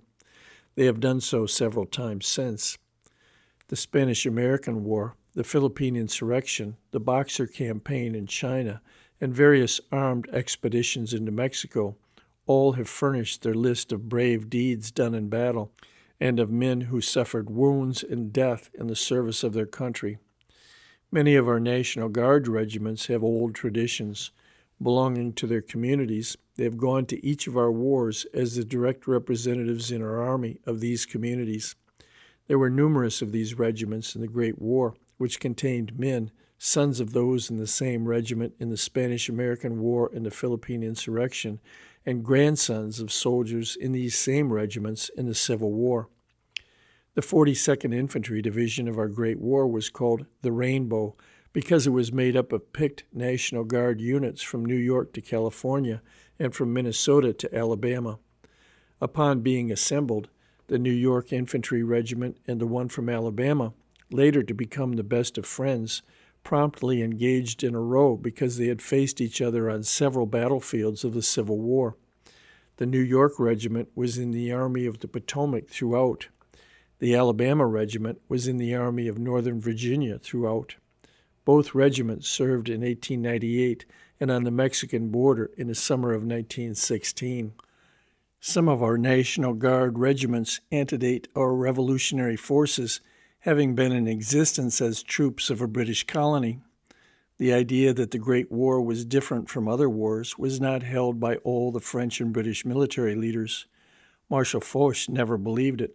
It furnished a convenient excuse for those civil and military leaders of the Allies who were responsible for the bad management of the war.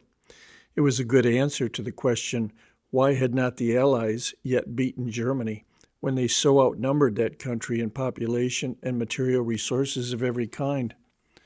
However, Foch was not in command when Pershing arrived in Europe, nor was he to be until practically 10 months later.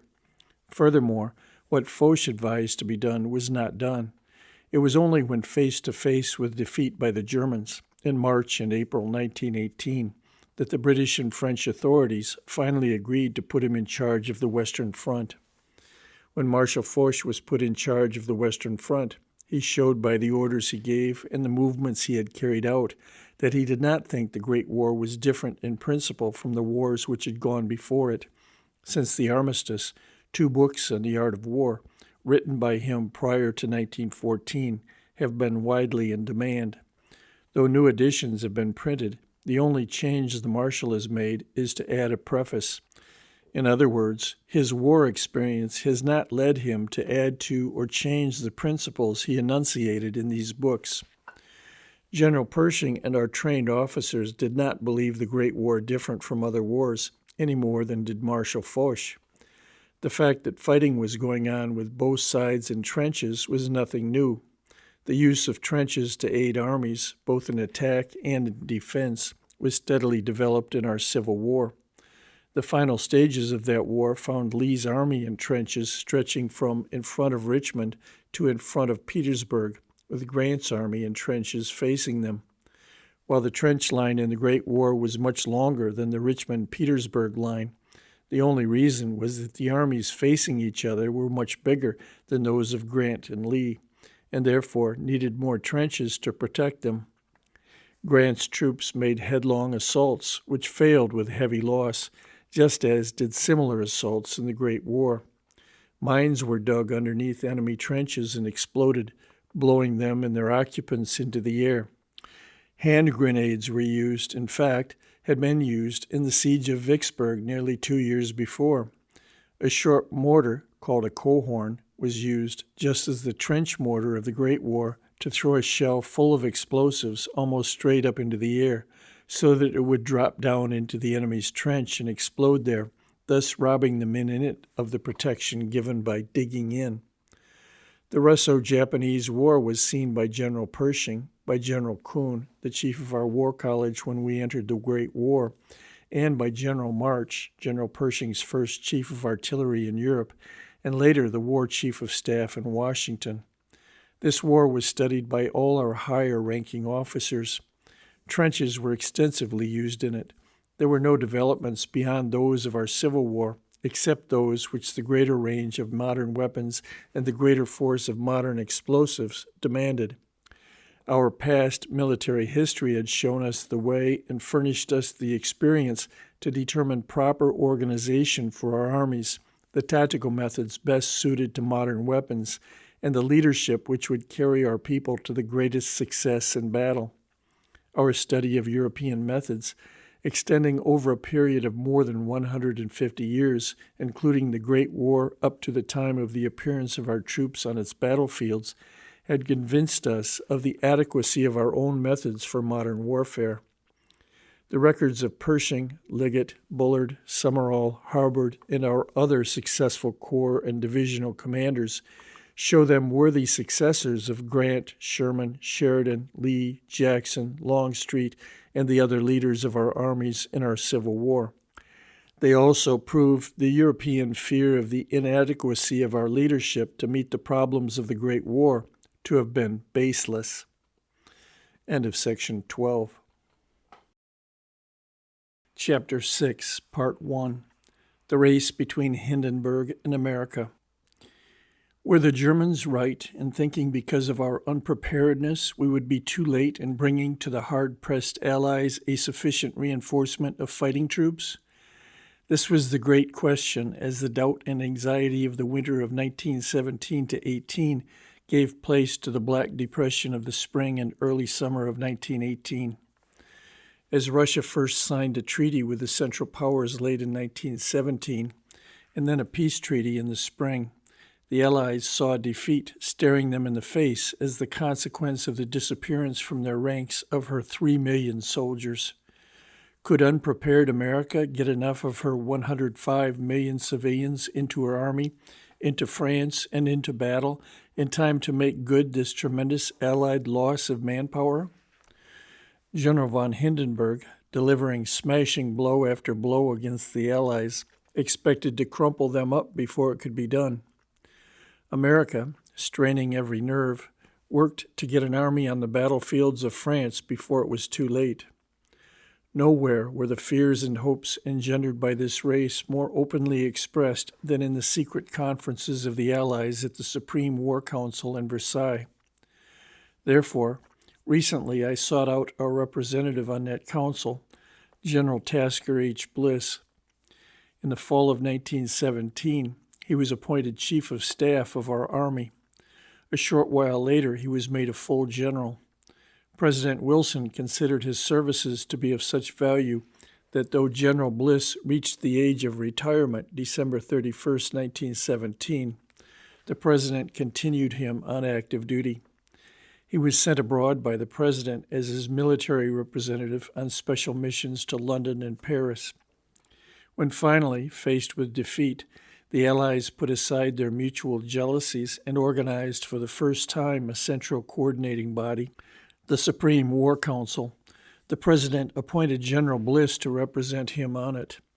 I asked him, "General, how far were the Allied leaders convinced that unless we got troops on French battlefields, we would be too late to stop the Germans?" He answered, "Both the Allies and the Central Powers knew that victory would come to the side whose people had the best and most obstinate morale, and whose armies had the most manpower and the equipment which must go with it. 11 years ago, at the time we entered the war, many men here and in Europe thought it both possible and probable that the war would last at least through 1919. Then in October 1917 came the Second Russian Revolution and the Soviet government, which began to negotiate peace with the Central Powers. They knew, as everyone did, that the war would be decided on the Western Front between the North Sea and the Alps." I interrupted. "Then, General, you have no sympathy with those who thought they could find an easier way than fighting it out on French battlefields by whipping Turkey or invading Austria from Greece? You don't believe get-rich schemes will work in war any more than they do in peace?" He answered, "Of course not. You have to pay with real fighting for success in war, just as you do with real work for success in peace. To go back, Russia's dropping out now gave Germany the chance to transfer a large force of comparatively fresh troops from the Russian to the French front. Therefore, victory was to be decided by relative manpower. Everything pointed to the necessity for Germany to carry out her plans for attacking the Allies as quickly as possible. Had a strong American army been in France by the end of 1917, it could have stopped the Germans from even starting their attacks. However, it was not there, with the result that Germany in March began the first of her great attacks with a startling success. From then on, it was clear that America's primary business was to, as quickly as possible, restore the balance of manpower to the Allied side by rapidly increasing her army in France. This was the general view of the Allied governments as early as October 1917. It was made clear by them to the American missions sent by President Wilson to Europe, of which I was the military member. Before we left the United States, Allied representatives had suggested that we stop for the time being sending troops and send food and other supplies instead. But when we reached Europe, the British and French authorities responsible for fighting the war always said it would be disastrous. They wanted soldiers and more soldiers, not food. I said, despite all the slogans about food will win the war, ships will win the war, the whole thing came down to what it has in every other war. The only way to win is to whip your enemy's army on the battlefield. Why, of course. How can there be any other way when you are at war with an enemy who really fights? Then, continuing, he said, I was told both in England and in France that the plans for sending over our troops, as then laid down, needed to be changed to bring over at least twice as many by the end of the spring of 1918, or a grave military crisis could be expected. The British and French laid great stress on the disaster to the Italians in the Caporetto battle and the fact that Russia had practically withdrawn from the war. They said that the number of their divisions had been reduced, and also the number of men in each division. They believed their reserve of manpower was practically exhausted. At a conference in London in November, the British Prime Minister, Mr. Lloyd George, said, after a good deal of consultation with my colleagues and our military and naval advisors, I should put manpower and shipping as the two first demands for your consideration. I interrupted by saying, after all, we had more troops ready than we could get ships to carry them. The general said, yes, shipping was the neck of the bottle. But to continue, when the Supreme War Council at Versailles took up the question of the general policy for 1918, the four heads of the United States, French, British, and Italian governments adopted one based on the assumption that success could be obtained only by enough American troops arriving to restore to the Allies the balance of manpower and keep it restored. In short, it was the Allied conviction as early as the month of November 1917 that the Germans were about to begin the transfer of a minimum, and more could be made available, of 50 divisions from their eastern to their western front in France, which would more than give them the balance hitherto held by the Allies. They had no hope of meeting this, and on every occasion frankly so stated, except in a prompt and rapid increase in the arrival of American manpower. So convinced were they of this as the crisis approached that they made available a large amount of tonnage believed to be almost vital for other uses, solely for the purpose of the rapid transportation of our troops.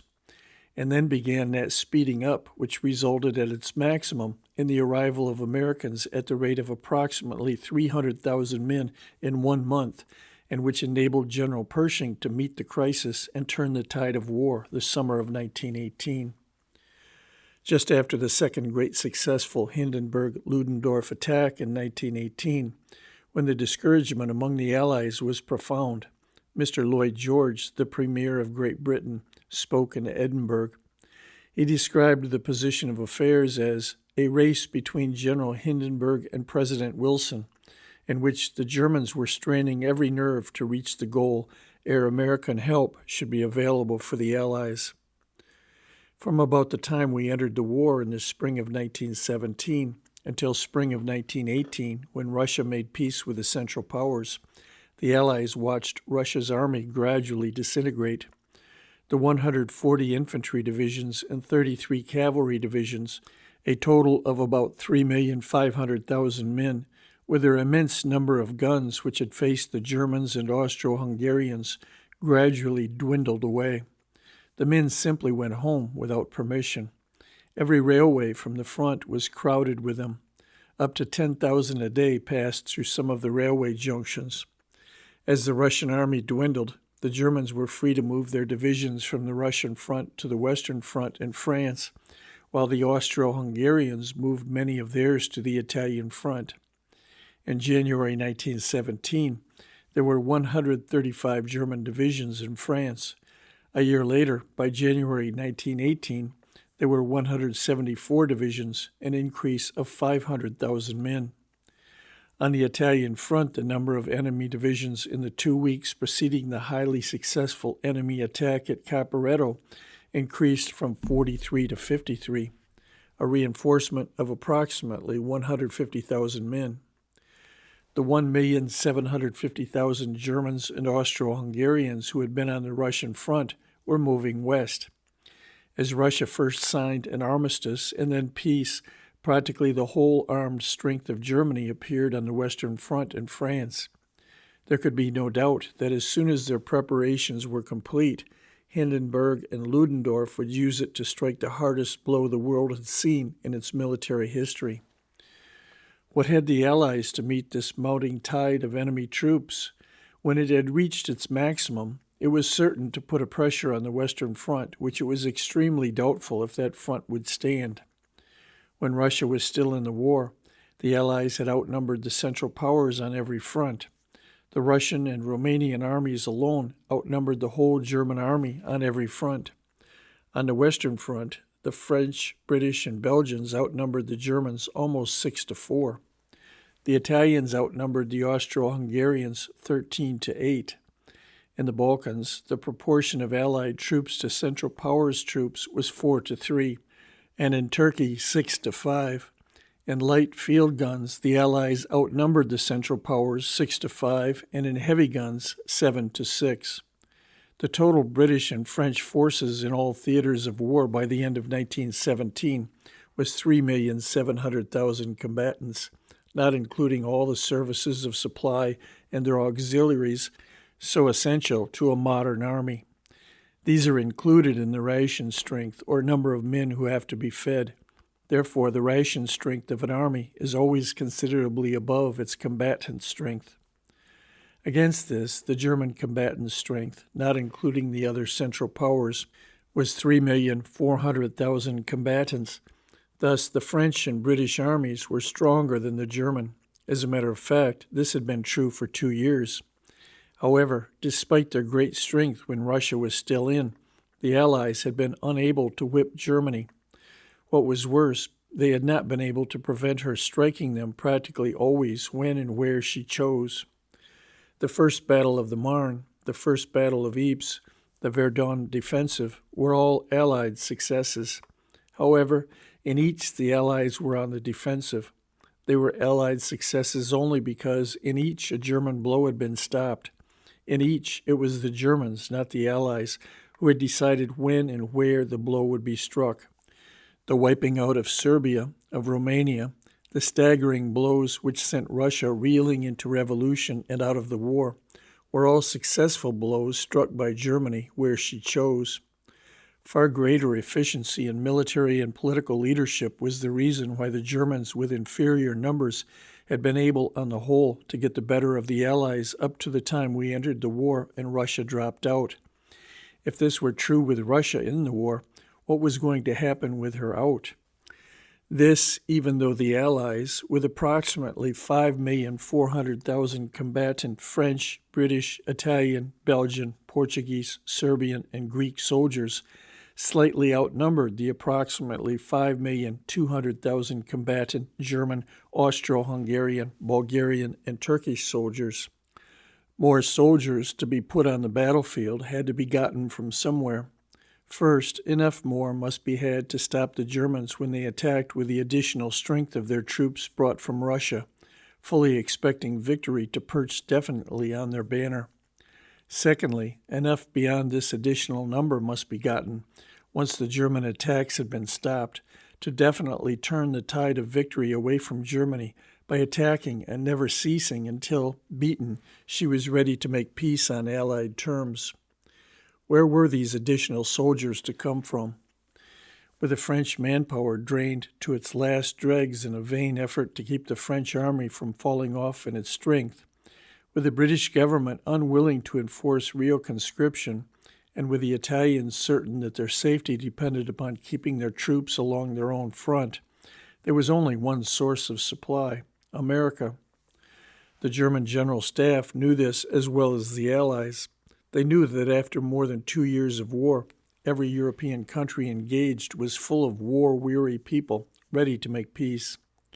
They counted on the smashing blows they were preparing to deliver the Allies to send up the morale of their own people and more depress that of the Allied peoples. With a series of successes on the battlefield and a growing conviction among the Allied peoples that they were beaten, only one result was possible: victory. They could see but one possible interference with this plan: the arrival of sufficient American troops on the battlefields of France to give the Allies that reinforcement which was essential if the German offensives were to be stopped. The yardstick with which they measured the time which must elapse before an American army could arrive, presuming unprepared America really intended to put an army in Europe, was the 2 years, lacking 1 month, between unprepared Britain's declaration of war in August 1914 and her first attack on a large scale on the Somme, July 1916. Also, they counted on the immense difference between transportation of an army 20 miles across the Channel and 2,500 miles across the Atlantic. The short 20 miles of shallow water between England and France could be denied to the German submarine with comparative ease. The vast reaches of the 2,500 miles of the deep Atlantic Ocean between America and Europe could not. The freedom with which the submarines were then roaming its breadth and depth, sinking their prey where they found it, was the best proof. However, the Germans had not foreseen, nor had the Allies for that matter, the immense and united energy with which America would immediately throw the whole of its manpower and material resources into the waging of the war. Had we been prepared, the force of our immense resources could have been used during the fall of 1917 in a blow which, as General Bliss points out, might have been decisive against the German army then concentrating its full strength in France in preparation for its smashing attacks in 1918. However, as has been true at the outbreak of each of our wars, we were unprepared.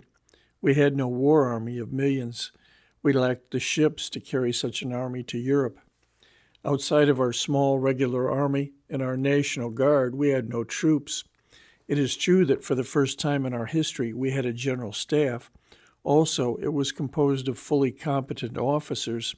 However, outside of this directing, coordinating body, we lacked everything necessary to expand our small forces to the war army of millions we needed.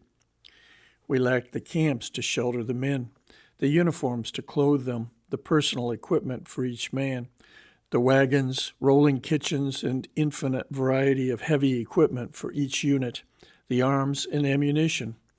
If we sent all our 300,000 regulars and National Guard, our only trained troops, to Europe immediately, there would be no one left to train and lead the millions of untrained called to arms. If we kept most of them at home to prepare our millions for the battlefield, we could send only a few troops to help the Allies during the long period before these millions would be ready. Why were we caught like this, thus giving Hindenburg his chance? Even though our public did not know the truth about the danger to the Allies resulting from Britain's unpreparedness when she entered the war in 1914, why did not our War Department know? There was no excuse for its being fooled by propaganda.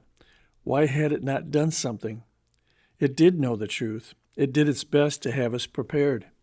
Its plans were blocked by President Wilson, by his supporters in Congress, and by the peace propaganda thickly spread all over the country by our pacifists. The war had been going on less than a year before it was evident that both sides were violating our rights at sea. This, coupled with a steadily increasing feeling against Germany, made it evident we should overhaul our national defense and make it ready for the immense expansion which war would demand. Societies sprang up to preach the necessity for this. The National Defense League, the Army League, and the Navy League were the most prominent. General Wood organized the Plattsburgh camps. Finally, the movement reached such proportions that President Wilson in 1916 instructed the War College section of the General Staff to prepare a bill for Congress. It did so. When he saw what the bill called for, he not only did not send it to Congress, but forbade the War Department to give out its details. He had always shunned the War Department's desire to show him how unprepared we were. When public opinion forced him to act, apparently, he was horrified at what was needed. What we had to do later shows that the General Staff, in its fear of shocking the statesmen, did not go nearly far enough in this bill to create and maintain the 4 million men we put under arms once war was declared. Senator Chamberlain of Oregon, chairman of the Senate Military Affairs Committee, introduced a bill in the Senate which called for about what the General Staff had asked for. Led by Senator Wadsworth of New York, the Senate passed it by a large majority. When it came to the House, it was supported by such men as Kahn of California, Tilson of Connecticut, Olney of Massachusetts, Greene of Vermont, and Moran of Pennsylvania. However, the administration defeated the purpose of the bill by amalgamating it with one named after Mr. Hay, a congressman from Virginia. Mr. Hay of Virginia, Mr. Dent of Alabama, and Mr. Anthony of Kansas were the leaders in this. The resultant so-called Hay-Chamberlain bill, touted to the country as preparing us for war, did nothing of the kind. The confusion and delay which took place once we declared war proved this. Jane Addams of Chicago, Oswald Garrison Villard, and the rest of our leading pacifists appeared before Congress and did their best to prevent our making any preparations. The Church Peace Union, which works hand in hand with the Federal Council of the Churches of Christ, worked against preparedness. To quote a report prepared on the answers received from a questionnaire by Dr. Sidney L. Gulick and Dr. C.S. McFarland, which was published for the Federal Council of the Churches of Christ, quote, "The answers to these letters were very satisfactory, and in the abstracts given out through the daily press of the nation furnish much encouragement for those opposing demands for excessive armament." End quote. We had them in. Our population of 105 million assured that. They were ready to go. Even before war was declared, they flocked to enlist in the regulars and the National Guard, the Navy and Marine Corps. From the day it was declared, there was an overwhelming rush of volunteers, which swamped the arrangements made to receive them. While Mr. Wilson's administration had refused, prior to the declaration of war, to prepare for our entry, once war was declared, nothing could have excelled the energy displayed by Mr. Wilson, the President, and Mr. Baker, his Secretary of War, in rushing our preparations to put a fighting army on the battlefields of France, the only way of bringing victory. The General Staff, shortly before the war, had had its strength in Washington seriously reduced as a result of an attack made on it through Congress. However, it for some time had made the arrangements by which all the different staff corps of the Army had plans for immediate expansion once war came. These plans included not only the purchase of supplies and equipment, but also their transportation. The only thing that was needed was the money necessary. Immediately war was declared, Major General Hugh L. Scott, then Chief of Staff, took to the Secretary of War, Mr. Baker, the estimates for the $50 million necessary to carry out these plans. He writes, quote, "I explained to him that to expend public money unappropriated by Congress was a penitentiary offense, but that these things must be done at once. Within 5 minutes I was back in my office among a council of the chiefs of bureaus with the signature of the Secretary, and said, 'There it is, gentlemen. The Secretary has touched the button, and the wheels must begin to move, not this afternoon, but now. Go to it.' General Scott had made up his mind that when war came, if he could bring it about, the Army was going to be expanded the many times necessary to bring it to war strength without repeating the errors of our past history. He had settled upon 3 major points. First, that the manpower should be raised from the beginning by conscription. Second, that no political but only military considerations should govern in the character of the troops raised and in the issuing of commissions to new officers. Third, that to gain a commission, a man must be physically qualified and must submit himself successfully to the course of training prescribed. End of section 13. Chapter 6, Part 2. The Race Between Hindenburg and America. Our general staff and trained officers, like those of every other country, had no illusions as to the quickest, most economical, and fairest way to raise a new army of the numbers needed for a long period of a war in which the nation really fights with its whole strength.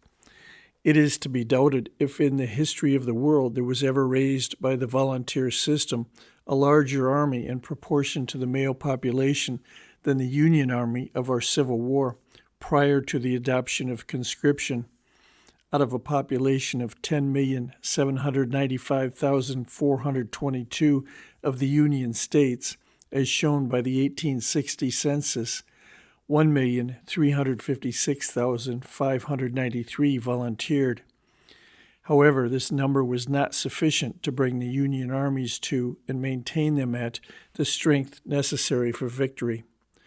General Scott's 1916 annual report as Chief of Staff contained a dissertation on the benefits of compulsory service. He tells how favorable newspaper comments flowed in from every section of the country throughout the winter of 1916 to 17. When the time came, it was found that both the President and the Secretary of War were in favor of universal compulsory service or conscription. As a consequence of this and public opinion, a conscription law was passed and came into operation on May 18, 1917. Within 6 weeks from our declaration of war. Some members of the executive branch of the government, while believing such a law a correct measure from a military point of view, doubted its practicability from a political point of view, fearing the country would not like it. Some congressmen opposing it spoke against it, using the customary threadbare arguments about one volunteer being better than 3 pressed men, etc., etc. However, the overwhelming sentiment in the country for it made itself felt. The ease with which it was put in operation and the smoothness with which it worked are the best proofs of the fact that the country considered it the most businesslike, most efficient, and fairest way of raising an army. There was no opposition from labor as such. Finding that men were being taken from employment useful for war purposes, while others, not by any means all of the labor class, were idle. The Provost Marshal General's office wished to issue a work or fight order. By this order, men who were unemployed, rich or poor, were to be drafted immediately, without waiting for their turn. Some of Mr. Wilson's advisers were afraid that labor would be insulted at such an order, so it was not immediately issued. However, shortly afterward, these facts leaked out. The press of the country eagerly seized upon them and strongly supported the issuance of such an order. It was issued without even causing a ripple among the ranks of labor. Registrations under the Compulsory Service Act, plus the large number of men who had already enlisted prior to its passage, came to 26 million men between the ages of 18 and 45. Of this number, 4,800,000 served in the armed forces of the nation. 4 million of them were in the Army. The cost of recruiting the 4 million was 1/20th of that of recruiting the 2 million in the Union Army during the Civil War. The attitude of labor throughout the war was patriotic. One of the important steps taken among the inadequate defense plans passed by Congress in 1916 as a result of the nationwide cry for preparedness was the creation of a Council of National Defense. One of the first acts of the Council of National Defense was to create a labor committee. Samuel Gompers, long the head of labor in this country, was appointed to this committee. As early as February 1917, he called a preliminary meeting of the representatives of a large number of labor unions to bring about a general agreement as to the attitude of labor toward the approaching war and the problems of labor which would come into existence when war was declared. As a result of this conference, there was a meeting of more than 150 executive officers of labor organizations. They passed a formal declaration promising the unqualified support of the war by union labor and asking that the government curb profiteering and give labor adequate representation in all business dealing with industrial matters. At a subsequent conference shortly thereafter of both labor and employers, also called by Mr. Gompers, a general agreement was reached that, quote, neither employers nor employees shall endeavor to take advantage of the country's necessities to change existing standards, end quote. There were strikes at various times. However, the only labor trouble which can be directly charged to opposition to the war was that stimulated shortly after our entry by the industrial workers of the world on parts of our Pacific coast. This was easily dealt with.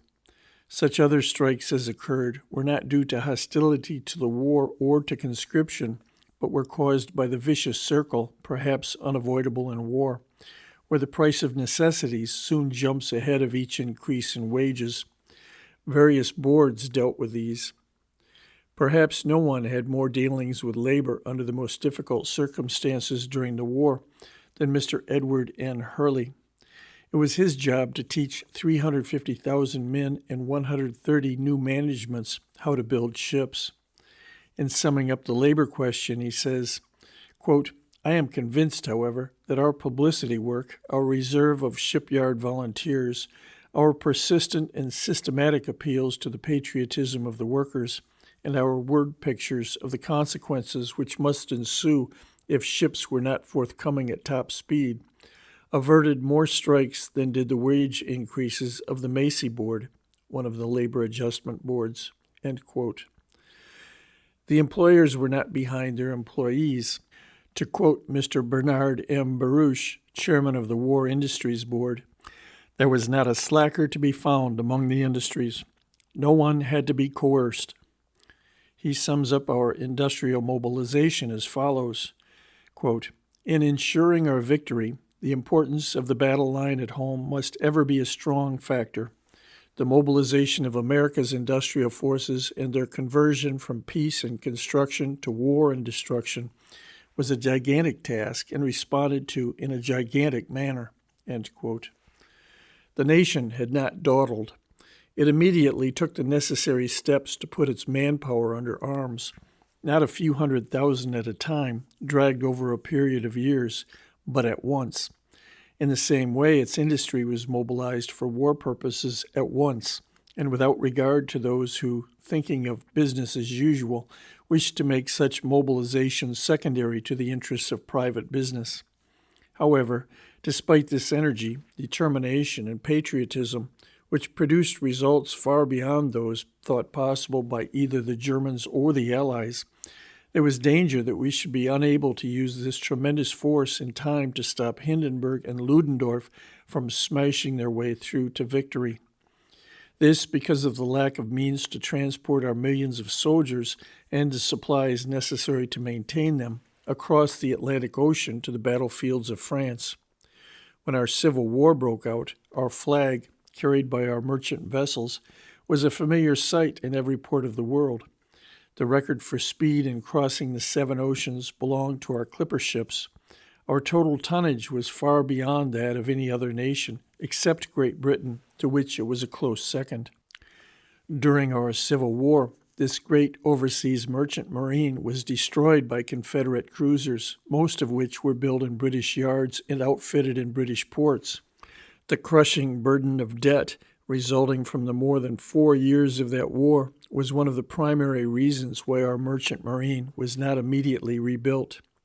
As time passed and the standard of living increased in this country, that part of our merchant marine which operated along our coasts thrived because it was protected from the competition of foreign ships built and manned by cheap foreign labor. Our overseas merchant marine, however, received no such protection and therefore, unable to compete with foreign merchant marines, did not revive. The German General Staff had estimated that it would take us at least a year to put a maximum of 500,000 troops on the Western Front. This, of course, provided the transports carrying them escaped the Marines, which the Germans were quite certain would not happen. After we had been in the war something over 6 months, the Allies made the same estimate as regards numbers, but thought it would take somewhat more time.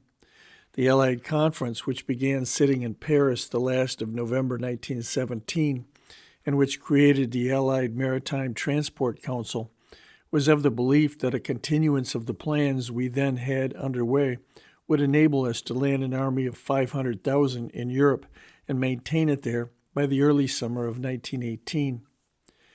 General Pershing's clear vision of what was essential if victory was to be obtained had made him insist that European ports and land transportation should be immediately prepared as a first step in the arrival of the American Expeditionary Force in Europe to receive and handle a minimum of 1 million troops and the supplies necessary to maintain them. He was scoffed at on the ground that he was wasting time, money, men, and material in an effort to provide something which would never be useful. Even our ambassador to London, Mr. Walter Hines Page, joined in this. In a note, he said, quote, "It is becoming apparent that the bulk of tonnage assigned to transport the Army is being used to bring over material to create the facilities for handling and supplying a projected army so large that it can probably never be landed in France, at least not in time to get into the game." End quote. When General Peyton C. March came home from Europe in March 1918 to be Chief of Staff, he, like General Pershing, was impregnated with the idea that above every other consideration, American troops must be got to Europe if the war was to be won. He was thoroughly in accord with General Pershing's idea that 1 million men was the smallest unit which could be considered. Mr. Reilly tells that General March wished to transport 250,000 men a month, but that the best estimate he could submit at the time for the transport of men and sufficient supplies to keep them going was 125,000 per month. This resulted in the conversation in which the President said, "Reilly, we must go the limit." Mr. Reilly had accepted the chairmanship of the United States Shipping Board and the presidency of the Emergency Fleet Corporation in July 1917 at the personal request of President Wilson. He and General March promptly got to work to overcome the wide discrepancy which existed between their figures of demand and supply. General March made the transport service a separate arm and put at its head General Frank T. Hines. The troop capacity of the transports was increased 40% by packing the men in tighter. The total number carried was also increased by decreasing the number of days necessary for a troop ship to make a round trip. In November and December of 1917, this time, called a turnaround, was averaging over 60 days. This was brought down to an average of 35 days. The fastest ships averaged under 30 days. In the time of the greatest emergency, the Leviathan, the Mount Vernon, and the Kronprinzessin Cecilia averaged 27 days. The Great Northern and the Northern Pacific, 25 and 26 days, respectively, and the last two, on several occasions, 19 days.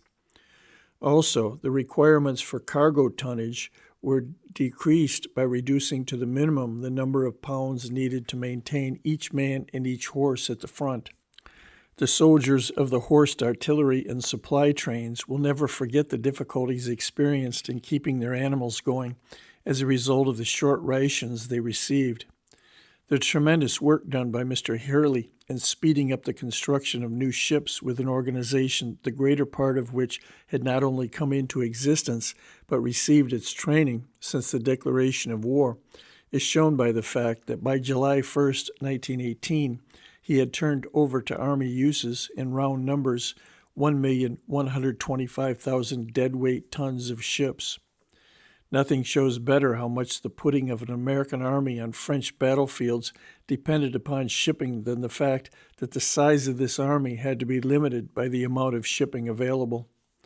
The War Department had prepared 3 programs. The minimum army considered essential was one of 60 divisions. 60 American divisions were the equivalent of 140 British, not quite that many French, and something over 160 German ones. This force, with the proportional strength in Army Corps, Army, and the service of supply troops, would total 2,500,000. The War Department would have preferred to put 100 divisions in France. This would have been the equivalent of 233 British divisions, something less than that number of French ones, and something over 266 German ones. With auxiliary troops, these 100 divisions would have totaled 4,260,000 men. Between the two was an 80-division program, totaling 3,355,000 troops and necessary supplies.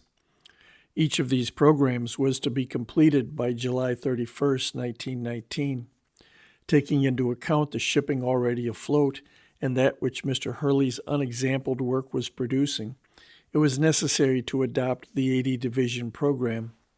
Besides building ships, we reached out for them in every direction. 19 German ships and 1 Austrian, which had been interned in our ports, were seized. How valuable they were is shown by the fact that they transported more than 550,000 American troops overseas. We chartered neutral ships.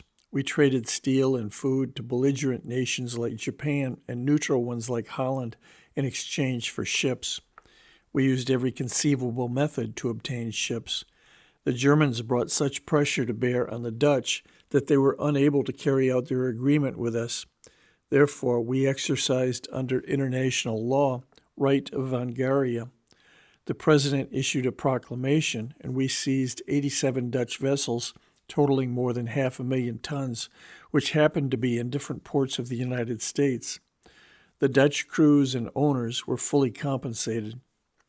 We chartered ships from Norway, Sweden, Denmark, Belgium, and France. The winter of 1917-18, the British chartered to us the Olympic, Aquitania, and Mauritania, 3 of their ships with the greatest troop-carrying capacity, which had been laid up in their ports.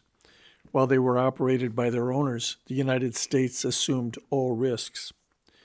We combed the world for ships. We established a tremendous shipbuilding industry and launched ships on a scale such as the world had never seen or probably dreamed of. Despite this, had it not been for the possession of our coastwise merchant marine, we could not have avoided failure. Had we, in the period between the Civil War and the Great War, neglected it in the same way that we did our overseas shipping, and as a consequence been dependent upon foreign ships, we could not possibly have got a large force of American troops on French battlefields in time. If we had been able to keep Hindenburg and Ludendorff from attacking until our program of shipbuilding had progressed far enough to take over our 80 divisions, this overwhelming force, added to that of the Allies, not only would have prevented any further attacks by the Germans, but would have meant their decisive defeat, with complete victory for our side. However, not allowing us to do this was the very basis of the Hindenburg-Ludendorff plans for German victory. Thus, when they made the first of their great attacks on the front in France in March 1918, practically destroying the 5th British Army and threatening to separate entirely the British from the French, we did not have the shipping available to move the troops immediately needed. Britain had the ships. However, up to this time, she had not realized the necessity to organize shipping, quote, so as to serve military rather than economic purposes, end quote. Also, she was possibly influenced by the fear, quote, that any sacrifice of shipping to serve an inter-allied purpose might, after the war, lead to the loss of some previously long enjoyed national economic advantages, end quote. The British offered to supply the ships, provided we allowed 1 American battalion of infantry to be incorporated in each British brigade of infantry, thus raising it from its strength at that time of 3 battalions to its former strength of 4. This effort on their part to use our troops for replacements in their army led to the famous conference in London, in which they sprang on General Pershing a cable from their Washington ambassador, Lord Reading, saying that the American government had agreed to this plan. However, President Wilson backed General Pershing in his refusal to agree to any such scheme, inevitably delaying, if not entirely preventing, the formation of an American army. The result was an agreement by which British ships were furnished to bring over the infantry and machine gunners of 7 divisions in May and 6 divisions in June, with the understanding that these troops would go immediately to the help of the British, but that General Pershing could withdraw them when he believed them necessary to form the American army. We were to, and subsequently did, pay for the use of these ships as transports. As a result, the number of our troops transported in May was practically double that in April. By the 1st of July, 1 million American soldiers had been embarked. The number for July exceeded all previous monthly totals, being more than 306,000. Before the end of October, the 2nd million of our troops had sailed from our shores. During many summer weeks, the number carried was more than 10,000 a day. During July, the total landed every day of the month averaged more than 10,000. No such movement of troops had ever before been planned, much less taken place. In fact, no such transportation by water for such a distance and in such a period of time of such a large number of human beings had ever before occurred. Of all soldiers sent overseas, 49% were transported in British ships, 45% in American, 3% in Italian, 2% in French, and 1% in Russian ships. Of over 900,000 transported in the American troop ships safeguarded by our own Navy, not a single man was lost by an enemy act. The part of our Navy in this war was not a spectacular one. This was due to the fact that our battle fleet and that of Britain together were so much stronger than Germany's that it was hopeless for the latter to engage them in battle. However, our Navy played a decisive role. At the time we entered the war, the submarines had sunk a total tonnage to date and were rapidly increasing their monthly totals to an extent that justified the German General Staff in its belief that, even if we raised an army, we could never get it to European battlefields. From January to April 1917, inclusive, they sank 2 million tons. During the month of April 1917 alone, they sank 800,000 tons. This was twice as much as the total sunk by them from the beginning of the war until January 1st, 1917. The 25,000 officers and men sent abroad by the Navy, outside of one of our battleship divisions with the British Grand Fleet, devoted themselves primarily to the suppression of submarines. To our Navy belongs the credit for a number of moves which were the primary factor in overcoming this submarine menace. They themselves used, and also persuaded the British to use, a convoy system for troop and cargo ships. By this system, instead of single ships attempting to pass through the submarine zone, as had been the case, groups of ships were assembled at ports and sailed together, being escorted through submarine zones by Navy vessels. Our Navy brought into use an American device which enabled surface vessels to determine the position of submarines by listening underwater to sounds made by them. They proposed, though the British at first considered it impractical, to put a barrage of mines from Scotland to Norway, all the way across the northern part of the North Sea. The British had practically denied the English Channel to submarines coming out of German ports to seek their prey. They therefore had to take the northern route between Norway and Scotland, and then surround Scotland into the Atlantic. The thing to do was to block this second opening. The Americans persuaded the British it could be done. 69,000 submarine mines were laid in several lines across the 240 miles wide northern entrance to the North Sea. The British laid 13,000 of these. Our Navy laid 56,000. The success of these new methods, in addition to the British efforts, was shown by a steady falling off in the number of ships sunk by the submarines. They also brought about a constantly increasing loss among the submarines. There is reason to believe that at least 200 German submarines, with their crews of 5,000, were sunk. This decrease in sinkings by submarines, plus the steady increase in the number of new ships built by this country, made the output of new tonnage equal the loss of old by the beginning of July 1918. Thus, by the middle of that same July, when Hindenburg and Ludendorff launched their last great assault, the one from Chateau Thierry in the west almost to the Argonne Forest in the east, the opening act of the Second Battle of the Marne, one of the decisive battles of the world because it changed forever the tide of German victory to defeat. There was a reinforcement of more than 1 million American troops in France. Of these, 700,000 were in the line or in local reserve. The dusty white chalk plains of the Champagne glowing in the hot July sun, the rolling poppy-sprinkled grain fields interspersed with deep green woods of the watersheds and valleys of the historic Marne, Ourcq, Vesle, and Aisne rivers, liberally scattered with the dead of far-off America among the blue-clad dead, natives of the soil on which they lay, showed America had won its race with Hindenburg. End of section 14. Chapter 7, Part 1. Foch and Pershing finally get their way. Why was it that the Germans, from the very beginning of the war in August 1914, more than held their own for nearly 4 years before, in July 1918, the tide could be turned against them? It did not take General Pershing long to find the answer to that question. Soon after his arrival in Europe led to his entry into the inner circles of Allied leadership. There was a lack of determination to unite all the resources of the Allies under a single plan for the sole purpose of beating the German army, thus gaining victory. Divergent interests created a scattered, uncoordinated effort, which the Germans had taken advantage of. The certainty that our manpower, instead of being used to the maximum to beat the German army, would be wasted in the divergent, uncoordinated Allied efforts was one of General Pershing's principal reasons for insisting upon the formation of an American army instead of allowing the Allies to use our men.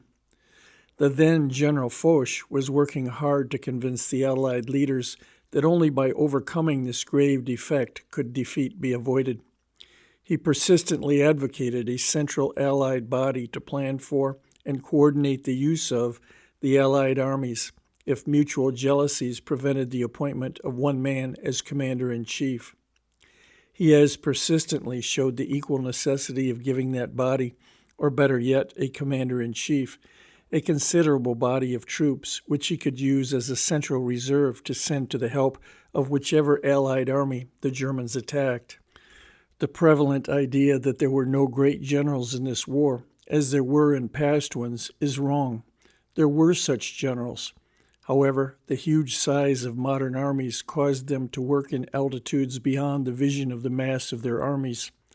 The day of armies small enough for the commanding general sitting on a horse to see his whole army and be seen by it has long since passed. Coupled with this is a rigid censorship never before known, which has kept the public at home in darkness.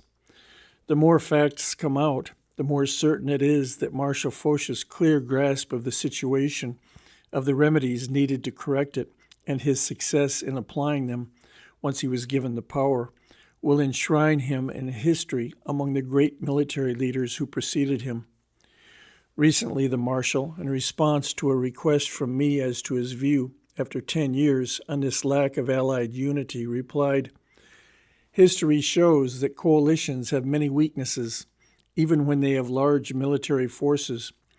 One of their greatest weaknesses is the lack of real leadership. The greater the number of nations included, and the more they are scattered geographically, the more this weakness shows. The Great War of 1914-18, in this respect, confirmed the lessons of history. This was true even on the side of the Central Powers for a considerable time in the first part of the war.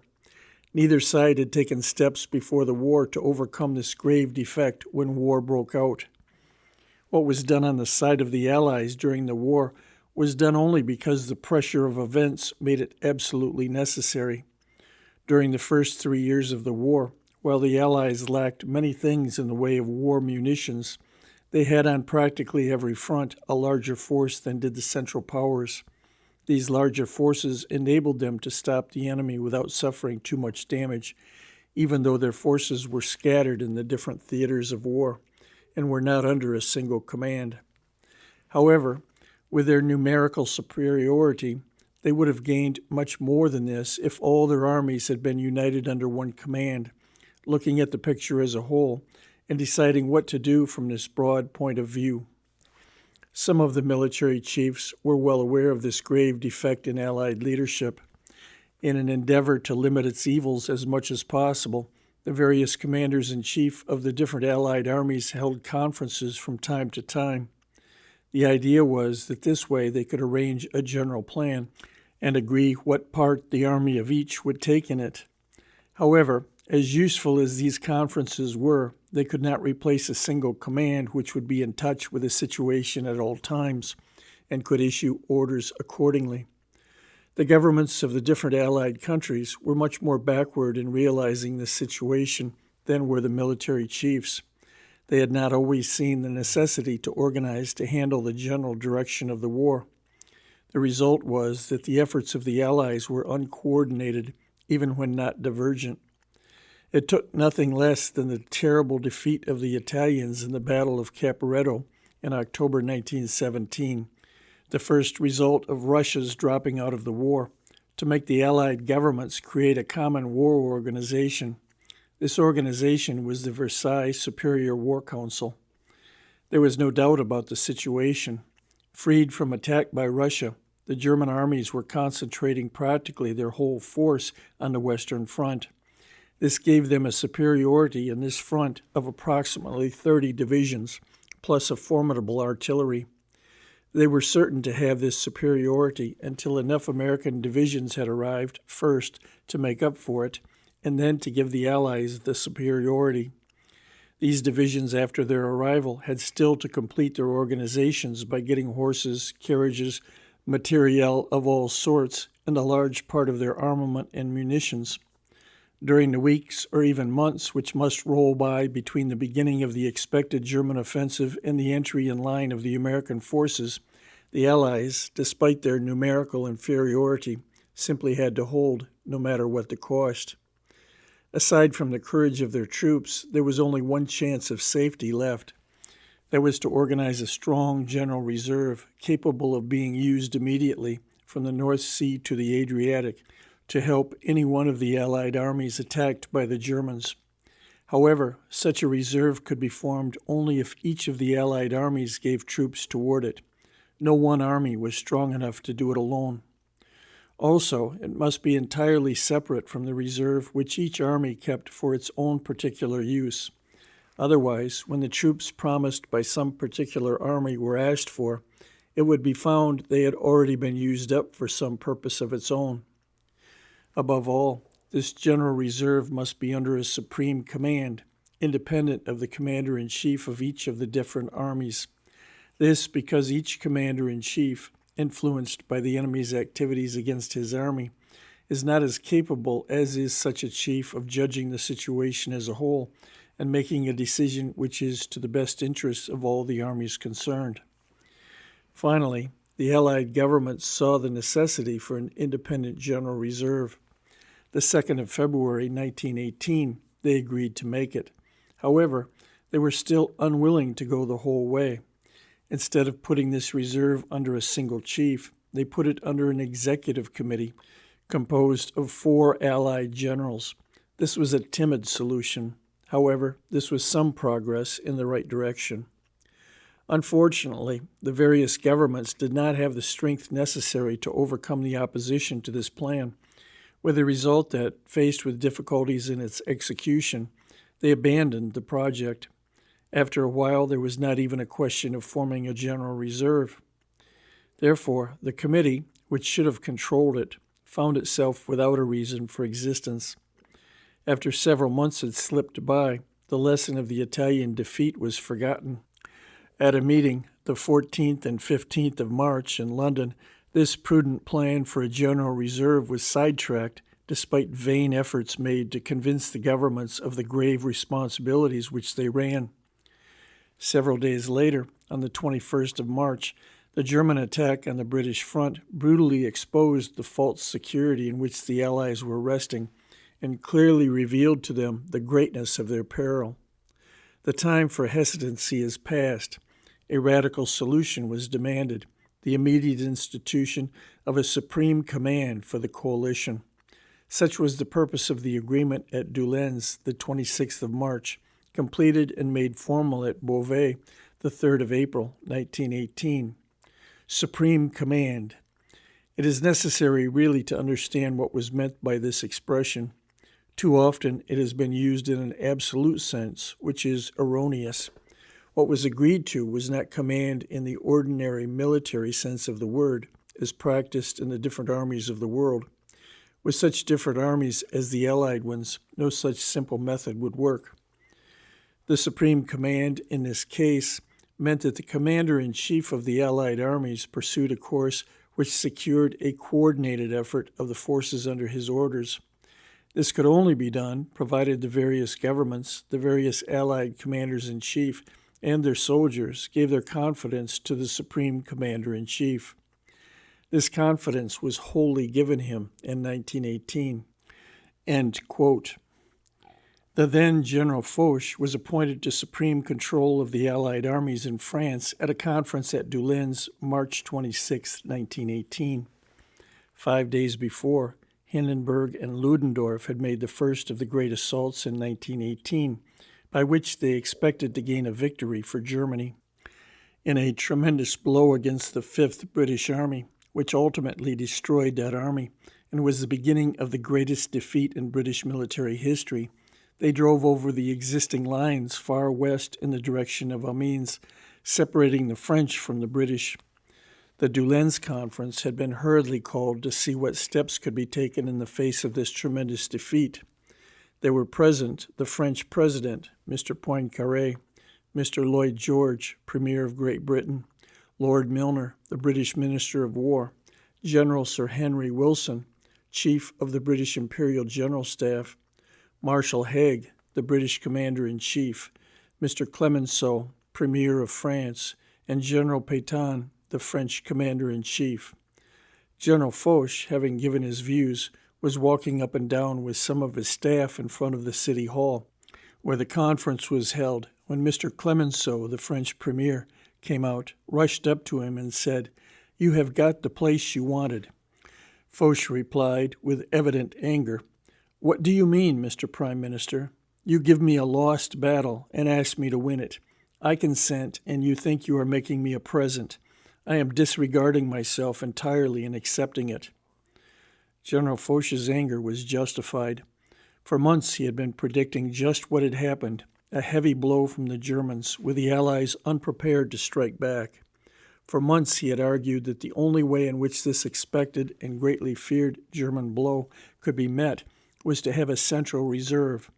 With such a reserve ready to move instantly, because not in the line, and in a central position, a strong counterattack could immediately be made. When a great assault drives way into a line, it makes a deep salient, both sides of which are weak. Therefore, both flanks of the assaulting force are open to attack. Foch's plan was that when Hindenburg and Ludendorff had driven such a salient, he would at once strike with his central reserve and strike hard on one of their weak flanks, thus giving them the choice of withdrawing or being cut off. Here, the last of March, was the situation exactly as he had foreseen and predicted it. The means, and the only means of effectually meeting it, a central reserve, was lacking. At the same time, the people who had refused to listen to his advocacy of such a reserve and who were now face to face with defeat as a consequence, turned the situation over to him to solve. He neither hesitated nor feared to accept the grave responsibility of a situation fraught with every possibility of defeat for his country, as well as the chance that history might hold him responsible. He had not hesitated when in command of the 20th Corps in the dark days following the Battle of Morhange in August 1914, when the French forces were being driven back into Lorraine, to stop where he was on the hills protecting Nancy, and grimly to hold on. He had not hesitated when in command of the 9th Army Corps in the First Battle of the Marne to order an attack at the blackest moment when the troops on both sides of him were being driven back. He had not hesitated during the First Battle of Ypres, when Sir John French, the British commander, was persuaded that only retreat was possible, to urge him to stand where he was and to throw in to his help all French troops within reach.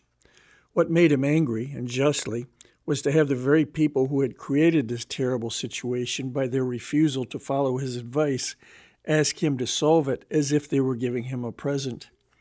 The first blow struck by the Central Powers, as the result of the reinforcement of their front from the North Sea to the Adriatic by the troops freed when Russia dropped out of the war, was against the Italians in November 1917. This blow cost the Italians 37,000 killed, 91,000 wounded, 335,000 prisoners, and 3,000 guns, almost half their artillery. Fear that this might lead Italy to drop out of the war, coupled with the necessity to give her immediate help, so demonstrated the danger resulting from having no central controlling body that the Allies, at a conference at Rapallo, November 7, 1917, decided to establish the Supreme War Council. This War Council was not purely a military body, but was a body made up of the premiers of the different nations who could speak with authority on the general policies their governments would follow. Each of them had attached to him military members who could work out the military plans needed to carry out any policy decided upon. In other words, for the first time since the beginning of the war in August 1914, the Allies had a central body to plan and carry out a definite policy to beat the Central Powers. Its civilian members, being the premiers of their nations, had the political power necessary to ensure each doing its part. Its military members provided the professional knowledge essential to work out the military plans necessary to put the general policy in effect on the battlefield. This was an excellent move in the direction of the appointment of a single commander-in-chief for the Allied armies. However, the Supreme War Council soon found itself beset with many difficulties in its attempts to secure unity of purpose and of action. General Sir Henry Wilson was appointed the British military representative. General Foch was appointed as the French military representative. They both believed the establishment of a central reserve essential. The fact that both the French and the British armies were falling off in their strength as a result of lacking replacements to make good casualties made the formation of at least a small central reserve all the more important. This for the reason that had both these armies been well over strength, each would have had a considerable reserve in no way tangled up with the line. Because of this freedom from entanglement, such reserves could quickly be ordered to any danger spot. The absence of such reserves, in any considerable quantity, back of both French and British lines, meant that when a reserve was needed, time had to be taken to have some divisions take over more line in order to permit others to be withdrawn. Nothing is more important in determining the success or failure of a counterattack than time, made at the psychological moment when the enemy flushed with victory is more or less in the confusion which it brings and has not yet had time to organize the protection of his flanks. A counterattack carries all before it, thus leading to great success.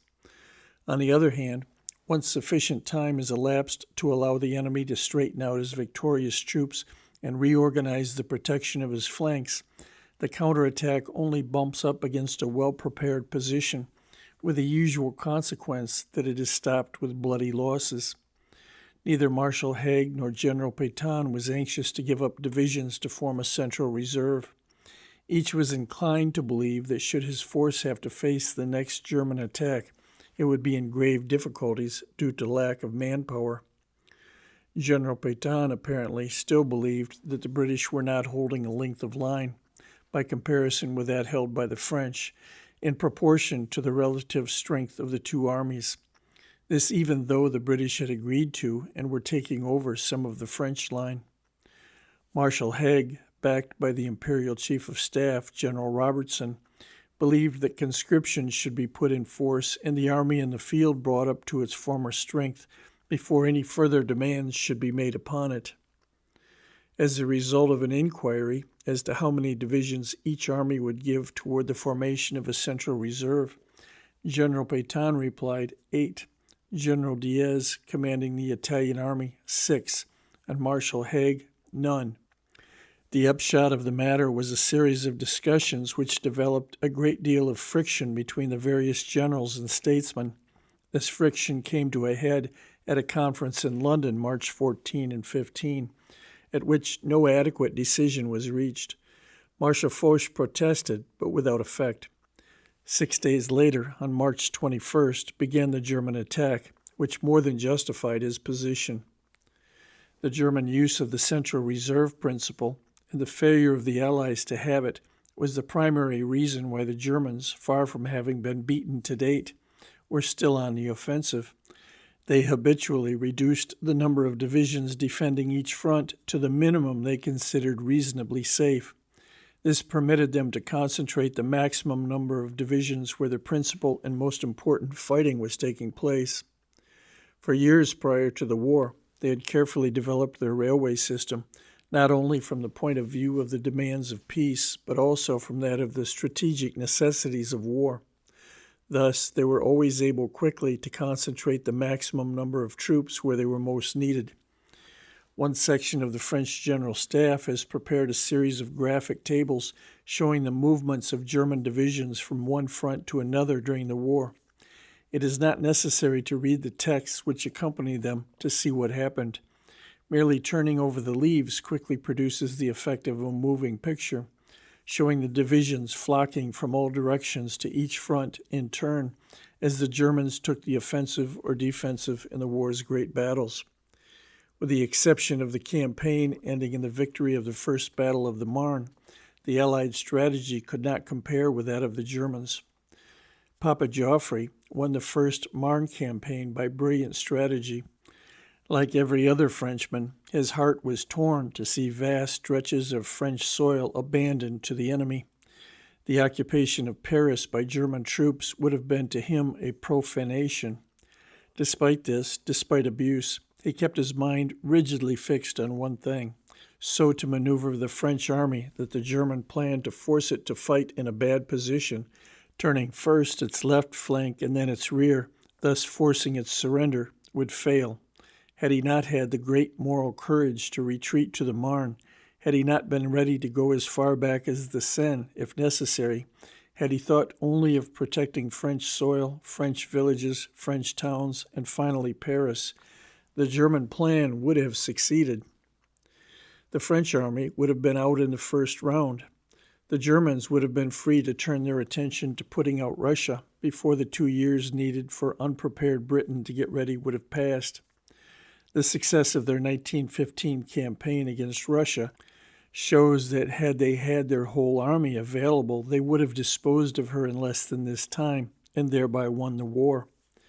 With this single exception of Marshal Joffre's brilliant campaign of the First Marne, the Allied strategy had been based on the simple idea of using their much greater resources and geographical position, almost surrounding the Central Powers, to crush them by a contracting ring of steel. They had a population of 300 million whites and nearly 400 million of other colors, as against 115 million on the side of the Central Powers.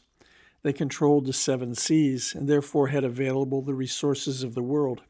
The Central Powers were blockaded and thus were limited to the meager resources of their 1,207,661 square miles of territory. Therefore, the Allies thought all they had to do was to march on Germany from all sides at once and crush her. They forgot that similar plans to crush France when Napoleon I led her armies again and again failed. They forgot that the Allies of his day only succeeded in suppressing that great military genius when France, bled to death by a quarter of a century of whipping all Europe, could no longer supply him with the men he needed for combat. End of section 15. Chapter 7, Part 2. Foch and Pershing finally get their way. Napoleon's method was to move out quickly from his central position with the greater part of his force and smash one of his enemies before the others could close in on him.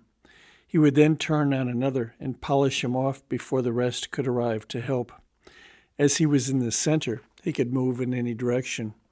His enemies, being in a ring around him, could only move toward its center. As he did not wait for them to close in, but struck first, they never knew which one would receive the blow. As he moved faster than they did, he frequently struck the one least expecting it. One of the best examples was his campaign of 1804 to 1805. At the opening of it, he had his army concentrated on the English Channel, preparing to invade England. The Austrians and Russians marched on him from the east. Before the Austrians realized that he was anywhere near, he had marched his army from the English Channel across France, across the Rhine, and into Bavaria. He so surprised them that with but little difficulty he surrounded General Mack at Ulm and compelled the surrender of his army. He then moved quickly across Bavaria into Austria and decisively defeated a large Austrian and Russian force at the Great Battle of Austerlitz. In 1905, in 1906, and again in 1917, the Germans, by the use of this same principle, had 3 times upset the Allied plans for a concentric general attack to crush the Central Powers. While the Germans failed in the First Marne battle in 1914, and again in the attack on Verdun in 1916, in each case it was the Germans who struck first and where they saw fit, and the Allies who had to follow the German movements, stopping them as best they could.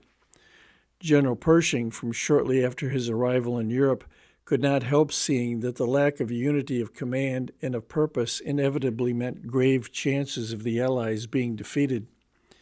It was his duty, both in his position as American commanding general and in obedience to his instructions, to make the best use of the American troops to prevent any such defeat.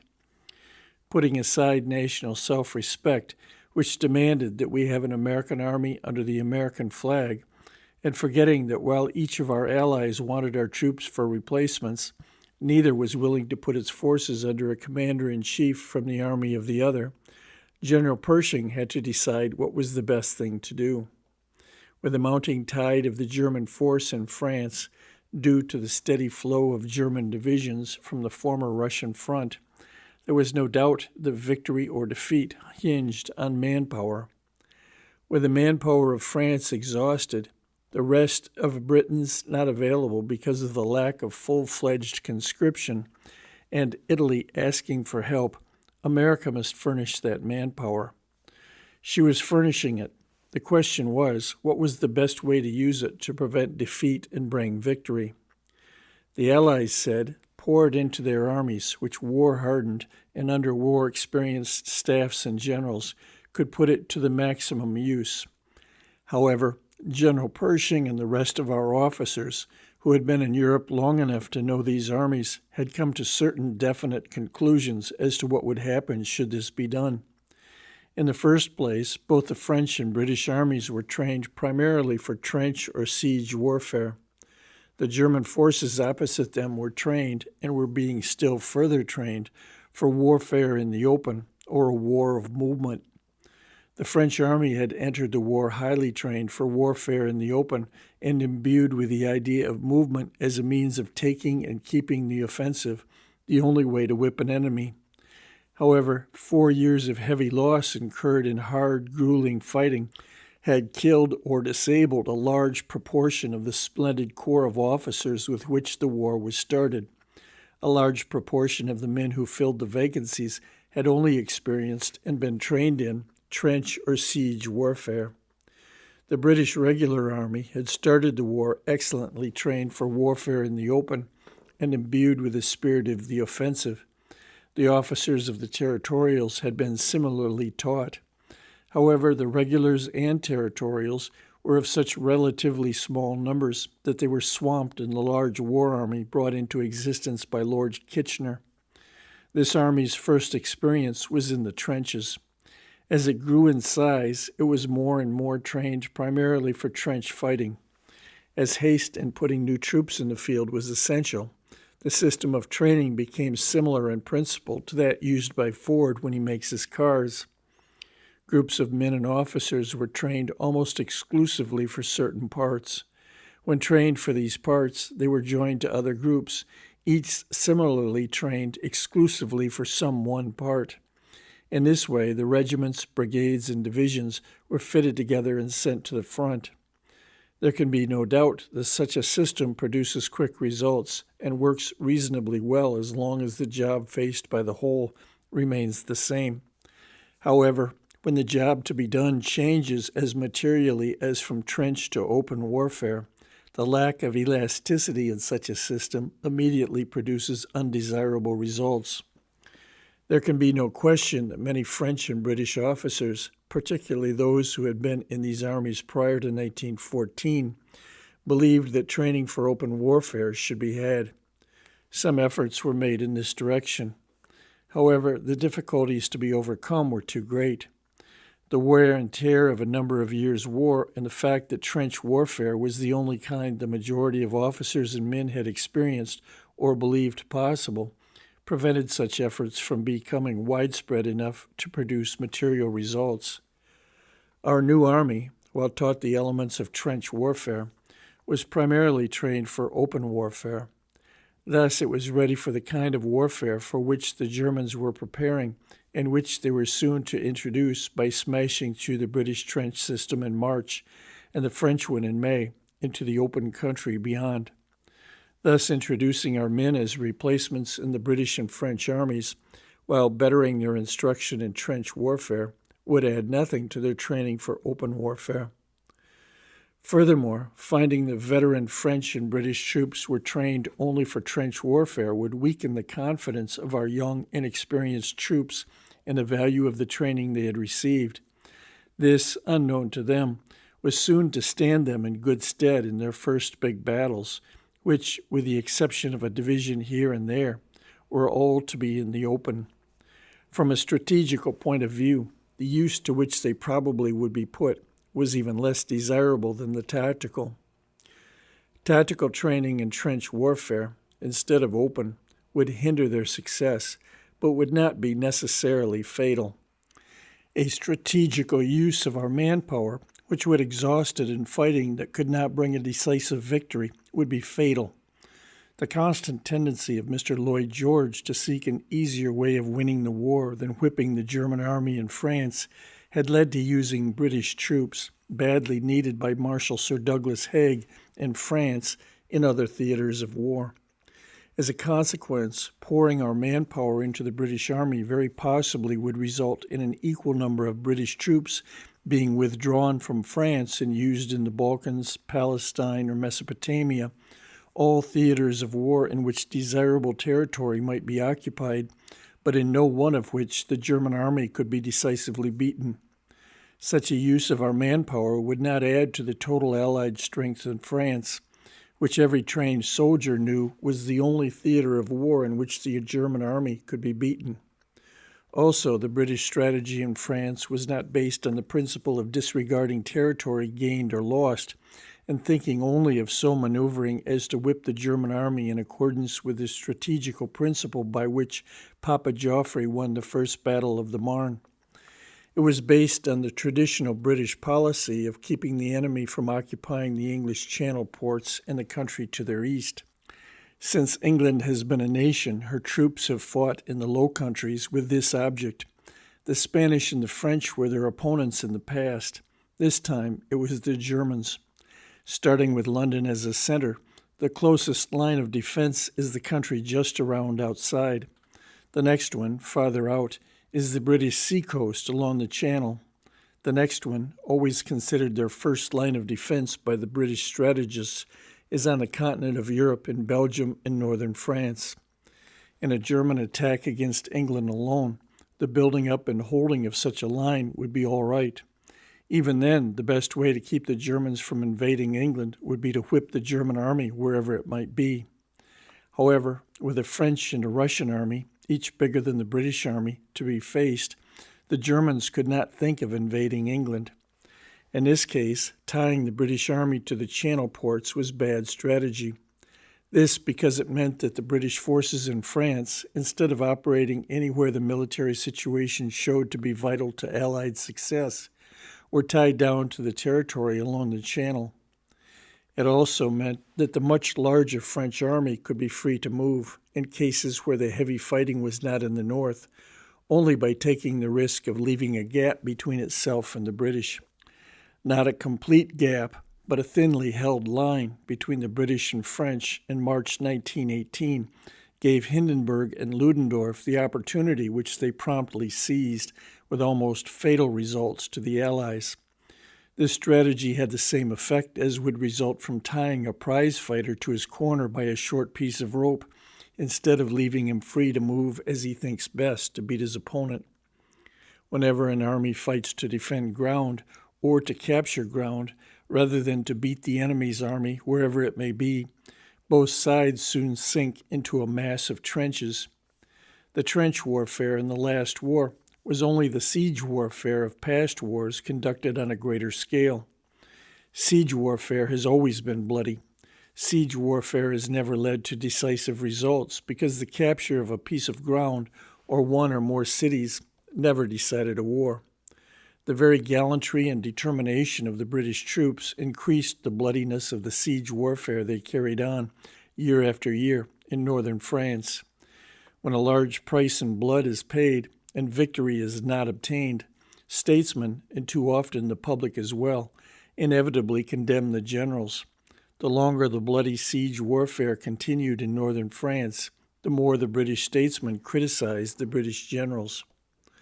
Whatever may have been their shortcomings, to have expected them with hastily raised armies to beat, and that quickly, probably the best prepared army the world has ever seen, that of Germany, was both unfair and tragic. Military history is going to give them great credit for the way in which they organized, trained, and determinedly fought, despite every discouragement, a large war army raised from an unprepared people. It is too soon after the event to say who was responsible for this unduly bloody siege warfare year after year in northern France. It may have been the statesman whose idea of an army defending anything is to have the army sit down in a defensive position in front of it. It may have been some of the British Admiralty, which attached great importance to holding the French Channel ports not in German hands, and to the capture of those Belgian ones held by the Germans. It is true that these ports were valuable as submarine bases. However, to tie down large armies in wartime to the protection or capture of Navy bases is as good strategy as to detail the infantry of an army to guard the forage and supply bases of the cavalry, or to use it to capture those of the enemy's cavalry. The cavalry, by its success or failure in beating the enemy's cavalry, determines whether an army crosses the land frontier of an enemy to fight on the enemy's soil or has to fight on its own. A navy, by its success or failure in beating the enemy's navy, determines whether an army crosses a sea to fight on enemy territory or fights on its own when the enemy's army comes over the same sea. Great admirals like Nelson never worried about using the army to protect their own or capture enemy navy bases. They sought and whipped the enemy's fleet and then said to their own army, "Now you can go wherever necessary to beat the enemy army and thus win the war." Whoever was responsible, the result was that the British army in France was tied down to a strategy which could not produce decisive victory and might invite defeat. Thus, leaving aside every question other than the best tactics and strategy to avoid defeat and give the maximum chances for victory, it was General Pershing's duty to prevent our troops from being absorbed into the armies of the Allies.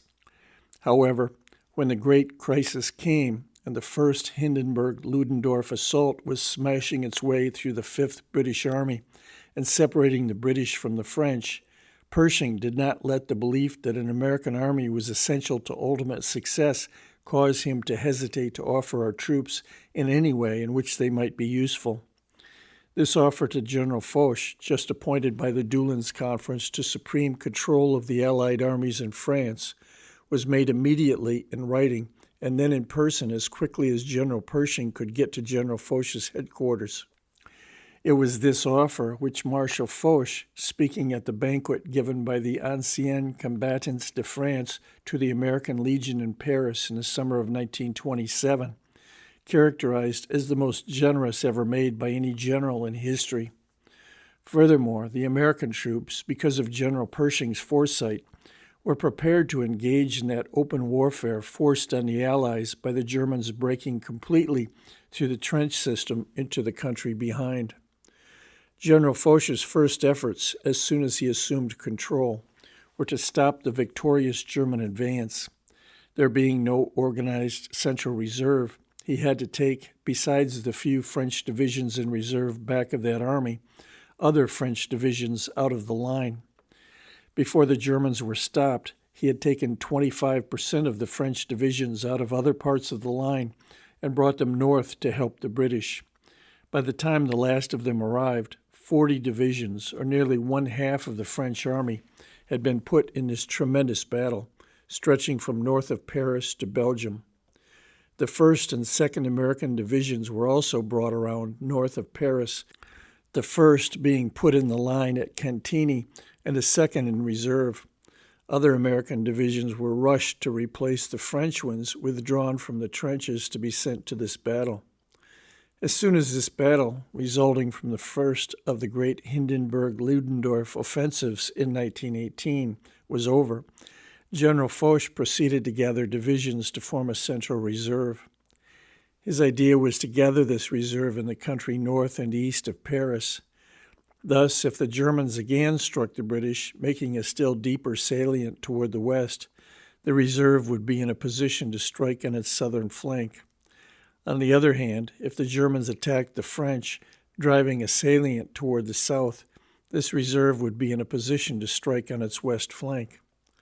Unfortunately, General Foch, while titular commander-in-chief of the Allied armies in France, except the Belgian one, did not have the authority to order troops of any of the armies wherever he saw fit. In exchange for the French help sent him, Marshal Haig had allowed 4 exhausted British divisions to be put in the French line between the Chemin des Dames and Reims to replace French divisions sent north. However, he was averse to allowing any more divisions to go beyond his immediate control. General Pétain, expecting the next Hindenburg-Ludendorff attack to be made against him, was greatly worried about the strength of his line, almost half his force having been used to help the British against the first or March Hindenburg-Ludendorff attack. The result was that when Hindenburg and Ludendorff made their second great attack, this time in May against the French front, along the Chemin des Dames and from there to Reims, General Foch did not have a strong enough central reserve to strike the German western flank. He had only a few French and American divisions. As the Germans drove south, sweeping the French and the 4 British divisions before them, making a deep salient which reached to the Marne River, they left a long, exposed western flank. Had General Foch then possessed the central reserve he had so long struggled for, of sufficient strength, he would have immediately struck this flank and undoubtedly turned a German victory into a German defeat. The few French and American divisions he had available were insufficient. Our 3rd Division was rushed to the south bank of the Marne to stop the Germans from crossing that river at Chateau Thierry, which it did. Our 2nd Division was rushed out along the Paris-Chateau Thierry highway north to the Marne to stop the Germans from moving farther west, which it did. After this second lesson of the danger of not having a central reserve, General Foch again endeavored to form one. He asked the British for 4 infantry divisions, and later, as the evidence increased that the 3rd Hindenburg-Ludendorff assault would again be against the French, for 8. He got 4. 2 others were moved to the southern part of the British line. At the time, Marshal Haig had the infantry of 5 American divisions, in strength more than the infantry of 10 British ones. 6 American divisions, the 1st, 2nd, 3rd, 4th, 26th, and 28th, the equivalent of 12 French or 13 British divisions, were in place ready to strike, or had reached the locality where General Foch was assembling his central reserve. Other American divisions had replaced French divisions in other parts of the line, thus freeing these veterans for use in reserve. Thus, when the third great Hindenburg-Ludendorff assault was made on July 15 and 16, 1918, the presence in France on the line, or in reserve, of 700,000 combat American troops gave General Foch the opportunity, for the first time, to form the Central Reserve, for which he had so long battled. Early the morning of the 18th of July, he used this Central Reserve to strike a tremendous blow against the western flank of the German salient, which reached to the Marne. This blow, relentlessly continued day after day, shoved its way eastward into the German salient to such an extent that finally Hindenburg had to give the order for the withdrawal of the German troops. This blow was the beginning of the second, or offensive phase, which, coupled with the preceding defensive against the third great assault of Hindenburg and Ludendorff, made up the Second Battle of the Marne. This battle was not only a victory, but one of the decisive ones in the history of the world, because it turned the heretofore mounting tide of German victory to defeat. This battle proved conclusively the soundness of General Foch's strategical views. It proved, by the success of our divisions fighting in the open, the soundness of General Pershing's tactical views.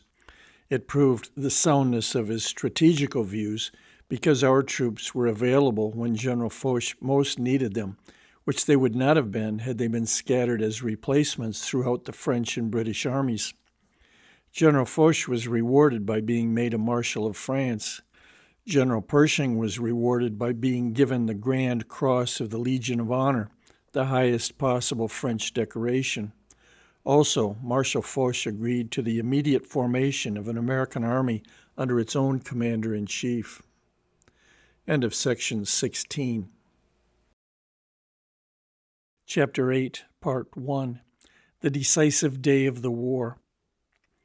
During the spring and early summer of 1918, the Allies were on the defensive, quivering under smashing German blows, which drove them back with tremendous losses. In the fall of 1918, the Germans were on the defensive, being driven by Allied blows sullenly back toward Germany.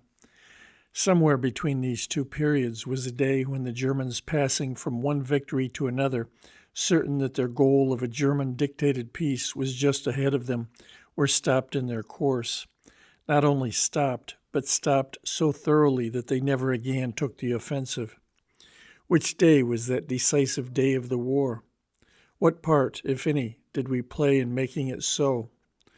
General Ludendorff says that the 8th of August was the black day of the war for him.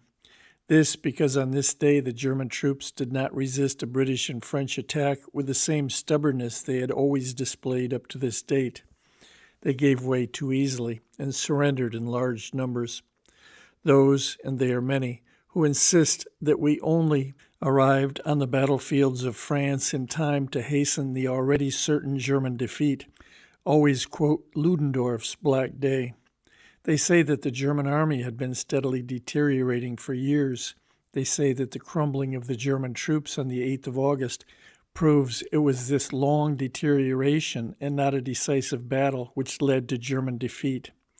Their opponents claim that the tide of German victory was stopped on the chalk plains of Champagne the 15th and 16th of July, when, for the first time, a grand Hindenburg-Ludendorff attack was abruptly stopped with a bloody repulse. In March, Hindenburg and Ludendorff, with their reinforcement of 50 divisions, 650,000 men, brought from the Russian front, had heavily attacked the British. The British Fifth Army of approximately 200,000 was practically wiped out of existence, killed, wounded, captured, dispersed. It was the greatest defeat in British military history. The fighting spread northward. During March and April, this great battle cost the British at least 200,000 killed, wounded, and captured. Added to this enormous Allied loss was the weakened effect on the French army because of the help they gave the British. First, the hole made in the line between the British and French by the defeat of the Fifth Army had to be filled up. Second, reinforcements had to be sent to the north, where the Germans were savagely attacking the British.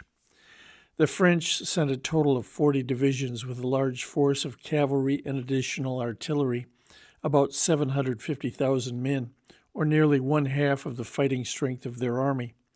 To do this, 25% of their divisions along the rest of the front had to be taken out.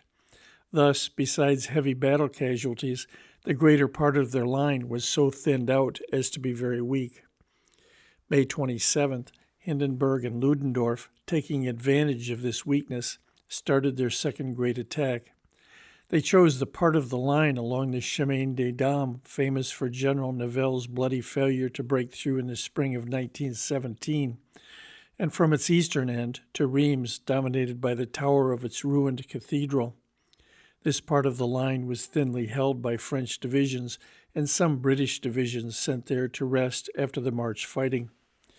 The total force used by the Germans was 500,000 men with 4,000 pieces of artillery. The attack swept over everything. With the remnants of the original defenders, it drove French division after division, hurried to reinforce the line before it.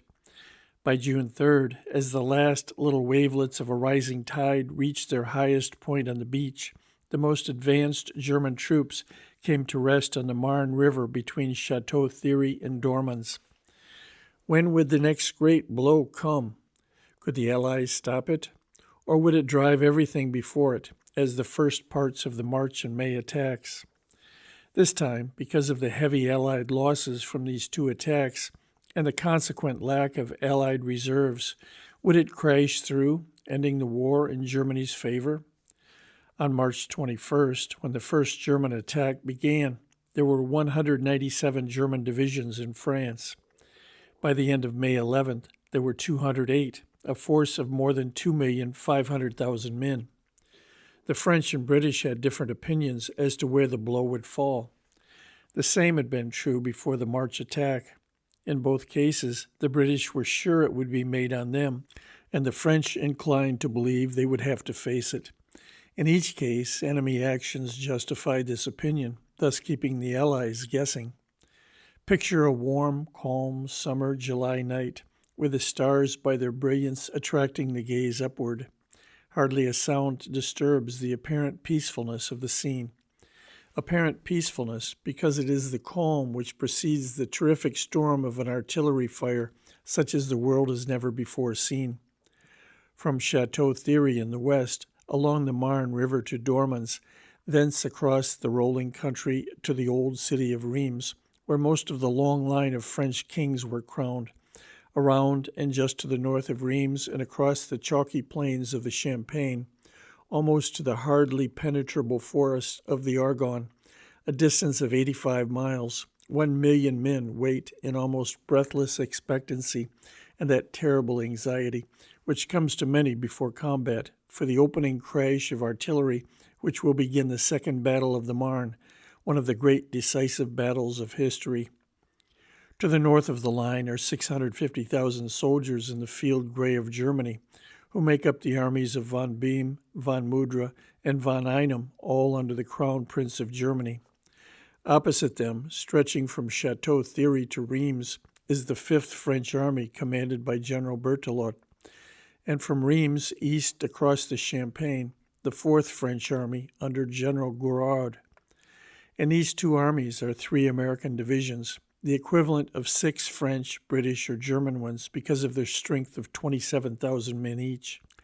In the middle of Gouraud's army is the 42nd Infantry Division, commonly called the Rainbow because made up of units from 26 states, from Minnesota and Illinois on the north to Alabama and Texas on the south, from New York on the east to California on the west. Made up of National Guardsmen, some of its regiments have long battle traditions to live up to. The New York and Alabama infantry regiments, now friendly rivals, served in opposing armies during the Civil War, in one battle of which they attacked each other. The Ohio Infantry also has a Civil War record. The Iowa Regiment not only distinguished itself in the Civil War, but fought during the Philippine insurrection in a way which will never be forgotten. Among the ranks of the division are many sons and grandsons of the men who made these past records. They are soon to show they are worthy descendants.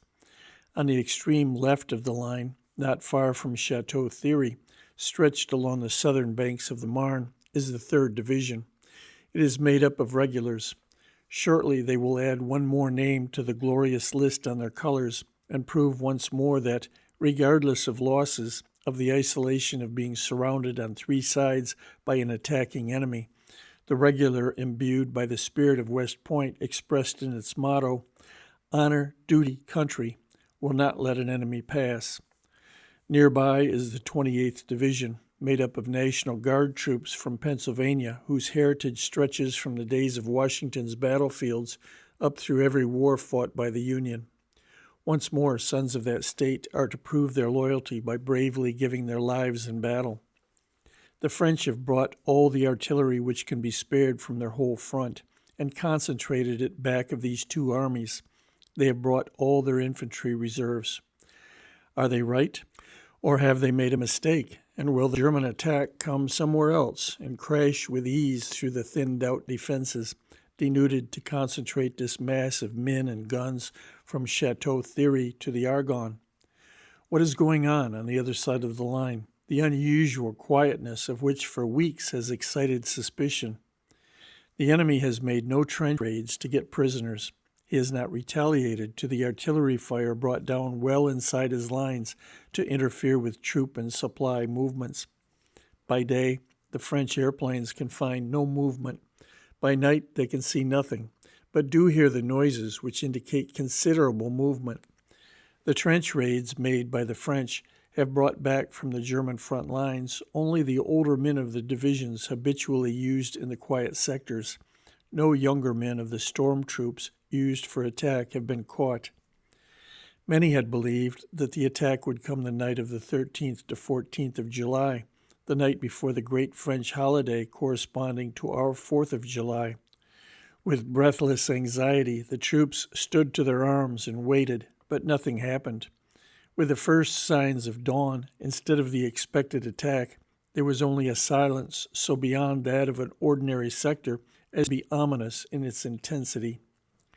With sunset of the 14th began another period of anxiety. Would the attack come? After all, was the French High Command wrong? Had it made a terrible mistake in concentrating its reserves of infantry and artillery back of the 4th and 5th Armies, with the consequence that the war would be lost because of the ease with which von Hindenburg and Ludendorff would decisively smash through elsewhere? At 9 o'clock, when it was completely dark, Lieutenant Ballestier, with Sergeant Lejeune, Corporals Hoquet and Gourmelon, and Private Osmassen, all of the 4th French Army, without artillery support fire, with great courage and skill, managed to slip through the older troops in the front-line German trenches. Finally, when well in the German line, they saw infantry approaching and by their bearing judged them to be younger men and storm troops. With heroic courage, they attacked them by surprise, made several prisoners, and succeeded in fighting their way back to their own lines, bringing their prisoners with them. Questioning proved these men to be storm troops, also that the artillery preparation for the attack was to begin at midnight and the infantry to go over the top at daylight. If this were true, the country opposite for miles back was swarming with the advancing hordes of German infantry moving to the positions from which they would make the assault in the morning.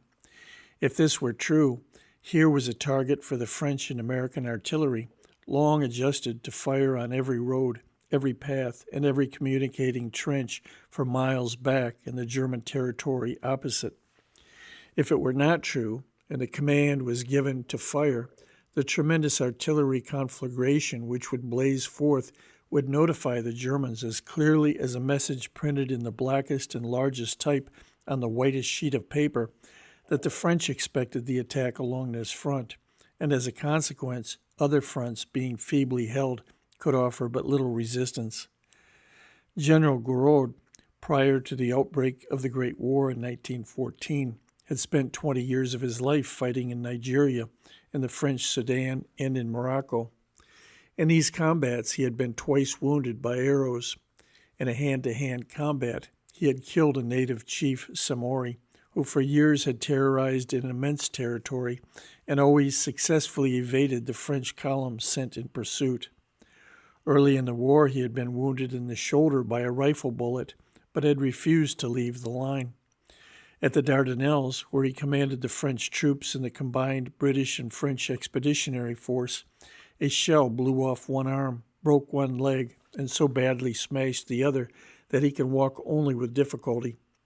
His experience had bred that determination of character without which no general, no matter how brilliant, ever succeeds, while his suffering, far from lowering his spirit, had exalted it. After listening to the result of questioning the prisoners, General Gouraud, without hesitancy and without undue delay, gave the command for the heavier long-range guns and half the lighter guns to fire at 11:30 p.m. The other half of the light guns were kept as a daylight surprise for the German infantry when it left its trenches to attack. With a crash that was heard in Paris 100 miles away, with a fiery flare that illuminated the night, so that crowds poured from their houses into the streets of that city to watch it, thousands of guns opened fire on the 25 miles of the 4th French Army front. 30 minutes later, at midnight, the 5th French Army on the left opened the same fire. Minute after minute passed, and not a shot from the Germans. 10 minutes passed, 15 minutes, 20, 25, and still silence. Some of the watching and waiting officers almost cried in their increasing fear that a tremendous mistake had been made, that after all the Germans planned no attack on this front, and that instead of this avalanche of shells bursting in the midst of German storm troops moving to their attack positions, it was being wasted on the mostly deserted roads and trails and communicating trenches of a position lightly held with older defense troops. General Gouraud, watch in hand, stood silently waiting to see if the German fire would begin at midnight, as the Germans captured in the raid had said. The minutes dragged along without a word. The clock in the room began to strike 12. It completed 12. No fire. Minute after minute dragged itself by. No fire. At 12:10 came the roar of several large-sized projectiles, followed quickly by the terrific crashes of their explosion. The electric lights went out. The electric power plant had been destroyed. In the darkness, the chief of staff heard General Gouraud say, "Thank God." The anxious watchers in the trenches suddenly saw the sky behind the German lines opposite light with a tremendous flare, stretching farther to the right and left than any individual could see. In the fraction of a second longer which it took the sound to travel came the roar of 2,000 German batteries. This, an average of one gun for every 20 yards of the whole 40 miles of front, was the greatest artillery concentration in history. The shells bursting on the whole front and reaching back for miles not only covered the battlefield proper, but fell even in the town of Chalon, 20 miles to the rear. This fire continued without abatement until noon the next day. It smashed trenches, it blasted paths and roads out of existence. It searched the ruins of villages and farmhouses, churning them up, previous fighting having left but little to blow down. It reached back and tore up small groves and woods hitherto ignored as too far to the rear. It reached into and tore down villages well to the rear of the battlefield, driving their inhabitants, who had not been fired upon in previous Champagne battles, into the fields. For nearly 4 years since the closing of the First Battle of the Marne, the French and Germans had fought each other in the Champagne without great gains one way or another. The German artillery fire searched every locality, every spot which 4 years of fighting along this same line had taught them could be useful to troops and guns in battle, every locality which desperate troops being driven back might occupy in attempting to stay a victorious advance. It did everything that artillery can do to prepare the way for the victorious advance, beginning at daylight, of the 25 divisions of infantry which were to crash through the French and Americans of the Fourth Army, and with nothing but their fleeing remnants before them, to reach the Marne at and on both sides of Chalon the same day. From Reims to Chateau Thierry, the German artillery was preparing the way for 25 German divisions to smash through to both sides of Epernay, 10 miles away on the Marne and 20 miles to the west of Chalon. With both German armies on the Marne and to the south of it, west of Epernay, the center of the Allied line would be broken. The Allied troops to the west could only retreat toward Paris and the sea unless touch was to be lost with the British to the north. This would have created the very separation Hindenburg and Ludendorff had tried to bring about by their March attack. The troops to the east of the German breakthrough, if they retreated east, would soon be back to back with the French and American troops along the line from Verdun to Switzerland. This would mean danger of being surrounded and captured, as the Germans had planned to do with the whole French army before they were defeated in the First Battle of the Marne. If, to avoid this, they retreated south, they would have to abandon the line across the Argonne, later to be the jump-off for the greatest battle in our history, Verdun, so heroically and determinedly defended by the French in 1916 at the cost of 350,000 casualties, the Saint-Mihiel salient, where the First American Army won its first victory, and most of the Lorraine line held by the French since 1914, and the scene of the first experience at the front of most of our divisions. In other words, such a breakthrough meant the beginning of the end, if not the end. As dawn approached, the anxiety of the soldiers of both the attacker and defender increased. Bodies tired from being awake all night, nerves on edge from the physical shock of constant explosions and from the moral one of the constant sight of death and wounding, with the knowledge that any instant might bring the same fate. At 4:17 a.m., the French and American infantry and artillery sentinels across the Champagne see red rockets go up from the front line. The front line has no defenders in it, only heroic men who have volunteered to be left alone scattered along its front. Those who survive the German bombardment before the attack have the duty to send up a red rocket when they see the German infantry come over the top of their front line and advance over no man's land. Having done this, they are free to run back through the bombardment to the nearest defenders in the Sacrifice Islands almost a mile to the rear. As the small detachments occupying these isolated posts are to be sacrificed, to reach one is only jumping out of the frying pan into the fire. End of section 17. Chapter 8, Part 2, The Decisive Day of the War. As the red rockets soar above the smoke and dust of the bombardment, the infantrymen and artillerymen of the light field guns, who have had deep bomb-proofs available, rush from them and take their battle stations. The light field guns, saved to welcome the German infantry as they come over the top, add their voices in flame to the artillery bombardment. Their shells cover no man's land. They keep pace with the German infantry's advance across the empty French first-line trenches, across the mile of ground networked with trenches all empty of defenders, with its dugouts filled with gas and bombs to destroy those who, flinching from their duty to advance, seek shelter within them. From prisoners afterward, it was learned that the Germans asked each other, "What do these trenches empty of defenders mean?" To them, it was a relief from their surprise and uncertainty finally to bump up against the defenders of the Sacrifice Islands. They thought these were the main infantry defense. They were not, however, as they were to learn bitterly after they had overcome them through savage attacks and moved on confident that no serious defense was left before them. Then, after more empty trenches passed over and through to the ever-accompanying bursts of French and American shells, they ran into determined defense by French and American soldiers 1.5 to 2 miles back from the first French trench they had jumped into that morning. Along with the machine gun fire from the parts of the line held by Americans, they met accurate long-distance rifle fire. Though the American nation, with the vanishing of the frontier, has ceased to be a nation of riflemen, the American Army not only has preserved the traditions of the frontier forefathers, but has insisted upon the careful training of the infantry soldier to use his rifle as his primary weapon. The American private of infantry does not need to be disciplined to understand that there is no reason why an enemy should only have to face machine gun fire until the short distance away at which a hand grenade can be thrown at him.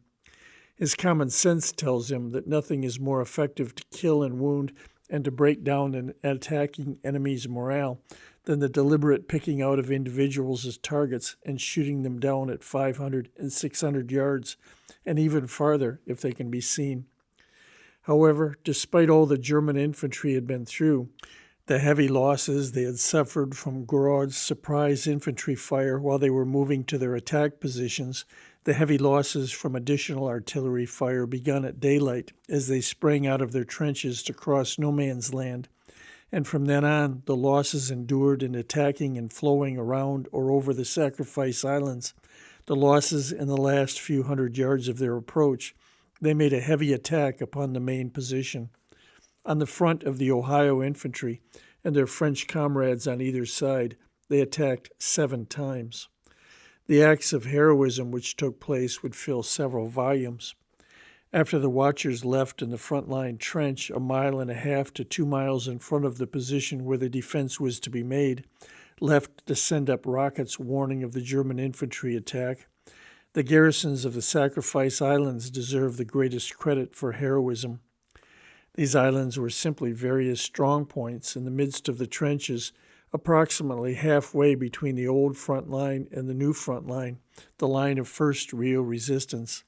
They were islands because each was cut off from the others and must stand or fall alone. When the attacking German infantry struck them, it surged around them, and in most cases over them, as a large roller coming in from the sea while broken by rocks on its path to the beach surges around and over them. To break up the German infantry attack, even though submerged by it, just as the rocks break up the advancing wave, thus preventing it striking the main line of defense a united and perhaps overwhelming blow, was the very purpose for which these heroic men were put in these positions. They knew they were to sacrifice themselves and had volunteered to do so. Lieutenant Vaughn, with 25 men of the 166th Ohio Infantry, occupied one of these positions. None of them was seen again until the return of prisoners after the armistice, when a few came back to tell of Vaughn shot through the head, unconscious, the majority killed or wounded by the Germans who surrounded them on every side. The survivors were made prisoners. Major Basnier of the 366th French Infantry, in one of these positions, with part of his battalion, held out for 18 hours.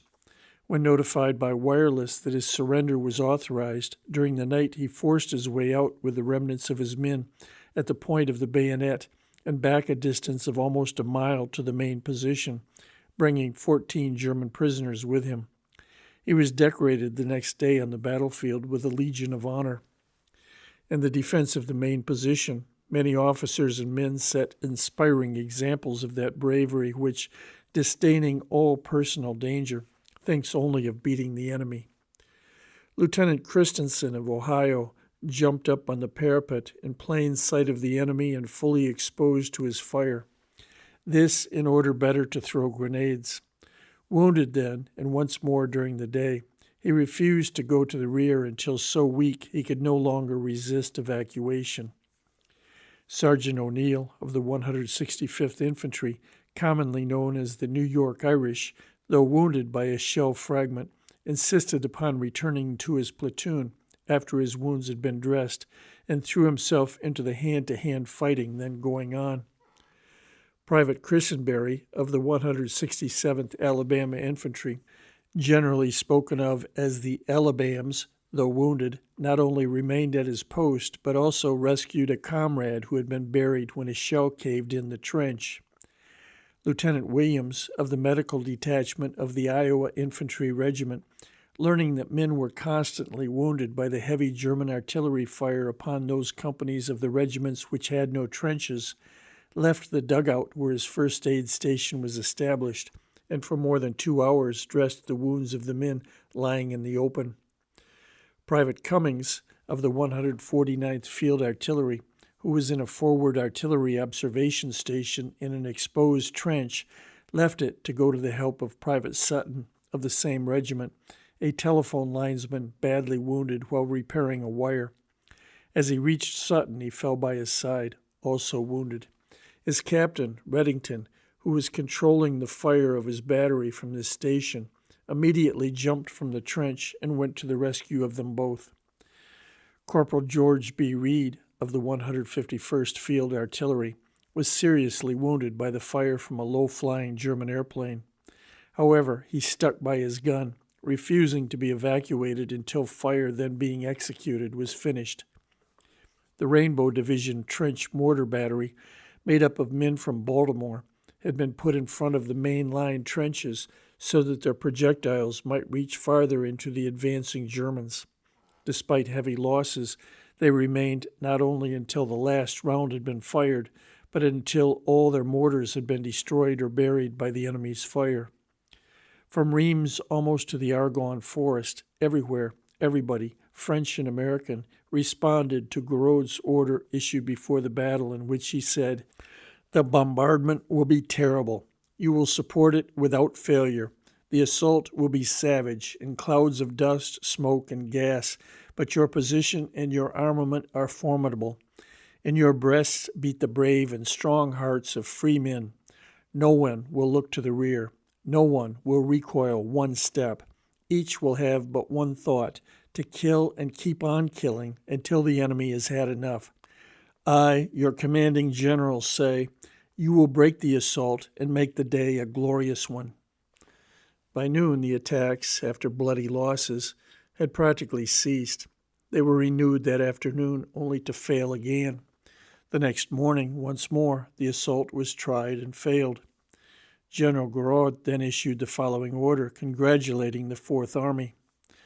The Germans were ordered to reach the Marne by the evening of the 15th of July. You stopped them dead, on the line where you decided to fight and gain the battle. You have the right to be proud. It is a hard blow for the enemy. It is a glorious day for France. On the front from Reims southwest to the Marne and thence east along the Marne to near Chateau Thierry, the Germans fared much better. Their attack pushed back the Italian, British, and French troops between Reims and the Marne until by the evening of July 18th, the Germans, on a front of 5 miles just north of the Marne, were within less than 6 miles of Epernay. Under the protection of the fire of 500 batteries, they crossed to the south bank of the Marne from Fosseuil, 4 miles east of Chateau Thierry, to Dormans. These enemy troops, by the night of July 18th, had pushed their left within less than 6 miles of Epernay. Epernay was the principal objective for the attack between Chateau Thierry and Reims, just as Chalons-sur-Marne was for the attack through the Champagne. By this same evening, the center of these troops had gotten 4 miles southeast of Dormans. However, the remnants of their extreme left had been driven north of the Marne. On this extreme left, where stood our 3rd Regular Infantry Division with units of the 28th Pennsylvania Infantry Division interspersed with the French on its right, the ground is of an entirely different character from that in the Champagne. Instead of undulating chalky plains cut in every direction by trenches resulting from 4 years' struggle, is the beautifully hilly country of green woods and poppy-strewn fields through which winds the Marne River. Except for the brief passing of the armies during the campaign of the First Marne battle, this country had remained untouched by war until nearly 4 years later, when the second of the Hindenburg-Ludendorff great assaults carried the Germans once more to the banks of the Marne. The positions of the troops had been occupied only since the first days of June, when the last waves of the great German assault of May had been brought to a stop along this line. Therefore, they only had such trenches as had been dug during this period. Many were so shallow as to be of little value. Consequently, the German fire, from shortly after midnight on, killed and wounded many more proportionately here than in the Champagne. As was the case in the Champagne, however, the Allied fire brought down on where the German infantry was thought to be advancing to its assault position prior to the opening up of its own artillery fire had a murderous effect. In the Champagne, 2 German infantry divisions had so suffered from the Franco-American artillery fire prior to the attack that they had to be relieved by 2 reserve divisions which attacked in their stead.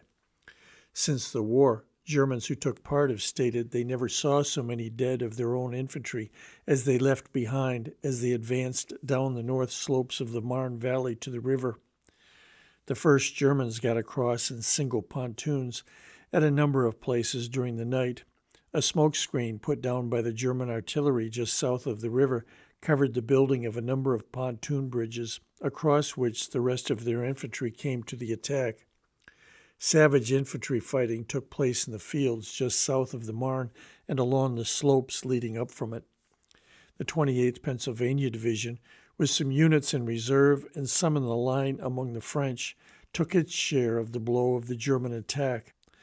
Though it had had no previous combat experience in quiet sectors to prepare it, its men and officers, by their conduct in the face of one of the greatest assaults of history, upheld the traditions established by the Pennsylvania troops on the battlefields of all our previous wars.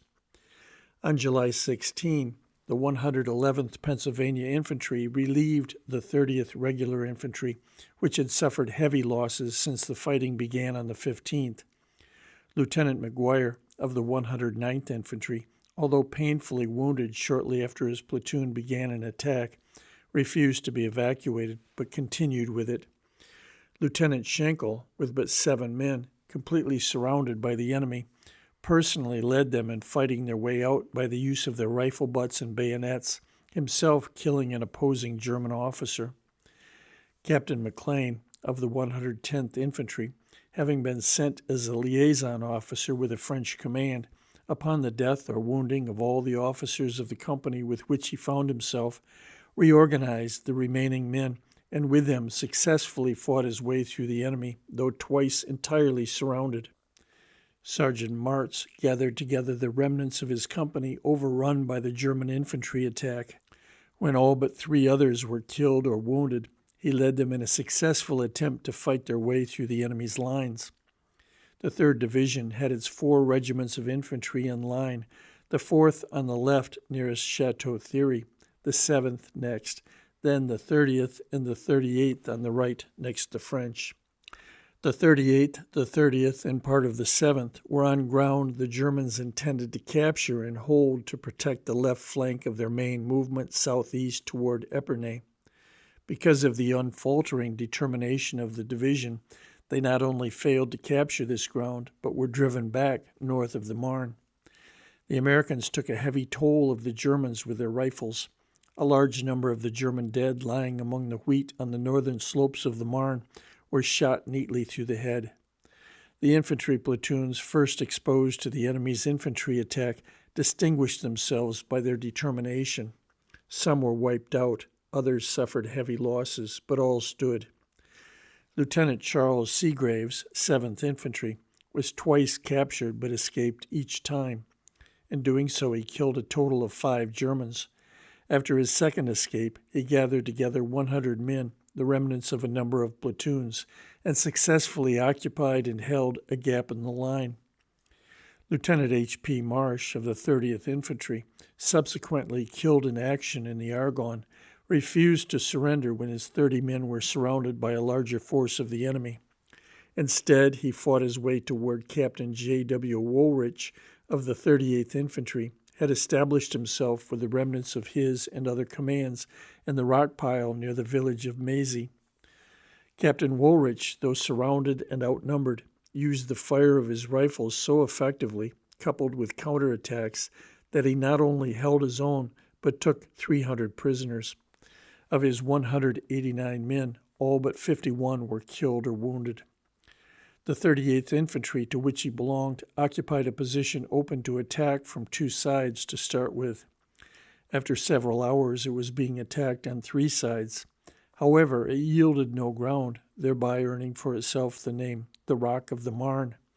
In his final report, General Pershing said that this regiment, quote, wrote one of the most brilliant pages in the annals of military history in preventing the crossing of certain points of its front, while on either side the Germans who had gained a footing pressed forward, end quote. Its loss in killed and wounded was about 40% of its combat strength. Though his right remained turned for several kilometers, General Dickman, commanding the 3rd Division, was able to report the morning of the 16th, quote, "On the front of the 3rd Division, there are no Germans south of the Marne except the dead," end quote. On the 17th, the 3rd Division held its position. Gouraud's success by this time was freeing reserves which were being sent to stop the German advance toward Epernay. Before noon, the 18th, came the news that French and American troops had begun with great success an attack on the German right flank and rear from Chateau Thierry in the south to opposite Soissons, 25 miles to the north.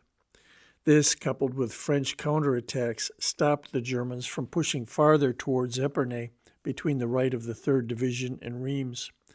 The defensive half of the Second Battle of the Marne was over. For the first time, a full-fledged Hindenburg-Ludendorff attack had been stopped. The Friedensturm, or offensive, which by its success was to bring a German peace, had failed. The Germans never attacked again. The 8th of August, Ludendorff's Black Day, was still 3 weeks in the future, thus 3 weeks after the decisive days of the war, July 15 to 18 inclusive. The Germans attacked with about 650,000 men, approximately the same number as they used in their first great attack in March. At the time of the March attack, there were 285,000 American troops in France. There were but 5 combat divisions in the line or in reserve. This was a total of but 140,000 men to reinforce our allies. At the time of the German attack on July 15th, there were 19 American combat divisions in the line or in reserve with the Army Corps troops, making a reinforcement to our allies of 700,000 combat soldiers. Those who did not serve in the battle itself freed veteran French divisions from other parts of the line to do so. Without this reinforcement, their strength would have been missing the fateful 15th of July. This American reinforcement, equal to more than the strength of the assaulting force, though not available because of our unpreparedness till a year and a quarter after we declared war, came to our allies at the decisive moment when victory, hitherto inclined to the German side, needed a strong counterbalance to tip the scales the other way. End of section 18. Chapter 9, Part 1. The Battle That Turned the Tide. Marshal Hindenburg, on the evening of July 16, 1918, ordered the German Crown Prince, quote, to stop the German troops bleeding to death against the Fourth French Army, end quote. This is the German acknowledgement that for the first time since the overwhelming defeat of the Italians in the Battle of Caporetto in the fall of 1917, the tide of German victory had been stopped. For the first time since the virtual destruction of the 5th British Army in March 1918, a full-fledged Hindenburg-Ludendorff attack had been stopped dead with a bloody repulse. What was going to happen next? Did the Germans have enough reserves to strike again? Did the Allies have enough troops to attack, as General Foch had wished to do for weeks but could not because Marshal Haig, commanding the British, and General Pétain, commanding the French, each insisted he needed all his troops for the defensive against the next German attack? If the Allies finally had enough troops to attack, where did they come from? July 18, the French and Americans attacked from Soissons in the north to Chateau Thierry in the south, opening the second phase of the Second Battle of the Marne. The first phase was the defensive battle of July 15th to 17th from Chateau Thierry on the west, along the Marne, across it to Reims, in front of that famous city, and thence across the chalk plains of Champagne, almost to the Argonne forest. Was this the battle which turned the tide against the Germans, forever robbing them of their last chance of victory? Recently, I went to see Major General Charles P. Summerall, now Chief of Staff of our Army. His rapid rise in command during the war, from an artillery brigade to an Army Corps, has put him in history as a great leader of men in battle. I asked him, General, now that many facts formerly hidden have come out during the past 10 years, what is your opinion of the relative importance of the Second Battle of the Marne? He answered in a determined manner, but with the quiet voice which I had noticed in France. Even the excitement of battle does not cause him to raise. The Second Battle of the Marne was the turning point of the war. The combats of July 15 and 16, much to the surprise of the Germans, stopped their attacks. However, they still had reserves enough left to make another attack and were planning to do so, this time probably against the British. The Franco-American attack, begun July 18th, was pressed so hard that finally the German reserves intended for this new attack had to be largely used in a vain endeavor to stop it. When the battle closed with the beaten Germans retreating across the Aisne and Vesle rivers, they had insufficient reserves for another attack left. Thus, they were robbed forever of the power of the offensive. From then on, the Allies could do what the Germans had been doing, attack when and where they pleased." End quote. General Foch, for many months, had advocated the formation of a central reserve or massive maneuver. He had started long before imminent defeat as the result of the March attack on the British had caused the Allies finally to agree that one man should command on the Western Front and to choose him. By central reserve, he meant a strong body of troops held together in some central position, ready to strike the Germans at their weakest point after they had begun some savage attack and, intent on pushing it, were leaving one flank or another weak. When they attacked in May and drove down to the Marne, they left such a weak flank. It was their left or western flank. Their left was at Chateau Thierry, 25 miles south of Soissons. 5 miles to the west of Soissons was Fontenoy, the point on the German trench line from which this left had started the successful attack which took it to the Marne at Chateau Thierry. Facing west along the line from Fontenoy to Chateau Thierry, 25 miles south, there were only 11 German divisions, about 120,000 men. Ludendorff knew he was weak here. He knew that if the Allies had enough troops, they could strike him on this weak flank and by driving it in, threaten the rear of the Germans between Chateau Thierry and Reims. He did not believe they had the troops. He thought the heavy fighting in March and April had so used up the British they could send no help.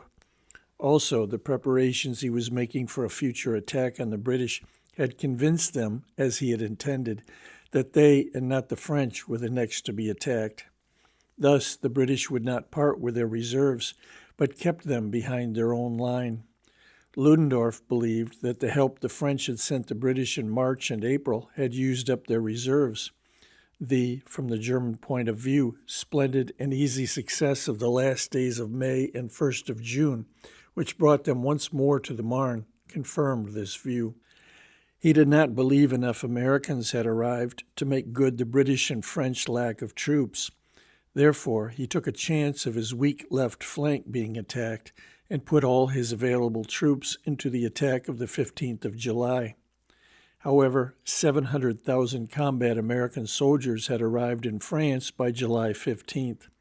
Nearly 90,000 with the French faced the great German assault the 15th and 16th of July. The infantry of 6 divisions back of the British line gave a reinforcement of 80,000 soldiers from Illinois, New York, the Carolinas, Tennessee, New Jersey, Delaware, the Virginias, and Pennsylvania. 5 complete divisions with a strength of 140,000, made up of regulars and soldiers from Michigan, Wisconsin, Missouri, Kansas, New York, Georgia, Alabama, and Tennessee, serving in the line in Lorraine, had freed that many veteran French troops for service at the critical point of the front. 6 divisions, 168,000, were in training.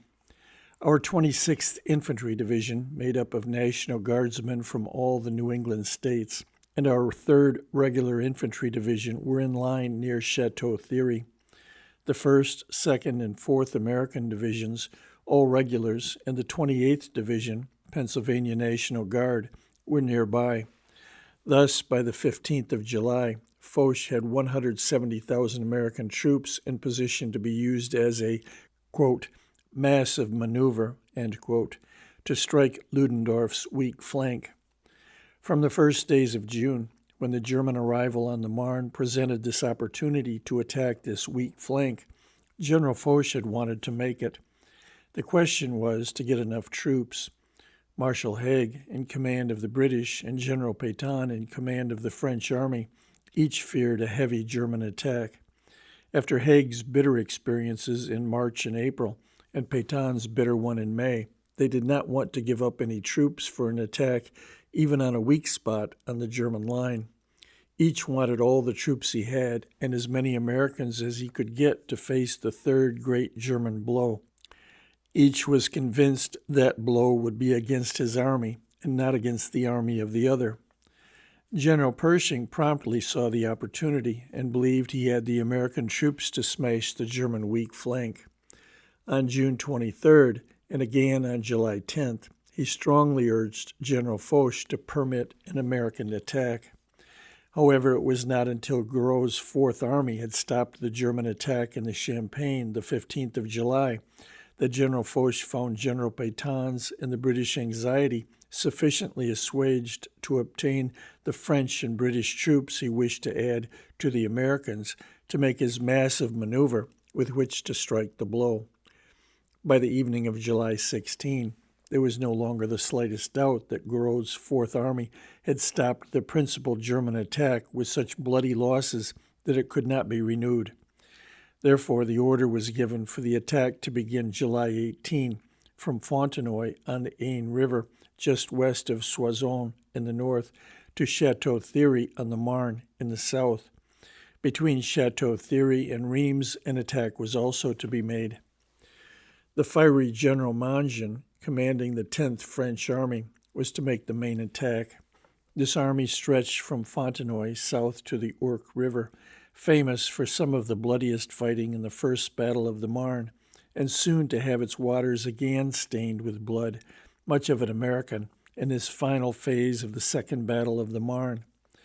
To its south, from the Ourcq to the Marne, was half of General de Goutte's 6th French Army. Of the troops in line for the attack, nearly one-half of Mangin's and more than one-third of de Goutte's were Americans. General Mangin came of a military family. 2 of his brothers were killed in battle, one in French Indochina, the other in Africa, serving under General Gouraud. Mangin had spent the greater part of his service prior to the war fighting in the French African and Asiatic colonies. Like Gouraud, he had been wounded 3 times in these colonial wars. He was one of the members of Colonel Marchand's expedition, which, after months of incredible hardships, crossed Africa from west to east, finally reaching Fashoda on the Upper Nile. Lord Kitchener, then Sirdar of Egypt, fearing that France would claim the territory, rushed to Fashoda with an armed force. While negotiations which threatened to bring war between France and Britain were carried on in London and Paris, the 2 armed forces at Fashoda, each under its national flag, awaited the decision which would determine whether they were friends or foes. Mangin decided that the spearhead of his attack would be the Army Corps made up of the Moroccan division of the French Army, which included the famous Foreign Legion and our 1st and 2nd Infantry Divisions made up of regulars. Thus, 80% of this corps was American. The day and night of the 17th were rainy.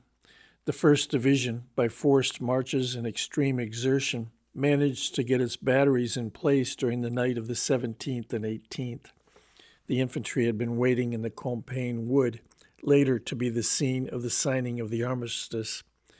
In the open, and of course without fires for fear of attracting the attention of the enemy's long-range artillery and aviators, they suffered from the cold and wet. Then came the 10-mile march in the rain, along the muddy, slippery sides of the highways leading to their jump-off position. The center of the roads was occupied, as was our Civil War custom, by the artillery and ammunition trains. General Summerall, who commanded the division with his staff, brigade, and regimental commanders, had been on the ground for several days making careful reconnaissances of the battlefield and every possible preparation. The consequence was that despite the blackness of the night, the rain, the worn-out condition of the men and animals from their forced marches and lack of shelter, every unit moved to its place without confusion. While this was General Summerall's first battle as a division commander, it was far from being his first battle. Born in Florida, without money or influence, he secured an appointment to West Point through a competitive examination. Graduated from that school, he served for years as a lieutenant of artillery under General Graham, one of the iron characters produced by our Civil War. In the Philippines and later in the Boxer campaign in China, he distinguished himself by his personal courage. More than that, he endeared himself to the infantry by the way in which he used his guns to smash the enemy groups, giving the doughboys the most trouble. In the Philippines, this attracted the attention of the then Major of Infantry, Bullard. The result was that when Bullard, as a Major General, came to the command of the 1st Division in France, he asked for Summerall to command his artillery brigade. After the Battle of Cantigny, General Bullard was promoted to command the 3rd Army Corps and General Summerall to command the 1st Division. The 2nd Division had a much harder time than the 1st to get to its jump-off place in time for the attack. After its heavy and successful fighting at Belleau Wood, the division had been billeted in villages near and along the Marne River. In all armies, men who have been general staff officers too long, forgetting the difficulties which troops have to meet, are inclined to ignore the rights and responsibilities of commanding officers. Such officers on one of the French higher staffs failed to give the complete information of their intentions to the headquarters of the 2nd Division. Instead, they successively rushed off the artillery brigade by marching, then the infantry in motor trucks, and finally the kitchens and supply trains by marching. All were sent north, but to destinations the exact positions of which were unknown. General Harbord commanded the Marine Infantry Brigade at Belleau Wood. This success caused his promotion to the command of the 2nd Division. He arrived at the headquarters in the midst of these movements. General Harbord's career is another example of the opportunities which the democracy and fair play of our Army offers to those who are capable. He was born on an Illinois farm. His father served throughout the Civil War in an Illinois cavalry regiment. When Harbord was still a young boy, his family moved to a Kansas farm. When he was of sufficient age, young Harbord enlisted as a private in the regular cavalry. An excellent soldier, he studied hard, passed the required examinations, and was commissioned a 2nd lieutenant of cavalry. Like all our leaders in this war, he saw active service in the Philippine insurrection. He was one of the regular officers detailed to organize the Philippine Constabulary, that corps which for years, and even yet, has to combat with fanatical Mohammedan chiefs and other disturbers of the peace throughout the islands. In time, he became its chief. When we entered the Great War, he was an instructor at our war college. Thus, like all our generals who succeeded, he had that combination of practical experience on the battlefields and higher military education, which is essential in warfare today. With characteristic energy, he jumped into his car with his chief of staff and proceeded north to the headquarters of the French Army Corps in which he had finally been told his division would serve. Here he could learn nothing of his scattered division, but he did get the orders for the attack. This was late in the night of the 16th. He sat up all the rest of the night getting out the orders for the attack. Though he had been assured by the French staff that he need not worry as his troops would arrive in ample time at their positions, he started without sleep at daybreak to find the units of his division. As was too often the case when foreign staffs handled our divisions, the time necessary for the movement had been underestimated. This because our divisions were from 2 to 2.5 times as big as the largest French, British, or German ones.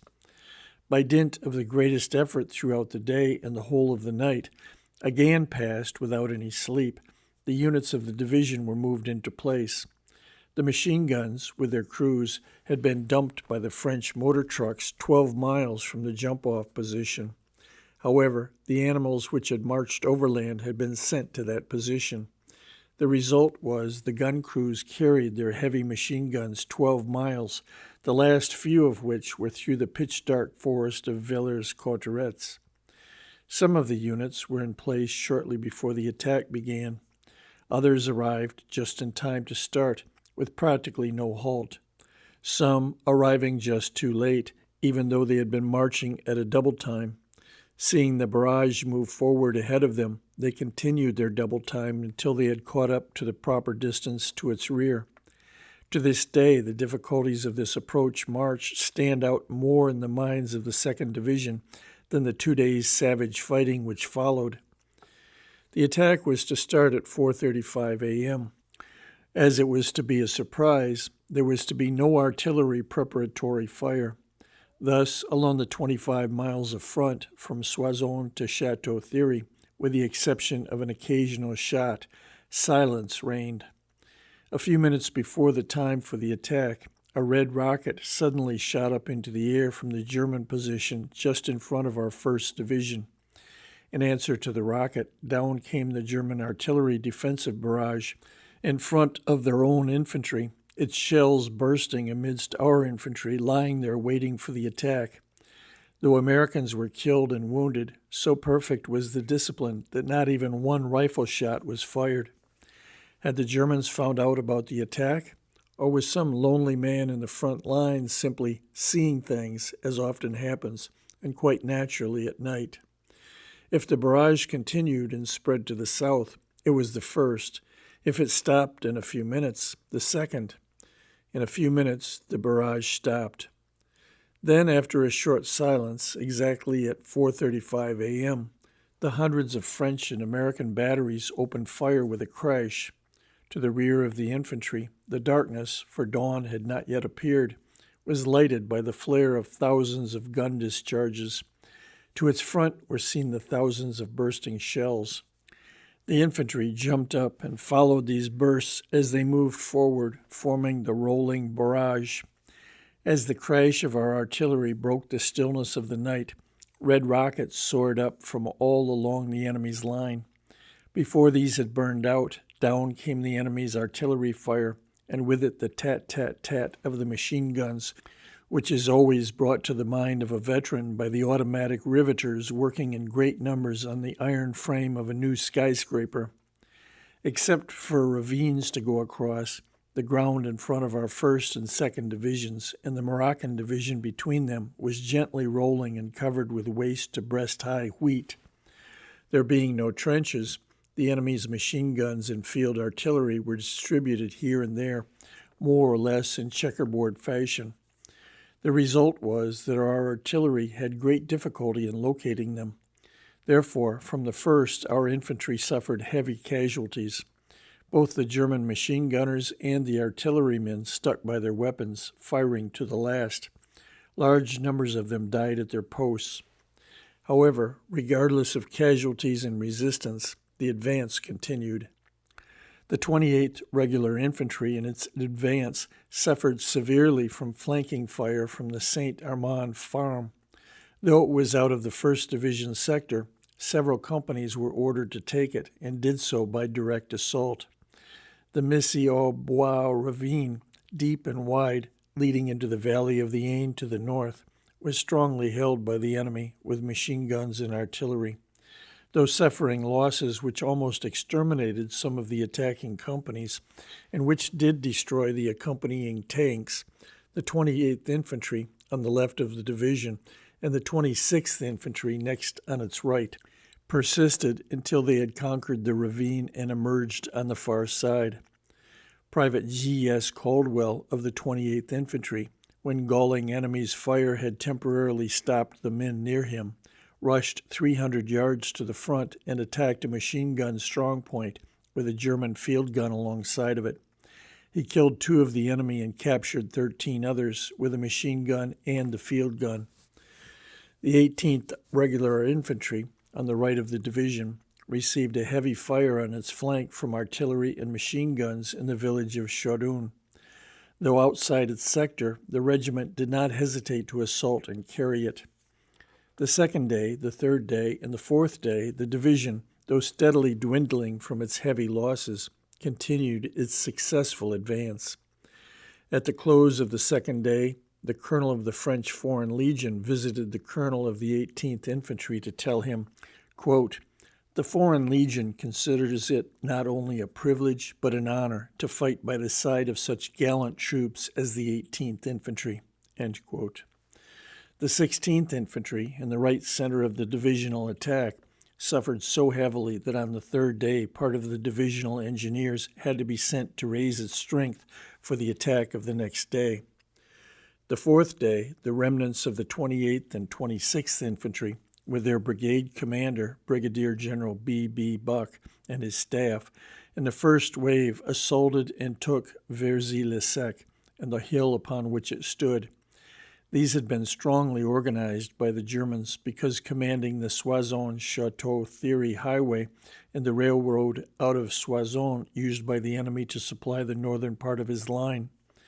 At the same time, the greatly reduced 16th and 18th Infantry fought their way to and over the Soissons-Château-Thierry highway and on to the heights of Bazuncy beyond. No longer facing east, but facing northeast, astride the Soissons-Château-Thierry highway and holding the commanding hills on both sides, the 1st Division had seized a position which endangered all the German line to its south. During the night of the 21st, 22nd, and the day of the 22nd, it not only held its position against strong attacks, but in some places advanced its line. The night of the 22nd, it was relieved by a Scotch division, one of 4 British divisions loaned Foch by Haig in return for the decisive help given by the French during the heavy German attacks against the British in March and April. Its losses were 234 officers and 7,048 men killed and wounded. In the 16th and 18th Infantry, all the majors had been killed or wounded. In the 26th Infantry, the colonel was killed and the 3 majors killed or wounded. The 26th Infantry came out of the fight under the command of a captain who had been in the army less than 2 years. Each night the Germans had brought in new divisions to reinforce the remnants of those already there. A total of 7 German divisions was vainly used to stop the 1st Division's advance. By 10 a.m. the first day, the 2nd Division had fought its way 3½ miles into the German lines, capturing more than 2,000 prisoners and 50 guns. The battle had hardly started before Sergeant Louis Kukela of the 5th Marines distinguished himself when the fire from an enemy strongpoint held up his platoon. He crawled out alone from the flank toward the German lines in the face of heavy fire. Somehow he succeeded in getting behind one enemy machine gun. Rushing it, he killed some of the crew with his bayonet and drove the rest off.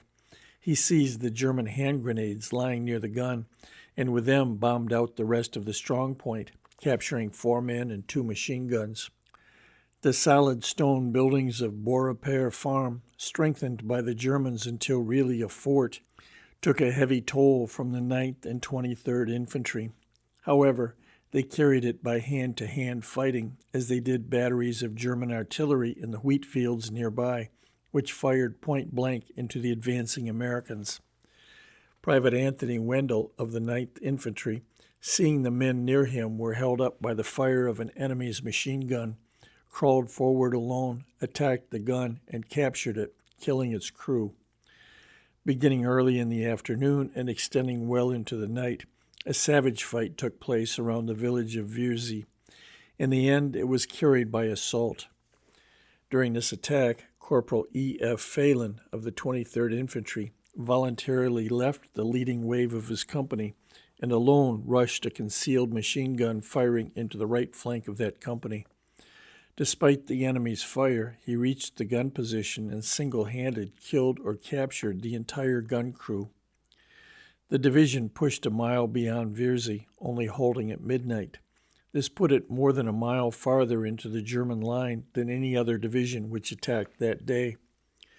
The next morning, it successfully withstood a number of determined German counterattacks launched against it to pinch out the bulge which it had made into their line. Later in the day, It drove forward another 2 miles, despite obstinate German resistance. This put it in possession of Hill 160, which dominates the Chateau Thierry-Soissons highway, a few hundred yards to the east. That night, it was relieved by the 59th French Colonial Division. It had made a total advance of more than 6 miles, capturing 3,000 prisoners and 66 field guns. It had lost almost 5,000 men and officers. Our 4th Division, made up of newly organized regular regiments, took part in the attack of General de Gaut's 6th French Army. Half of the division was used in the 2nd French Army Corps and the other half in the 7th French Army Corps. Jumping off at 4:35 a.m. on the 18th, they, with their French comrades on either side, had penetrated the second night, when they were relieved a depth of 4 miles into the German line.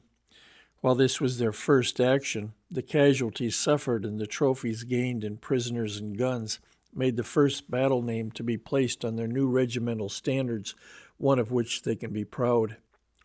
When it seemed certain death to do so, Sergeant E.K. Lawless of the 39th Infantry volunteered to take a message 500 yards across an open field in plain sight of the enemy and under heavy fire.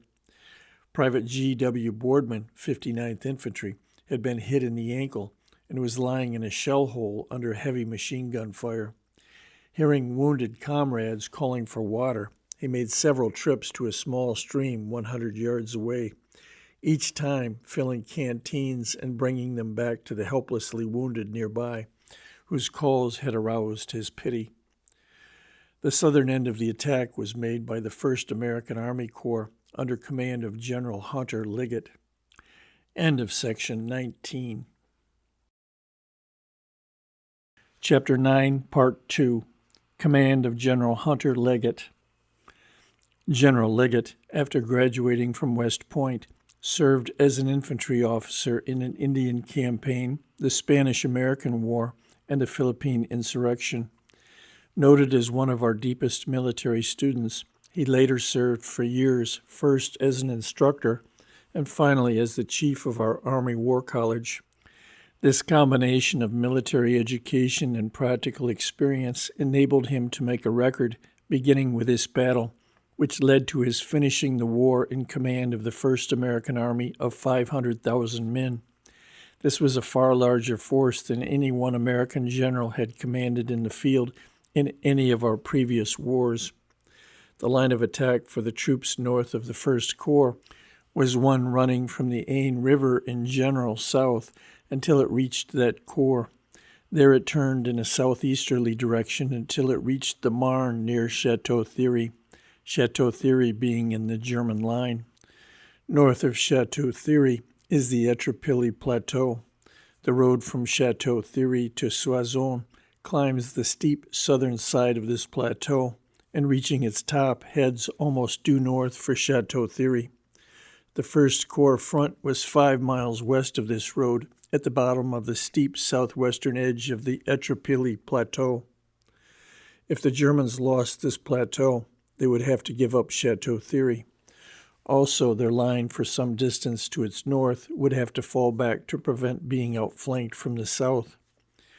Belleau Wood, lying at the southwestern base of this plateau, was a good jump-off place for an attack upon it. It was for this reason that during June and the first part of July, the Germans fought the Marines so desperately and determinedly to keep them from capturing this wood. To start the attack, General Liggett had on his left the veteran 167th French Infantry Division. On his right was the 26th American Infantry Division. The 26th Division was commanded by Major General Clarence Edwards and was made up of New England National Guard troops. Coming from one of the oldest parts of the Union, most of its organizations had long histories embracing our past wars. The 104th Infantry from Massachusetts started its military career in 1663, when existing independent companies were organized into the Hampshire County Regiment. It served in King Philip's War, 1675-76, and other colonial wars prior to our Revolutionary War. It served in the Revolutionary War and the War of 1812. During the Civil War, it served in the Army of the Potomac from McClellan's Peninsular Campaign in 1862 on to Grant's final campaign culminating at Appomattox in 1865. In 1898, the regiment was under fire at Santiago, Cuba. While General Liggett's Army Corps made gains at the cost of heavy fighting on the 18th, 19th, and 20th, the Etropili Plateau remained in German hands.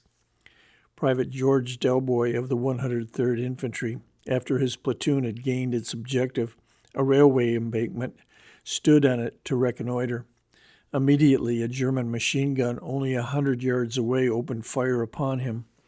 Instead of getting behind the embankment with one jump, he remained standing and calmly opened fire on the machine gun with his rifle.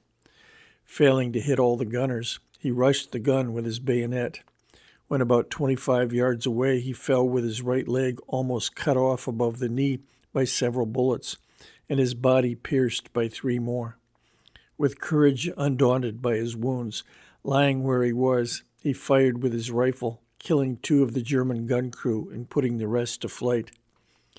For a clear picture of the effect of the fighting up to the night of July 20th to 21st, and of the combats which followed, it is necessary to give a general outline of the Second Battle of the Marne. This battle covered so much ground and involved so many divisions during its 19 consecutive days of hard fighting, followed by its closing 2 days' pursuit of the enemy, that only in this way can an understanding be obtained of what the fighting accomplished and of the part our troops played. The ground occupied by the Germans before the battle had roughly the shape of a dipper. The handle began near the Argonne Forest and ran west across the Champagne to Reims.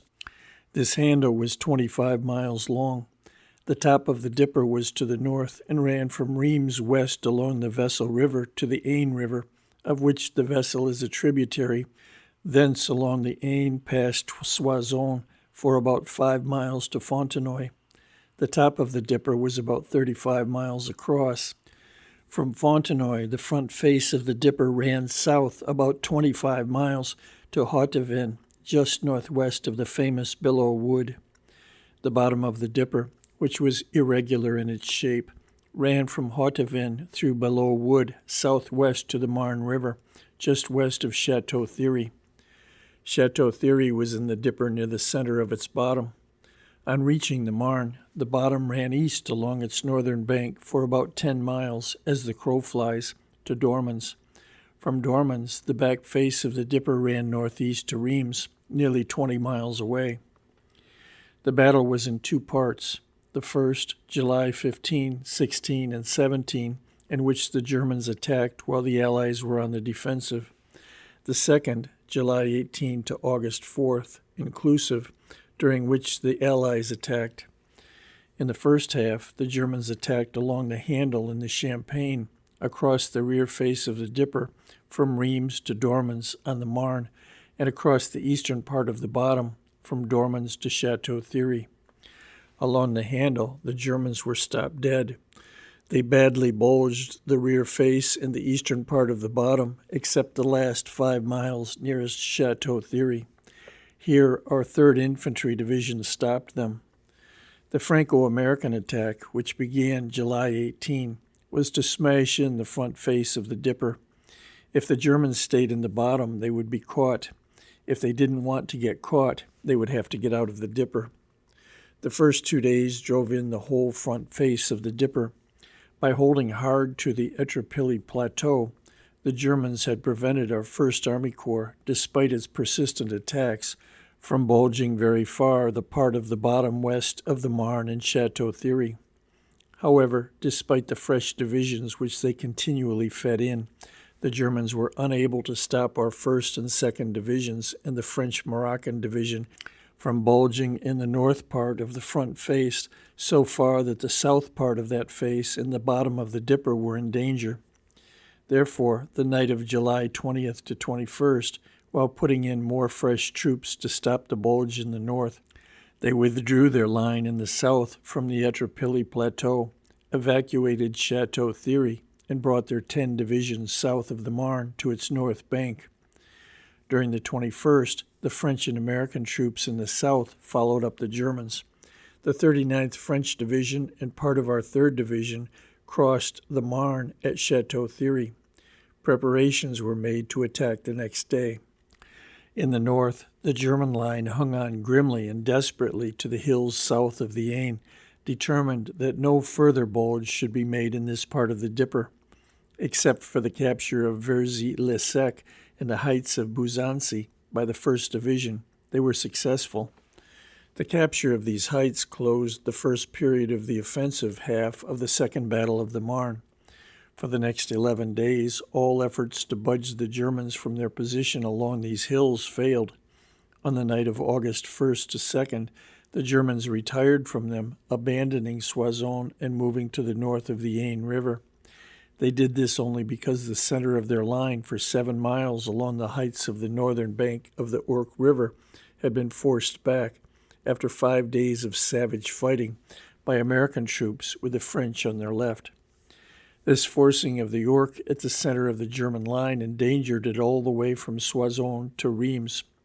The result was that beginning the night of August 1st to 2nd, the Germans for 2 days retired northward until they had crossed the Aisne River along the western part of their line and the Vesle River along the center and eastern part of the line. During the 21st, 22nd, and 23rd, General Liggett's 1st American Army Corps vigorously attacked the new German position in the south. The fighting swayed backward and forward through the woods and grain-covered fields. The villages of Epieds and Trugny were taken by the 26th Division, only to be lost again.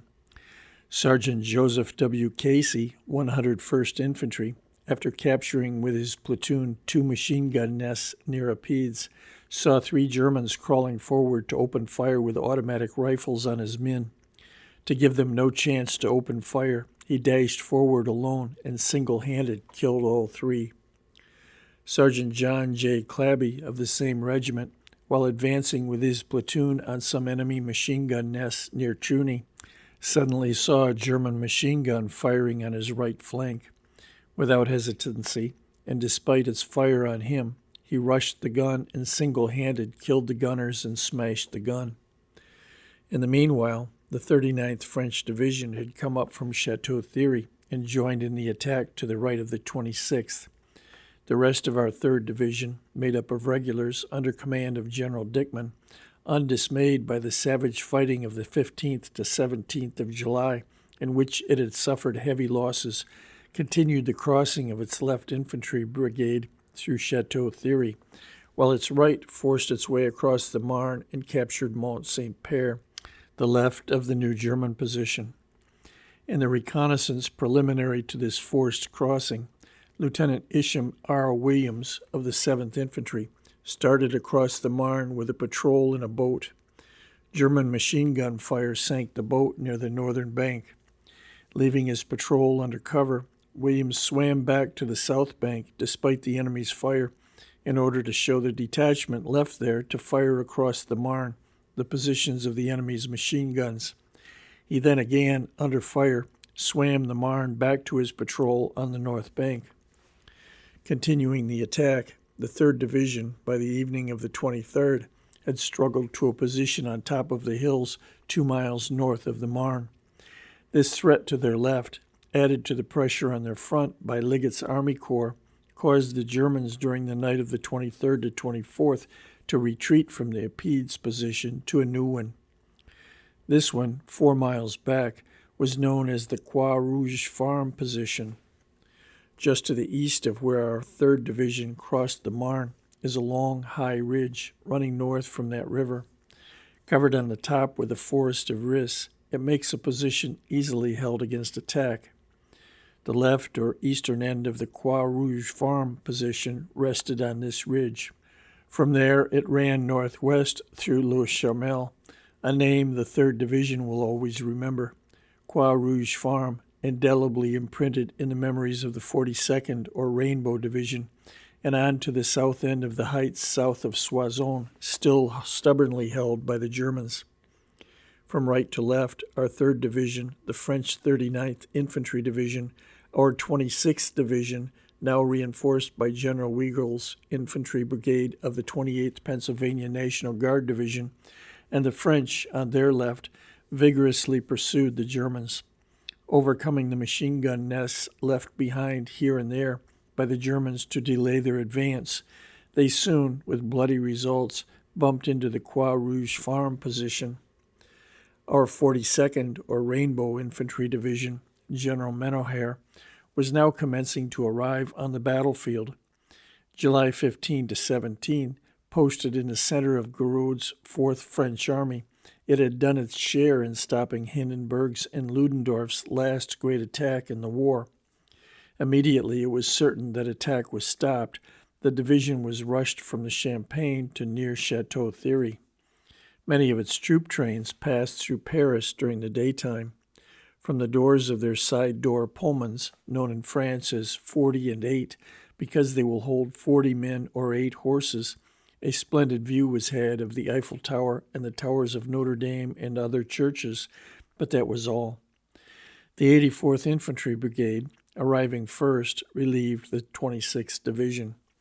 This division had relieved the 2nd Division along the Belleau-Wood-Vaux line, July 5 to 9. When it was relieved, it had been in the face of the enemy 14 days and suffered nearly 5,000 casualties. While this relief was going on, the 3rd Division, by stubborn fighting, captured Le Charmel. Sergeant M.H. Campbell of the 4th Infantry Band, hearing the cries for first aid from wounded lying in an open field swept by machine gun fire, ran from one to another, putting on their first aid bandages.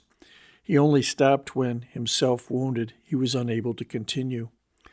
Late in the afternoon of July 26th, the whole front of the Croix Rouge position was attacked by the French and Americans.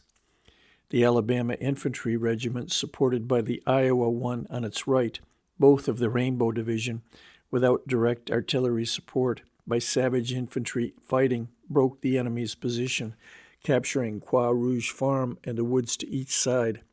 The deadliness of the American rifle, helped by machine gun fire, once more proved its supremacy over infantry relying on machine guns and hand grenades and using the rifle primarily as a pole to stick a bayonet on. When close to the enemy, our infantry rushed forward with a bayonet, yelling as they ran. Among the nearly 800 German dead buried, almost 200 had been killed with a bayonet. There was no flinching of the enemy in this fight. Also, they took their toll from us, the Alabama Regiment having 47 officers and 650 men killed or wounded. The 2 battalions of the Iowa Regiment engaged lost 500 killed and wounded. This breakthrough caused the Germans hurriedly to retreat to the York River. During the pursuit, the 55th Infantry Brigade of the 28th Pennsylvania National Guard Division relieved the 39th French Infantry Division. The Pennsylvanians, distributed among several French divisions south of the Marne River, had had their baptism of fire manfully facing the German attack July 15th to 17th. Nature had made the Ourcq as if to order for a defensive position. The Germans, with the keen eyes of well-trained soldiers, had not failed to notice it, even before they found the necessity to use it. The northern end of the high ridge, covered by the forest of Riss, merges into the high ground north of the Ourcq River. This high ground is the watershed between the Vesle River to its north and the Marne to its south. The headwaters of the Ourcq begin where the forest of Riss Ridge runs into this high ground. First running north, the Ourcq makes a long, gentle curve to the east until at the town of Fère-en-Tardenois it straightens out and runs due east. When the capture of the Croix Rouge Farm position broke the German line, the Germans abandoned the forest of Riss Ridge and moved back to the watershed. Here, on the high ground just north of the Ourcq, they organized their defense. Near the headwaters of the Ourcq, and where the forest of Riss Ridge joins the high ground of the watershed, is the village of Ronchère. It was strongly held by the Germans because of its position. More important yet, its garrison could fire not only on attackers approaching from its front, but also on the flank of troops crossing the Ourcq to attack the hills beyond it. From Ronchère along the 7 miles of the high ground just north of the gently curving Ourcq were similar natural strong points sticking out from the German main position. The garrison of each not only had a clear field to the front to fire on troops attacking them, but also could fire to the right and left into the flanks of troops attacking the German positions between. The names of these strong points, sanctified by the American blood freely shed to capture them, are enshrined on the battle honors of the regiments which took them, and indelibly imprinted in the minds of the men who struggled those 5 hot July and August days to break this last stand of the Germans in the Second Battle of the Marne. Here they are: Ronchère, Grimpett's Woods, Hill 188, Sirgas, Les Jamblets Wood, Hill 212, Serge, Mercy Farm, Bois Cola, Sering et Nessel, and Hill 184. The American side of the Ourcq consisted of long, gentle slopes leading down to that river. There were few hollows in the ground or other cover anywhere within 2 miles of the river. Therefore, when the Americans moved to the attack, they were immediately in sight of the Germans.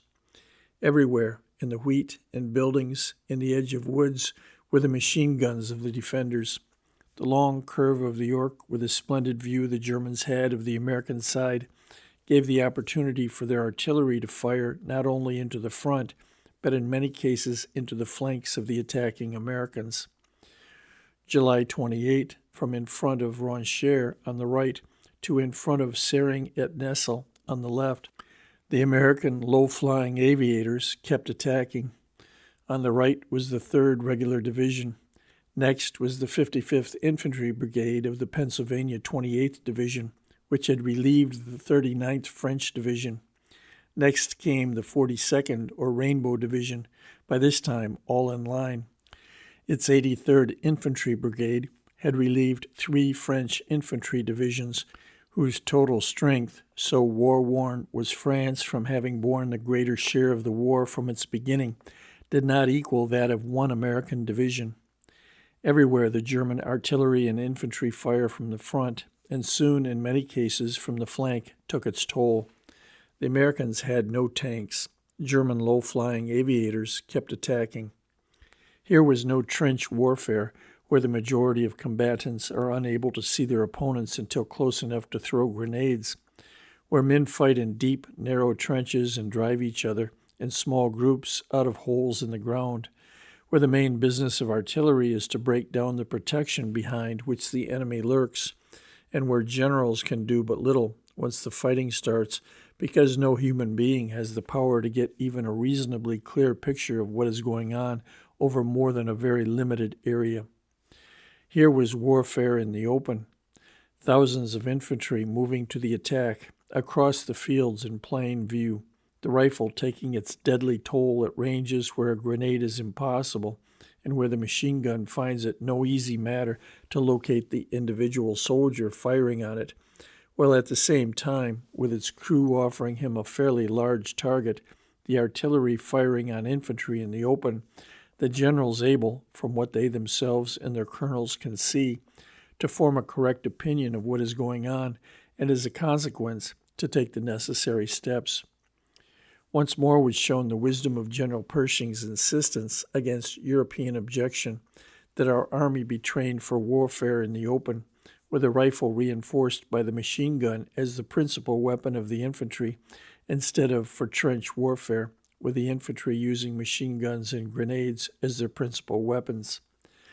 On the right, regulars of the 4th and 7th Infantry of the 3rd Division, attacking on a front of 1.25 miles, fought their way across the headwaters of the Ourcq and captured Ronchère. On their left, the Pennsylvanians of the 109th and 110th Infantry, attacking on a 1.25 mile front, fought their way across the Ourcq and several times up the slopes of the hills beyond, only to have the attack each time suffer heavily from flanking and frontal fire. The remnants, however, held on just across the Ourcq. Captain John Kennedy of the 110th Infantry went out alone in the face of heavy fire to rescue 2 of his men lying wounded on the slopes above the Ourcq. The first he got back to our lines. As he reached the second, a German sprang at him. The captain grabbed the rifle of the wounded man, killed the German, and then carried back his wounded private. The enemy's front, attacked by the 42nd or Rainbow Division, was 3 1/4 miles long. Furthermore, the curve in New York here was more pronounced. As a consequence, the 4 infantry regiments in attacking, instead of moving parallel to each other, spread out each from the next as if moving down the spokes of a wheel away from its center toward the rim. The leading battalion of the Iowa Infantry Regiment, on the right next the Pennsylvanians, forced its way across the York and up the slope of Hill 212 beyond. Here it gained a foothold and stubbornly hung on, despite fire from both flanks as well as their front. The support battalion, swinging to the right, fought its way across the York to a position where it could protect the leading battalion from flanking attacks from Sturgis and Hill 188, from which the Germans had been firing into the rear and right of the leading battalion. Similarly, the reserve battalion fought its way across the York to a position on the outskirts of Sergey, from which Germans had been firing into the rear and left of the leading battalion. The Alabama Infantry Regiment, attacking more to the north, forced its way across the York and some distance up the slope on the farther side. Though suffering severely from fire into its right from Sergey, it held the ground that it gained. The New York Regiment, to the left of the Alabama one, forced its way across the York into the crest of the ridge beyond. 1 battalion of Ohio Infantry, on the left of the New Yorkers, did the same. After suffering heavy casualties from fire from the front and from both the right and left flanks, these New York and Ohio troops were forced back from the crest, but managed to hold on north of the York. On the 29th, the struggle calmed down by the night, but, not stopped, burst out with renewed fury. Positions all along the front changed hands several times. By nightfall, everywhere, the Americans had gained ground. This night, the 3rd Division was relieved by the 64th Infantry Brigade of the 32nd Division. When relieved, the 3rd Division had seen 15 days' combat, starting with the last great German attack, which began the morning of July 15th. Its losses were more than 6,000 officers and men. The 30th, like the 29th, was a day of continued savage attacks and counterattacks, but again, when night fell everywhere, the Americans had made material gains. On this night, the 63rd Infantry Brigade of the 32nd Division relieved the Pennsylvania Infantry Brigade. This was the first experience of the 32nd Division in a major combat. It had just come from the line in the Vosges Mountains, where it had had a period of trench warfare in a quiet sector. Made up of National Guard troops from Wisconsin and Michigan, its regiments had inherited the proud traditions of the troops of those 2 states in our Civil War. Among its ranks were men whose fathers or grandfathers were part of the Iron Brigade, which so distinguished itself in the Army of the Potomac. The first day at Gettysburg, rather than yield 1 inch of the ground to the attacking and greatly outnumbering Confederates, it stood fast, though more than 70% of its men and officers had been killed and wounded. July 31st and August 1st were repetitions of the 3 preceding days' savage fighting. The acts of heroism would fill a volume. Private John Meekum, of the 125th Michigan Infantry, though severely wounded while advancing with his platoon, not only continued to advance, refusing to go to the rear, but with another soldier attacked and captured a machine gun nest. 2nd Lieutenant J. M. Regan of the 128th Wisconsin Infantry, mortally wounded while leading his platoon, kept at the head of his men until he collapsed. Private M. B. M. Beatty of the Sanitary Detachment of the 126th Michigan Infantry again and again left the shelter of his dressing station and crossed an open field covered by enemy machine gun and artillery fire in order to give first aid to wounded soldiers. Private Edward Austin of the 127th Wisconsin Infantry went out in advance of our front lines twice and brought back wounded comrades, left there when his platoon had been driven back. He started on a third trip, but was killed by machine gun fire. Sergeant John H. Wintrode of the 168th Iowa Infantry, when all the officers of his company were killed or wounded, and many of the men also killed and wounded, took command of the remnants and with great courage and coolness led them forward under an intense artillery and machine gun fire. The 47th Infantry of the 4th Division, which was in reserve, was sent forward to fill the gap between the Iowa and Alabama infantry regiments.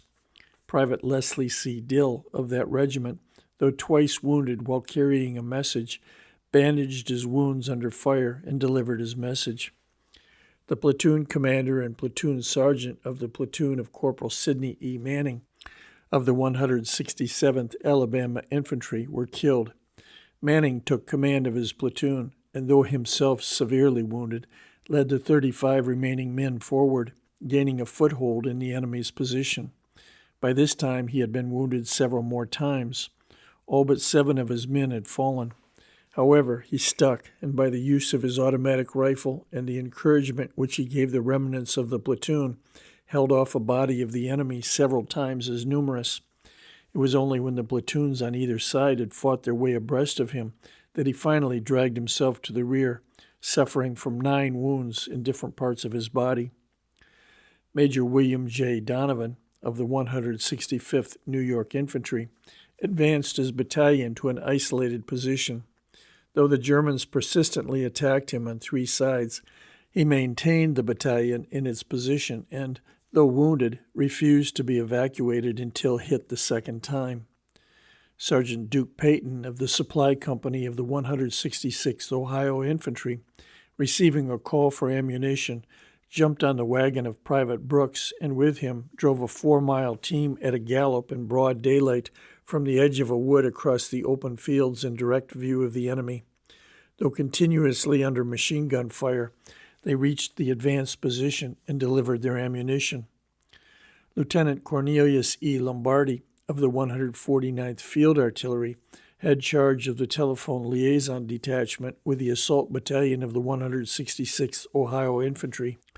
Becoming dissatisfied because his view of Sering et Nessel, then being fired on by his regiment, was somewhat obstructed by a rise in the ground, alone and under a heavy fire, he crawled 100 yards to the front so as to better observe the results of the fire. The 32nd Division took the Grimpets Woods, Hill 188, and the town of Surges and Les Tomblettes Wood. Since the fighting had begun, the 42nd had taken Hill 212, Sergey, assisted by the 47th Regular Infantry, Mercy Farm, Bois Cola, Sering et Nessel, and Hill 184. To the loss of 1,800 officers and men killed and wounded in the Champagne defensive, they had added 5,500, making a total of 7,300 for the Second Battle of the Marne. The French on the left of the 42nd had taken Fer and Tardenois. All the positions along the crests of the ridges between these strong points had been taken. The German position on York was conquered. The remnants of its defenders hastily withdrew during the night of August 1st to the Vesle River, 8 miles to the north. With the center of their line pierced, the Germans to the left, as far as Reims, fell back to the Vesle. Those to the immediate right of the breakthrough fell back to the Vesle, while those on the extreme right, south of Soissons, who for 11 days since our 1st Division was taken out, had stubbornly held on to their positions, retired through Soissons to the north of the Aisne. The Dipper was smashed flat. The Second Battle of the Marne, which had begun July 15 with the Allies everywhere on the defensive, wondering what chance they had to stop the 3rd Hindenburg-Ludendorff assault after the tremendous success of their first one in March and their second in May, finished with the Germans everywhere on the defensive, facing the Allies inspired by a successful attack. The tide had been turned. The Germans never attacked again. From now on, instead of the Allies waiting and worrying while wondering where the Germans would strike next, the Germans were to wait, wonder, and worry where the Allies would strike next. The planned attack against the British in the north was called off because the Germans realized they could not attack but must rest on the defensive. The Germans had fought so determinedly that they had used up all their reserves in their vain attempt to stop the Franco-American attacks. Thus, when the French and English troops attacked August 8, there were no real reserves to be fed in, as there were in the Second Battle of the Marne. The German troops yielded easily August 8th, first because the Second Battle of the Marne dashed their hopes of a German victory followed by a German peace, and second because it showed that the American reinforcement was not a propaganda myth, but a constantly and rapidly increasing flood of hundreds of thousands of vigorous young troops as determined in attack as they were eager to fight. End of section 20. Chapter 10, Part 1, America's Part. What was America's part in the Great War? The Second Battle of the Marne was the turning point of the war. It took from the Germans the initiative, which they had had almost uninterruptedly from shortly after the close of the First Battle of the Marne, the summer of 1914, 4 years before. From then on, the roles of the Germans and the Allies were reversed. From then on, the Germans were on the defensive, wondering where the next blow against them was to be struck, wondering whether they could stop it, as the Allies had been doing prior to this Second Battle of the Marne. From then on, the Allies, carefully marshaling their forces, struck blow after blow where they thought they would do the most damage to and were least expected by the anxious Germans. As a result of these constant attacks by the Belgian, French, and American armies in a series of battles, all parts of the greatest battle in history, the Battle of France, the Germans were driven back step by step until, with revolution at home, their emperor in flight, their war-weary armies asked for the armistice which brought victory and peace. Was the part we played a vital one in causing this to happen? What part did our military leader in Europe, General Pershing, his army of 2 million fighting men, our navy, and our government and our people scattered over the broad reaches of this vast country, play in bringing victory, which hovered so long over the standards of the German legions before finally coming to rest on those of the Allies? Major General James G. Harbord was the first Chief of Staff of the American Expeditionary Force. The time he held this position was the anxious year of preparation for the arrival in France of, and the building up of, the American Expeditionary Force. This was the year during which the attitude of the Allies changed from reasonable confidence to despair. As a consequence, General Harbord knew the facts back of the situation at that time. At the end of this time, as a result of persistent entreaty on his part, General Pershing finally reluctantly consented to relieve him as Chief of Staff and gave him a command at the front. He commanded the Marine Brigade at Belleau Wood. He commanded the 2nd Division in the Soissons fight during the Second Battle of the Marne. He showed the same ability as a leader of men under fire on European battlefields as that which he had previously displayed on Philippine ones in winning his high standing in our army. Recently, I asked him if he would sum up for me the effect on the final stages of the war of the arrival of the American reinforcement, which reached a total of 1 million officers and soldiers in July and 2 million in October 1918. In the decisive way which characterizes him, the general said, quote, "Our first 9 months in Europe showed us the Germans were more than holding their own. They were preparing an attack which the Allies were afraid they might not succeed in stopping. They thus had the initiative, or were on the offensive, while the Allies were on the defensive. This superiority on their part was due to 2 things. First, they had a single man in command, Marshal Hindenburg, with an able lieutenant, Ludendorff. Second, when Russia dropped out of the war, the transfer of the German troops from the Russian front to France gave Hindenburg the superiority of means, that is, the reserves necessary to attack. The first great blow struck by Hindenburg, that of March 20th, 1918, by its disastrous results, finally persuaded the Allies to put 1 man in command. The man chosen was the brilliant General Foch. General Foch had long seen the necessity for and advocated the formation of a central reserve to be used to counterattack the Germans in their weakest spot once they were well launched in a full-fledged attack. Subsequent events proved the then General Foch to be correct in his plans. However, he could not have carried them out except for two things. The first was the constantly increasing strength of the American forces, which gave him the superiority of means or reserves essential. The second was General Pershing's clear idea, from the beginning, that only by refusing to allow American troops to be used as replacements in the Allied armies could he prevent their strength from being dissipated in the poor strategy which obtained up to the time of General Foch's appointment to supreme command. Had he not insisted upon this, the strength of the first million would not have been available to give General Foch the superiority of means, which was a decisive factor in the Second Battle of the Marne, the turning point of the war.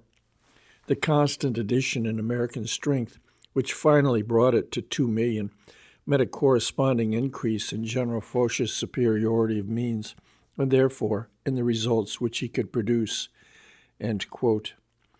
The final year of the war divides itself into 4 distinct phases. The first was the period in which the Allies waited for Hindenburg and Ludendorff to begin their offensive. The second, from March 20th to July 18th, was one in which the 3 great blows of Hindenburg and Ludendorff, planned to bring German victory, were struck. The third, from July 18th to September 1st, was one in which the Allies, by a series of offensives, drove back the Germans, but without expecting to obtain victory before the summer of 1919.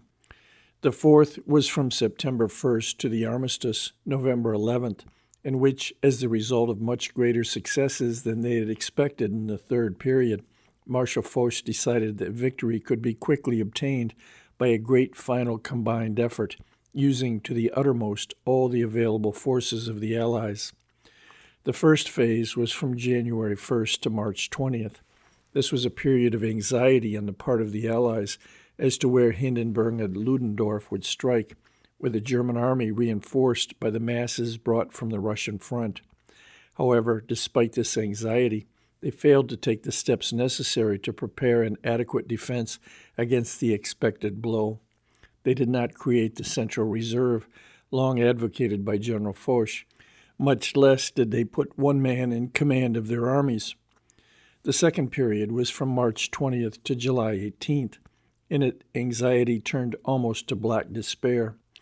The first of the Hindenburg-Ludendorff great blows, begun on March 20th against the British, created such a desperate situation that finally the Allies agreed to put one man in command, the then General Foch. In May came the second great Hindenburg-Ludendorff blow, this time against the French. General Foch in command knew what he wanted to do, but he did not have the means. In other words, he did not have the troops to form a central reserve with which to strike the Germans at the very moment when, flushed with victory, their guard was down and their weak right flank, stretching from Chateau Thierry on the Marne to near Soissons on the Aisne, was open to successful attack. On July 15 came the third of the great smashing blows of Hindenburg and Ludendorff. Could the troops in front of it hold? Would General Foch have his central reserve with which to strike the flank of this third great step of the Germans on their road to victory? The third period was from July 18th to September 1st. In this period, the Allies, having for the first time stopped a full-fledged Hindenburg-Ludendorff assault, took the offensive and kept it. However, they did not yet envision victory before probably the summer of 1919.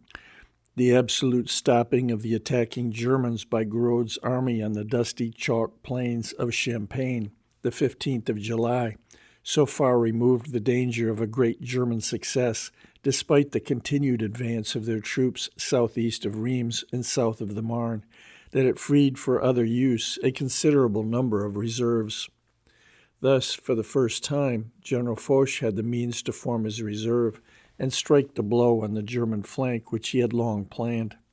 His blow on their weak right flank, from Soissons on the north to Chateau Thierry, 25 miles south, begun July 18th, was so successful from the beginning that by July 24th, he assembled at his headquarters at Bonbon General Haig, commanding the British forces, General Pétain, commanding the French forces, and General Pershing, commanding the American ones. General Foch had become convinced that at last he had the superiority of means, that is, more combat troops than the Germans, and that therefore the time had come for the Allies to pass from the defensive to the offensive. Marshal Haig had been unwilling to contribute more than a few divisions to the General Reserve prior to July 15th, because he expected that the Third Hindenburg-Ludendorff attack would be against him instead of against the French, as it was. His fear was not without justification, because when Hindenburg gave the order on July 16th to stop the German troops from bleeding to death against General Gouraud's defensive campaign, he intended to make a fourth attack, this time against the British under Marshal Haig. In fact, the orders had been given to start the preparations. However, General Foch's counterattack, beginning July 18th, had been so vigorously pushed that the Germans, in their endeavor to stop it, not only had used up all the reserves of the German Crown Prince, commanding the army attacked, but also had drawn upon the reserves of the Crown Prince of Bavaria, who was preparing to attack the British. They had drawn so heavily upon the reserves of the Crown Prince of Bavaria that his attack on the British had to be called off. General Foch not only had obtained information of this from captured German documents, but also had learned that the Germans were finding it difficult to replace their killed, wounded, and prisoners lost in the Second Battle of the Marne. On the Allied side, the Belgian and British armies, having done no fighting for 2 months, were fresh. What was more important was that America's first 1,000,000 soldiers, who had arrived in France by this time, were being added to at the rate of 250,000 or more a month. Therefore, he told the assembled commanders-in-chief, quote, "The Allied armies have arrived at the turning of the road. In the midst of battle, they have again seized the initiative. Their forces permit them to hold it. The principles of war command them to take it. The moment has come to quit the general defensive imposed by numerical inferiority and to pass to the offensive." End quote.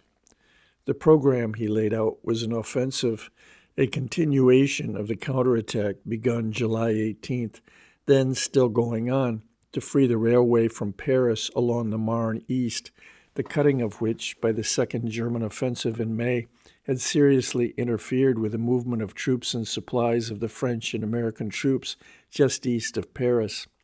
A second offensive to free the railroad from Paris to Amiens, the cutting of which by the first great German offensive in March had seriously interfered with the movement of troops and supplies for the French and British armies north of Paris.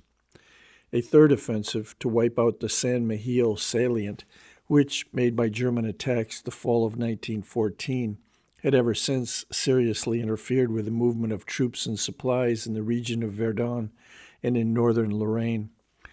A fourth offensive to drive back the Germans from Amiens north to the Belgian frontier, where their first offensive in 1918 had put them in a position seriously interfering with the communications of the Belgian, French, and British troops in the north with the main Allied forces to the south.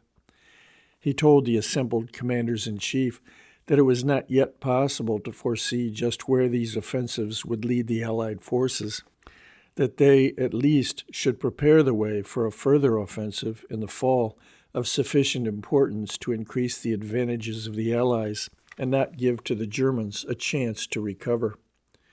At the same time, he asked each of them to send him a report, showing in detail the strength of their forces by January 1st, 1919, and again by April 1st, 1919. In other words, he planned a series of offensives reaching well into 1919. The fourth period, that from September 26th to the armistice, was the final and decisive stage of the decisive Battle of France. In it, the forces of the Allies were used in unremitting attacks for the purpose of bringing the German army to the point where its leaders, believing the situation hopeless, would demand, as they did, an armistice.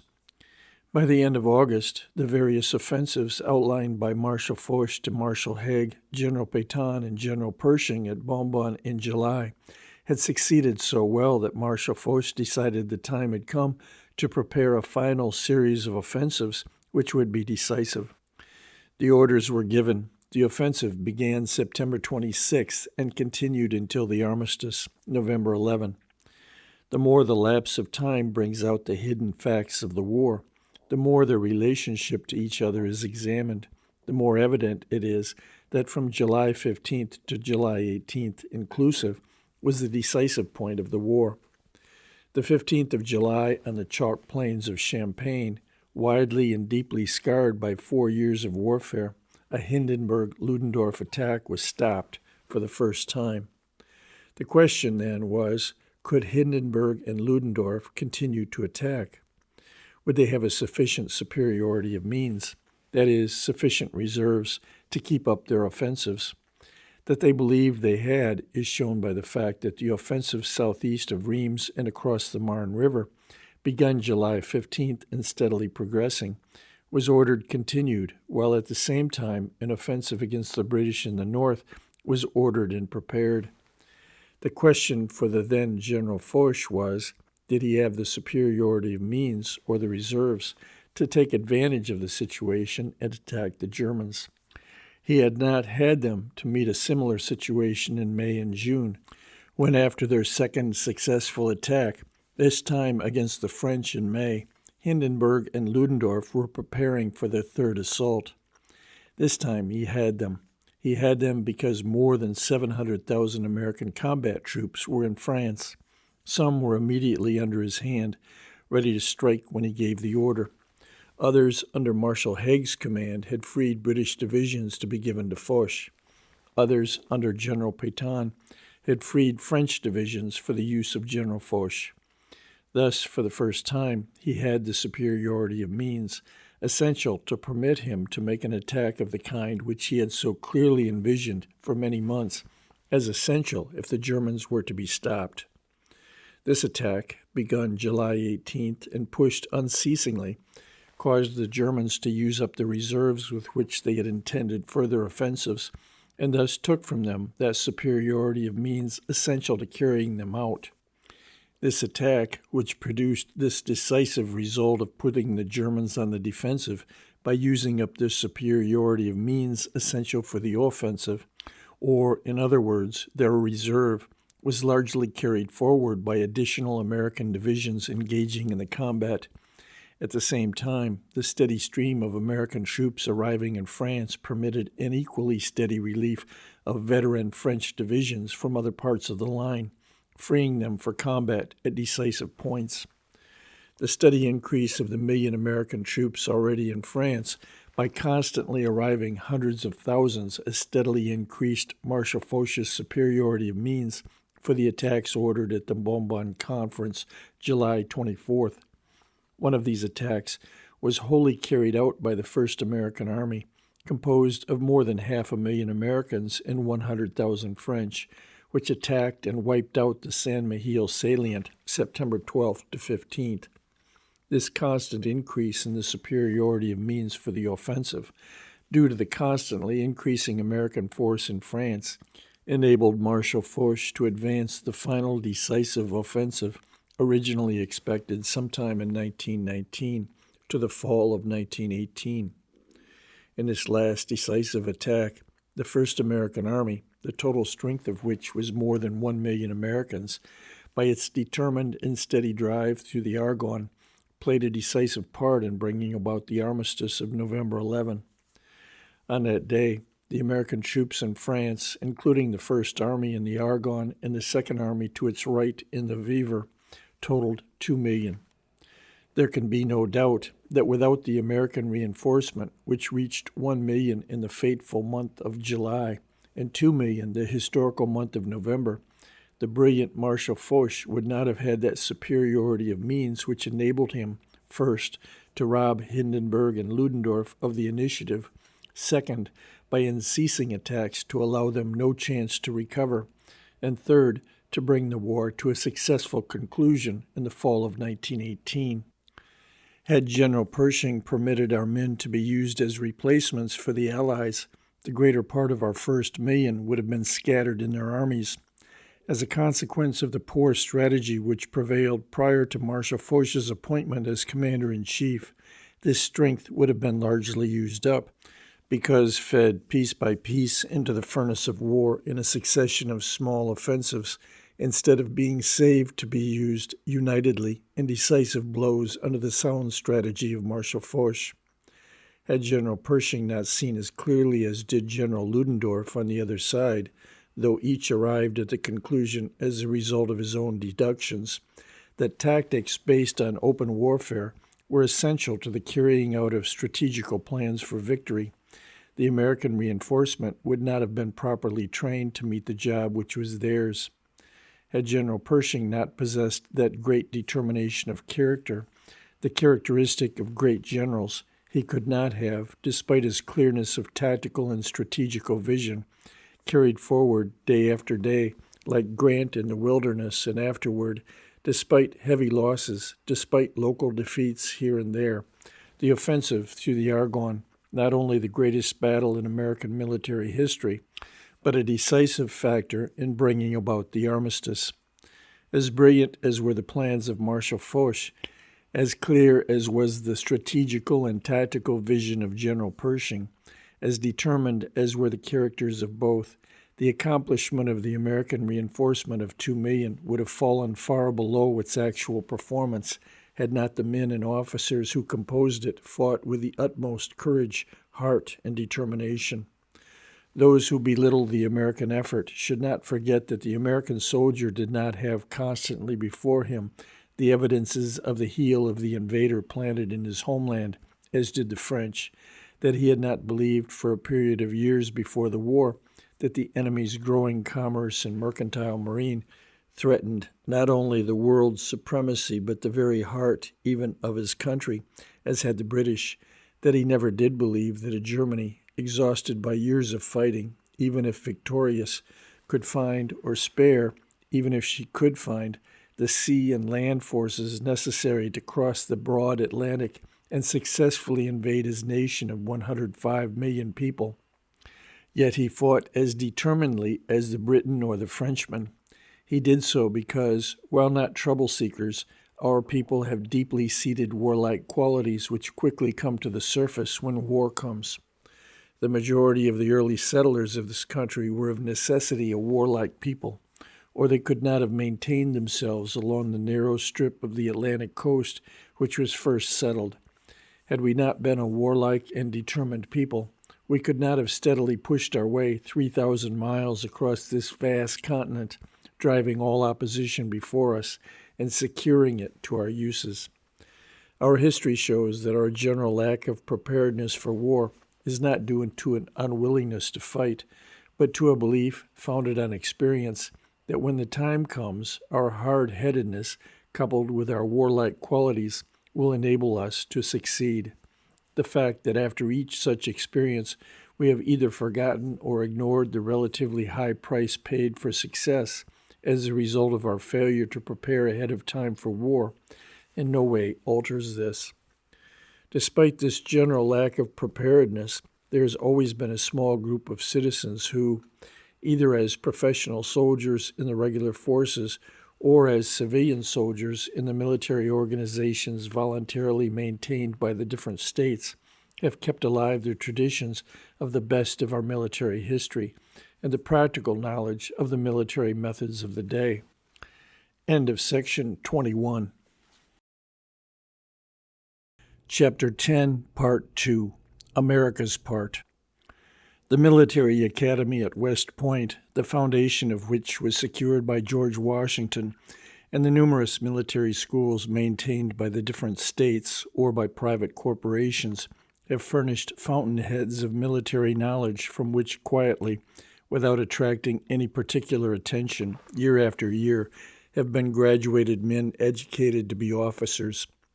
The appearance in each of our wars of long lists of officers killed and wounded who were graduates of these institutions proves that the seeds of military knowledge planted in the brains and loyalty to their country planted in the hearts of thousands of young men, students each year in these schools, never fail to blossom in the time of their country's need. This even though many years have elapsed. The National Guard, another proof of our warlike qualities, could not exist except for this military enthusiasm of numerous civilians. It has offered to many that opportunity for experience which has given a basic knowledge, in many cases soon turned in war into successful leadership. Each of our wars has produced men without previous military education, whose natural military adaptability, coupled with the war experience gained, has enabled them to climb to high military rank. In some cases, they have done so in the same war, more often in the next one. Generals Miles, MacArthur, Chaffee, Young, and a long list of others, whom every veteran of the Civil War, War of the Spanish-American War, and the Philippine Insurrection will remember, are typical. Each of our wars has brought to the surface of public attention military leaders who the test of history shows do not suffer by comparison with those of similar rank of other nations. The last war brought to the top General Pershing as commander-in-chief, Generals Liggett and Bullard as army commanders, Summerall, Harbord, Dickman, Hines, Wright, Reed, Muir, Memoir, Cronkite, Hahn, Bell, McLachlan, and several score others who successfully commanded army corps and infantry divisions in the face of the enemy. Our Civil War of 1861 to 65 is a proof of the warlike qualities of our people and their determination to fight to the last rather than abandon a principle believed in. No nation ever passed more successfully through a greater test. It is only since our accomplishments in the Great War that a number of European military students have discovered our Civil War. They are surprised to find that it was the beginning of warfare as known today, because it was the first modern war in which the people on both sides devoted not only the whole of their manpower, but also their military resources to the waging of war. What Europe has been going through since the Great War, we went through for many, many years after the Civil War. The South was wrecked.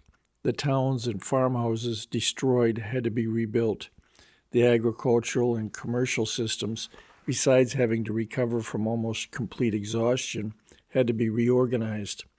The American merchant marine, one of the mainstays of northern prosperity, and then a close second to Great Britain's, had been wiped off the seas. Credit was exhausted and money of little value. The country was full of wounded men.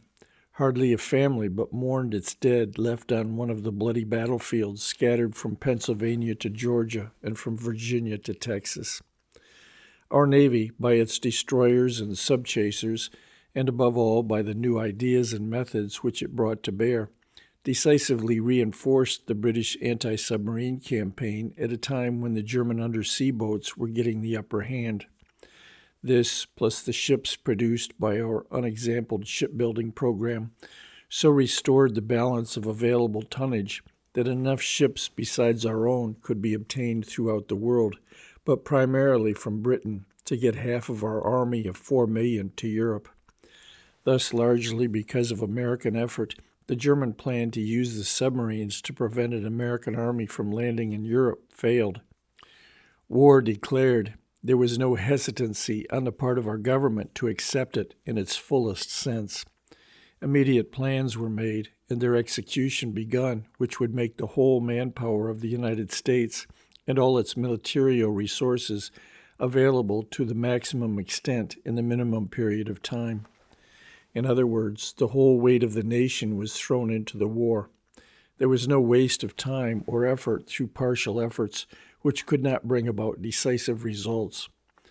The draft law made available the whole manpower of the country. A building program to make good our lack of ships to carry a large force to Europe and maintain it there was immediately put underway. It was done on a larger scale than the world has ever before planned, much less seen. Industrial mobilization was started without delay. It was done on a scale large enough to keep up the supplies we were already furnishing the Allies, and at the same time to provide for the increase in our Army, Navy, and shipping. There was no question of business as usual, no hanging back for any reason. From the day we entered the war until its conclusion, the strong hand of President Wilson and that of his Secretary of War, Mr. Baker, were behind the generals in the field, commanding the army in Europe, and the generals at home bringing the new forces of our army into existence. Neither amateur civilian strategy nor that based on political consideration rather than military was permitted. Attempts to undermine General Pershing in Europe and General March, the Chief of Staff at home, because they insisted, in spite of great pressure, on sticking to the policies they considered essential for winning the war, were coldly rebuffed.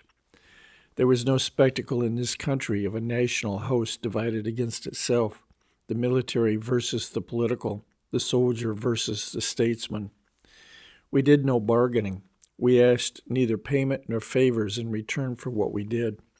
We paid for the transport of our troops and British ships at the time when Great Britain most needed help on French battlefields.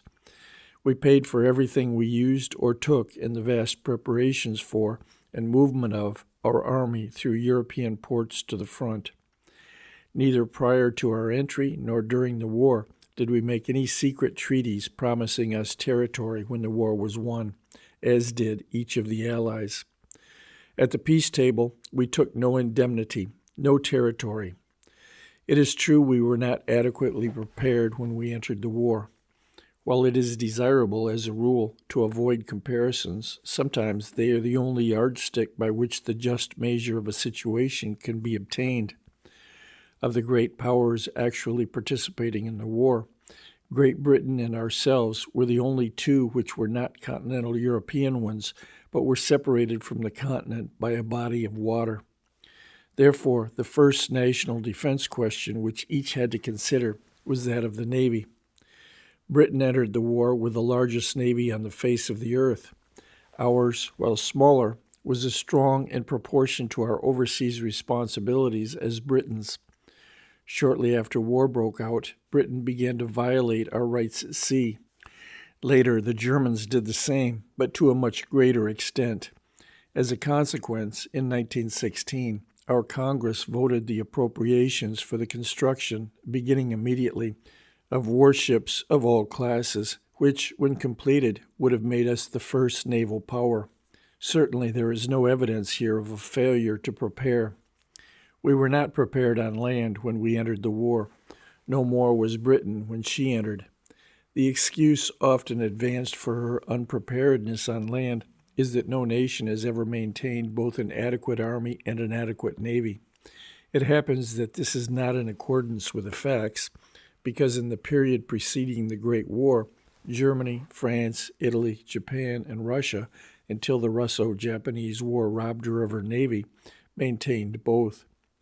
However, if the maintenance of a large navy is an adequate excuse for failure to be prepared on land, it applies to this country as well as to Britain.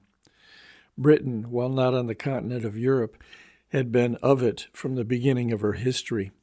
Her diplomats for centuries had participated in every European controversy. Her fleet had played a strong part in every general European war. It was always present at the critical point in the constantly recurring crises when the near breakdown of diplomacy made war imminent. Her troops throughout hundreds of years had again and again fought on the continent. What was taking place on the continent, how it affected Great Britain, was a familiar and constant subject of discussion in her parliament and also in her press. The 20 miles of water of the English Channel separated her from the continent of Europe, but not her people from their fellow Europeans. From the earliest days of our government, our diplomacy has been directed to keeping out of European affairs. It is only when Europe has attempted to interfere in the affairs of the Americas that we have become interested, and then only to keep her from spreading to this hemisphere her own quarrels, jealousies, and rivalries. Our Navy had never participated in a general European war, outside of single ship encounters by daring American captains in our wars with Britain and our attack on the Algerian pirate stronghold at Tripoli. Our Navy had seen no combat in or near European waters. Our troops had never been in or near Europe. European affairs, unfortunately for our own good, were only too seldom discussed in our Houses of Congress. They were almost ignored by our press. The Atlantic Ocean, so long and difficult and dangerous a barrier to cross, gave the opportunity to the Europeans who came here to do what they wished, to found a nation different from those in Europe. That new nation was developed for more than 125 years prior to our entry into the war. It is true that many European ideas and institutions were used in its development. However, others were entirely excluded. Also, many new ones entirely American came into existence. The result was not a piece of Europe separated from it by a 20-mile wide water ditch, but a new country, America, separated in many ways by as vast a gulf as the deep and broad Atlantic. The Great War was not a surprise to Europe. It was to America. The whole political and military history of Europe for nearly 10 years preceding the war had been based on preparations for the day when it would break out. The assassination of the Archduke Ferdinand at Sarajevo was not the cause of the war. It was merely the incident which touched off an event for which the causes had long existed. Two preceding crises, one over Morocco and another over the Balkans, just missed having the same effect. For many years prior to the Russo-Japanese War of 1904 to 1905, British foreign policy had been primarily directed to keeping Russia off the route from England through the Mediterranean to India, and away from the northwestern frontier of that great peninsula with its hundreds of millions of inhabitants. Allied with Turkey, she fought the Crimean War of 1854 to 56 for this purpose. She backed Japan in the Russo-Japanese War in continuance of her persistent policy to weaken Russia. The Japanese destroyed in battle virtually the whole Russian navy, thus removing that threat from Britain's sea lane to India. However, Russia's continued advance into Persia so alarmed Britain that there was talk of war. Nevertheless, shortly after, in 1907, Britain and Russia patched up their quarrels. German plans for the Berlin-Baghdad Railway and German intimacy with Turkey, considered a threat to both, brought them together. In the same way, Britain and France patched up their differences. They had been hereditary enemies and had fought each other since that distant time when the various peoples inhabiting what is today France were beginning to call themselves Frenchmen, and those living in what is today England were commencing to call themselves Englishmen. The reasons were simple. France, greatly outnumbered by Germany, feared another Franco-Prussian war, in which she would be overwhelmed by Germany's superior weight. She had formed an alliance with Russia to counteract this. However, the Russians were a long way off. An understanding with Britain would overcome this. Britain's policy had always been to maintain a navy equal in strength to the combined strength of the two next powers. However, the rapid growth of the German navy brought her to the point where she no longer could afford to continue this policy. Part of her fleet had been kept in home waters to watch the German fleet and France's Atlantic fleet. Part had been kept in the Mediterranean to watch the French Mediterranean fleet and the Italian fleet. Italy was allied with Germany. When the time came that Britain could not maintain her double navy standard, she had to alter this arrangement if her home fleet was to be strong enough to meet the German fleet with chances of success. An arrangement with France would do so. It was made. France concentrated the whole of her fleet in the Mediterranean. This checkmated Italy's naval strength and freed the British Mediterranean fleet for use as a reinforcement to Britain's home fleet. Gladstone once said in the British Parliament, quote, "The preservation of Belgium's neutrality is required by British policy as well as morality," end quote. From the time Britain had swept the Dutch navy from the English Channel and the North Sea and made them her own, her policy on the continent of Europe had been largely directed to keeping any great power from occupying Belgium and Holland.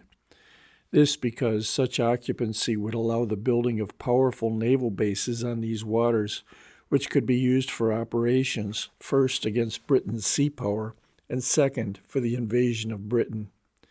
For many years, France was the great danger. Many a British soldier shed his blood on the soil of the Low Countries to keep the French out.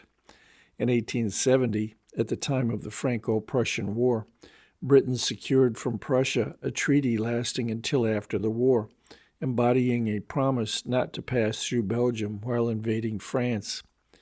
For many years prior to the outbreak of the Great War, the fact that the next time Germany invaded France, the right wing of her army would pass through Belgium was openly discussed.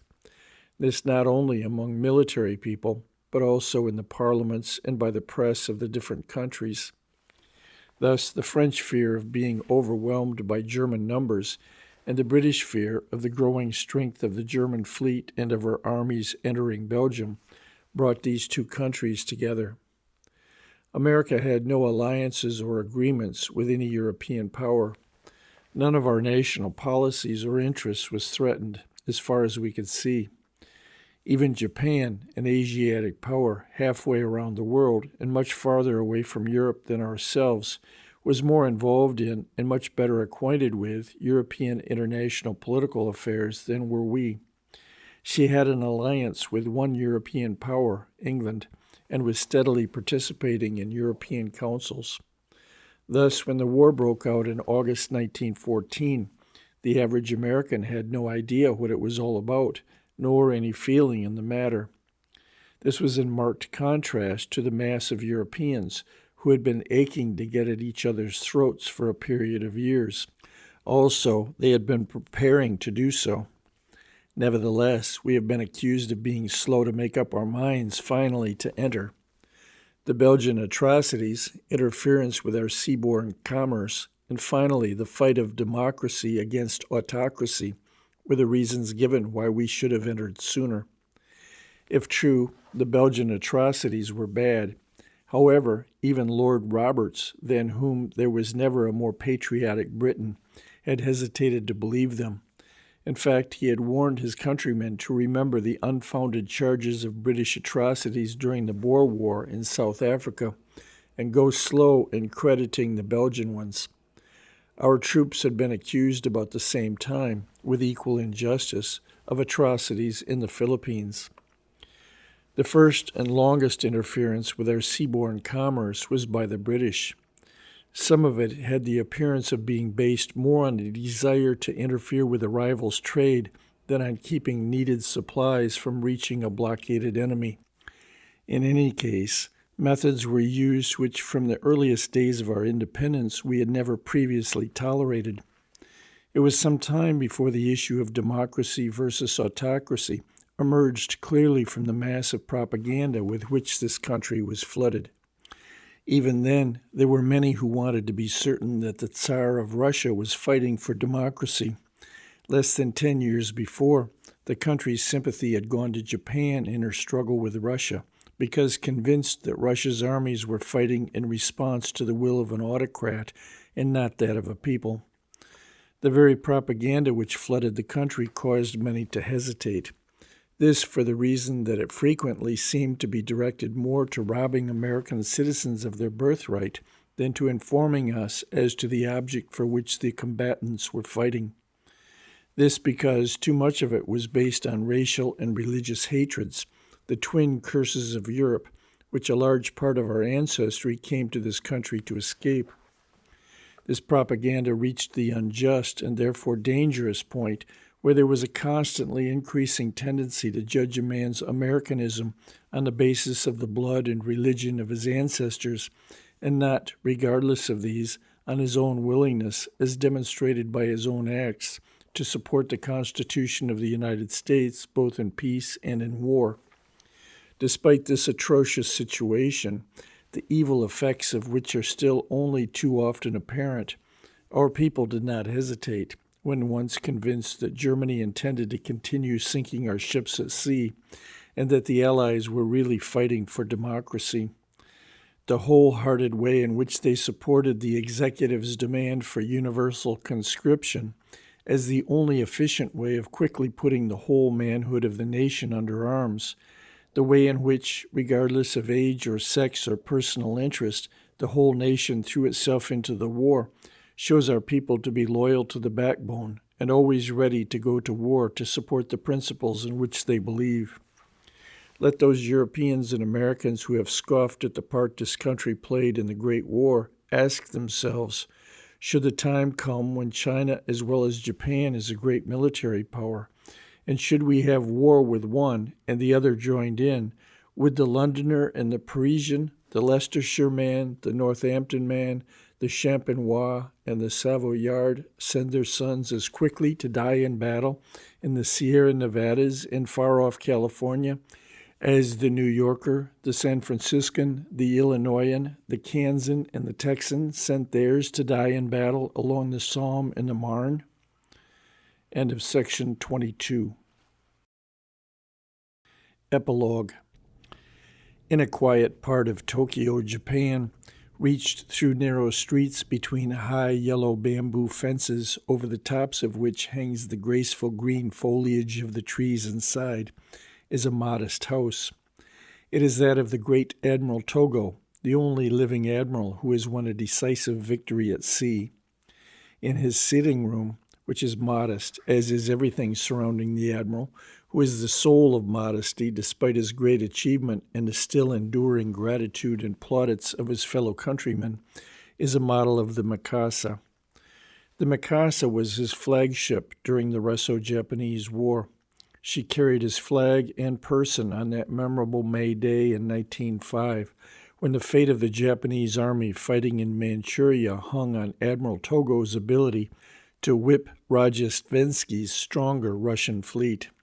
If he failed, that army, comprising the manhood of Japan, was cut off from home, from its source of supply of every kind.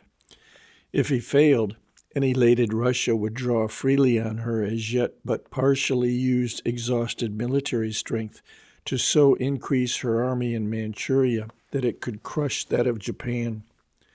Admiral Togo did not fail. He won a great victory. He captured Rajestvenski and sank or captured all his warships, with the exception of a few which, taking advantage of their speed, the confusion, and darkness, escaped.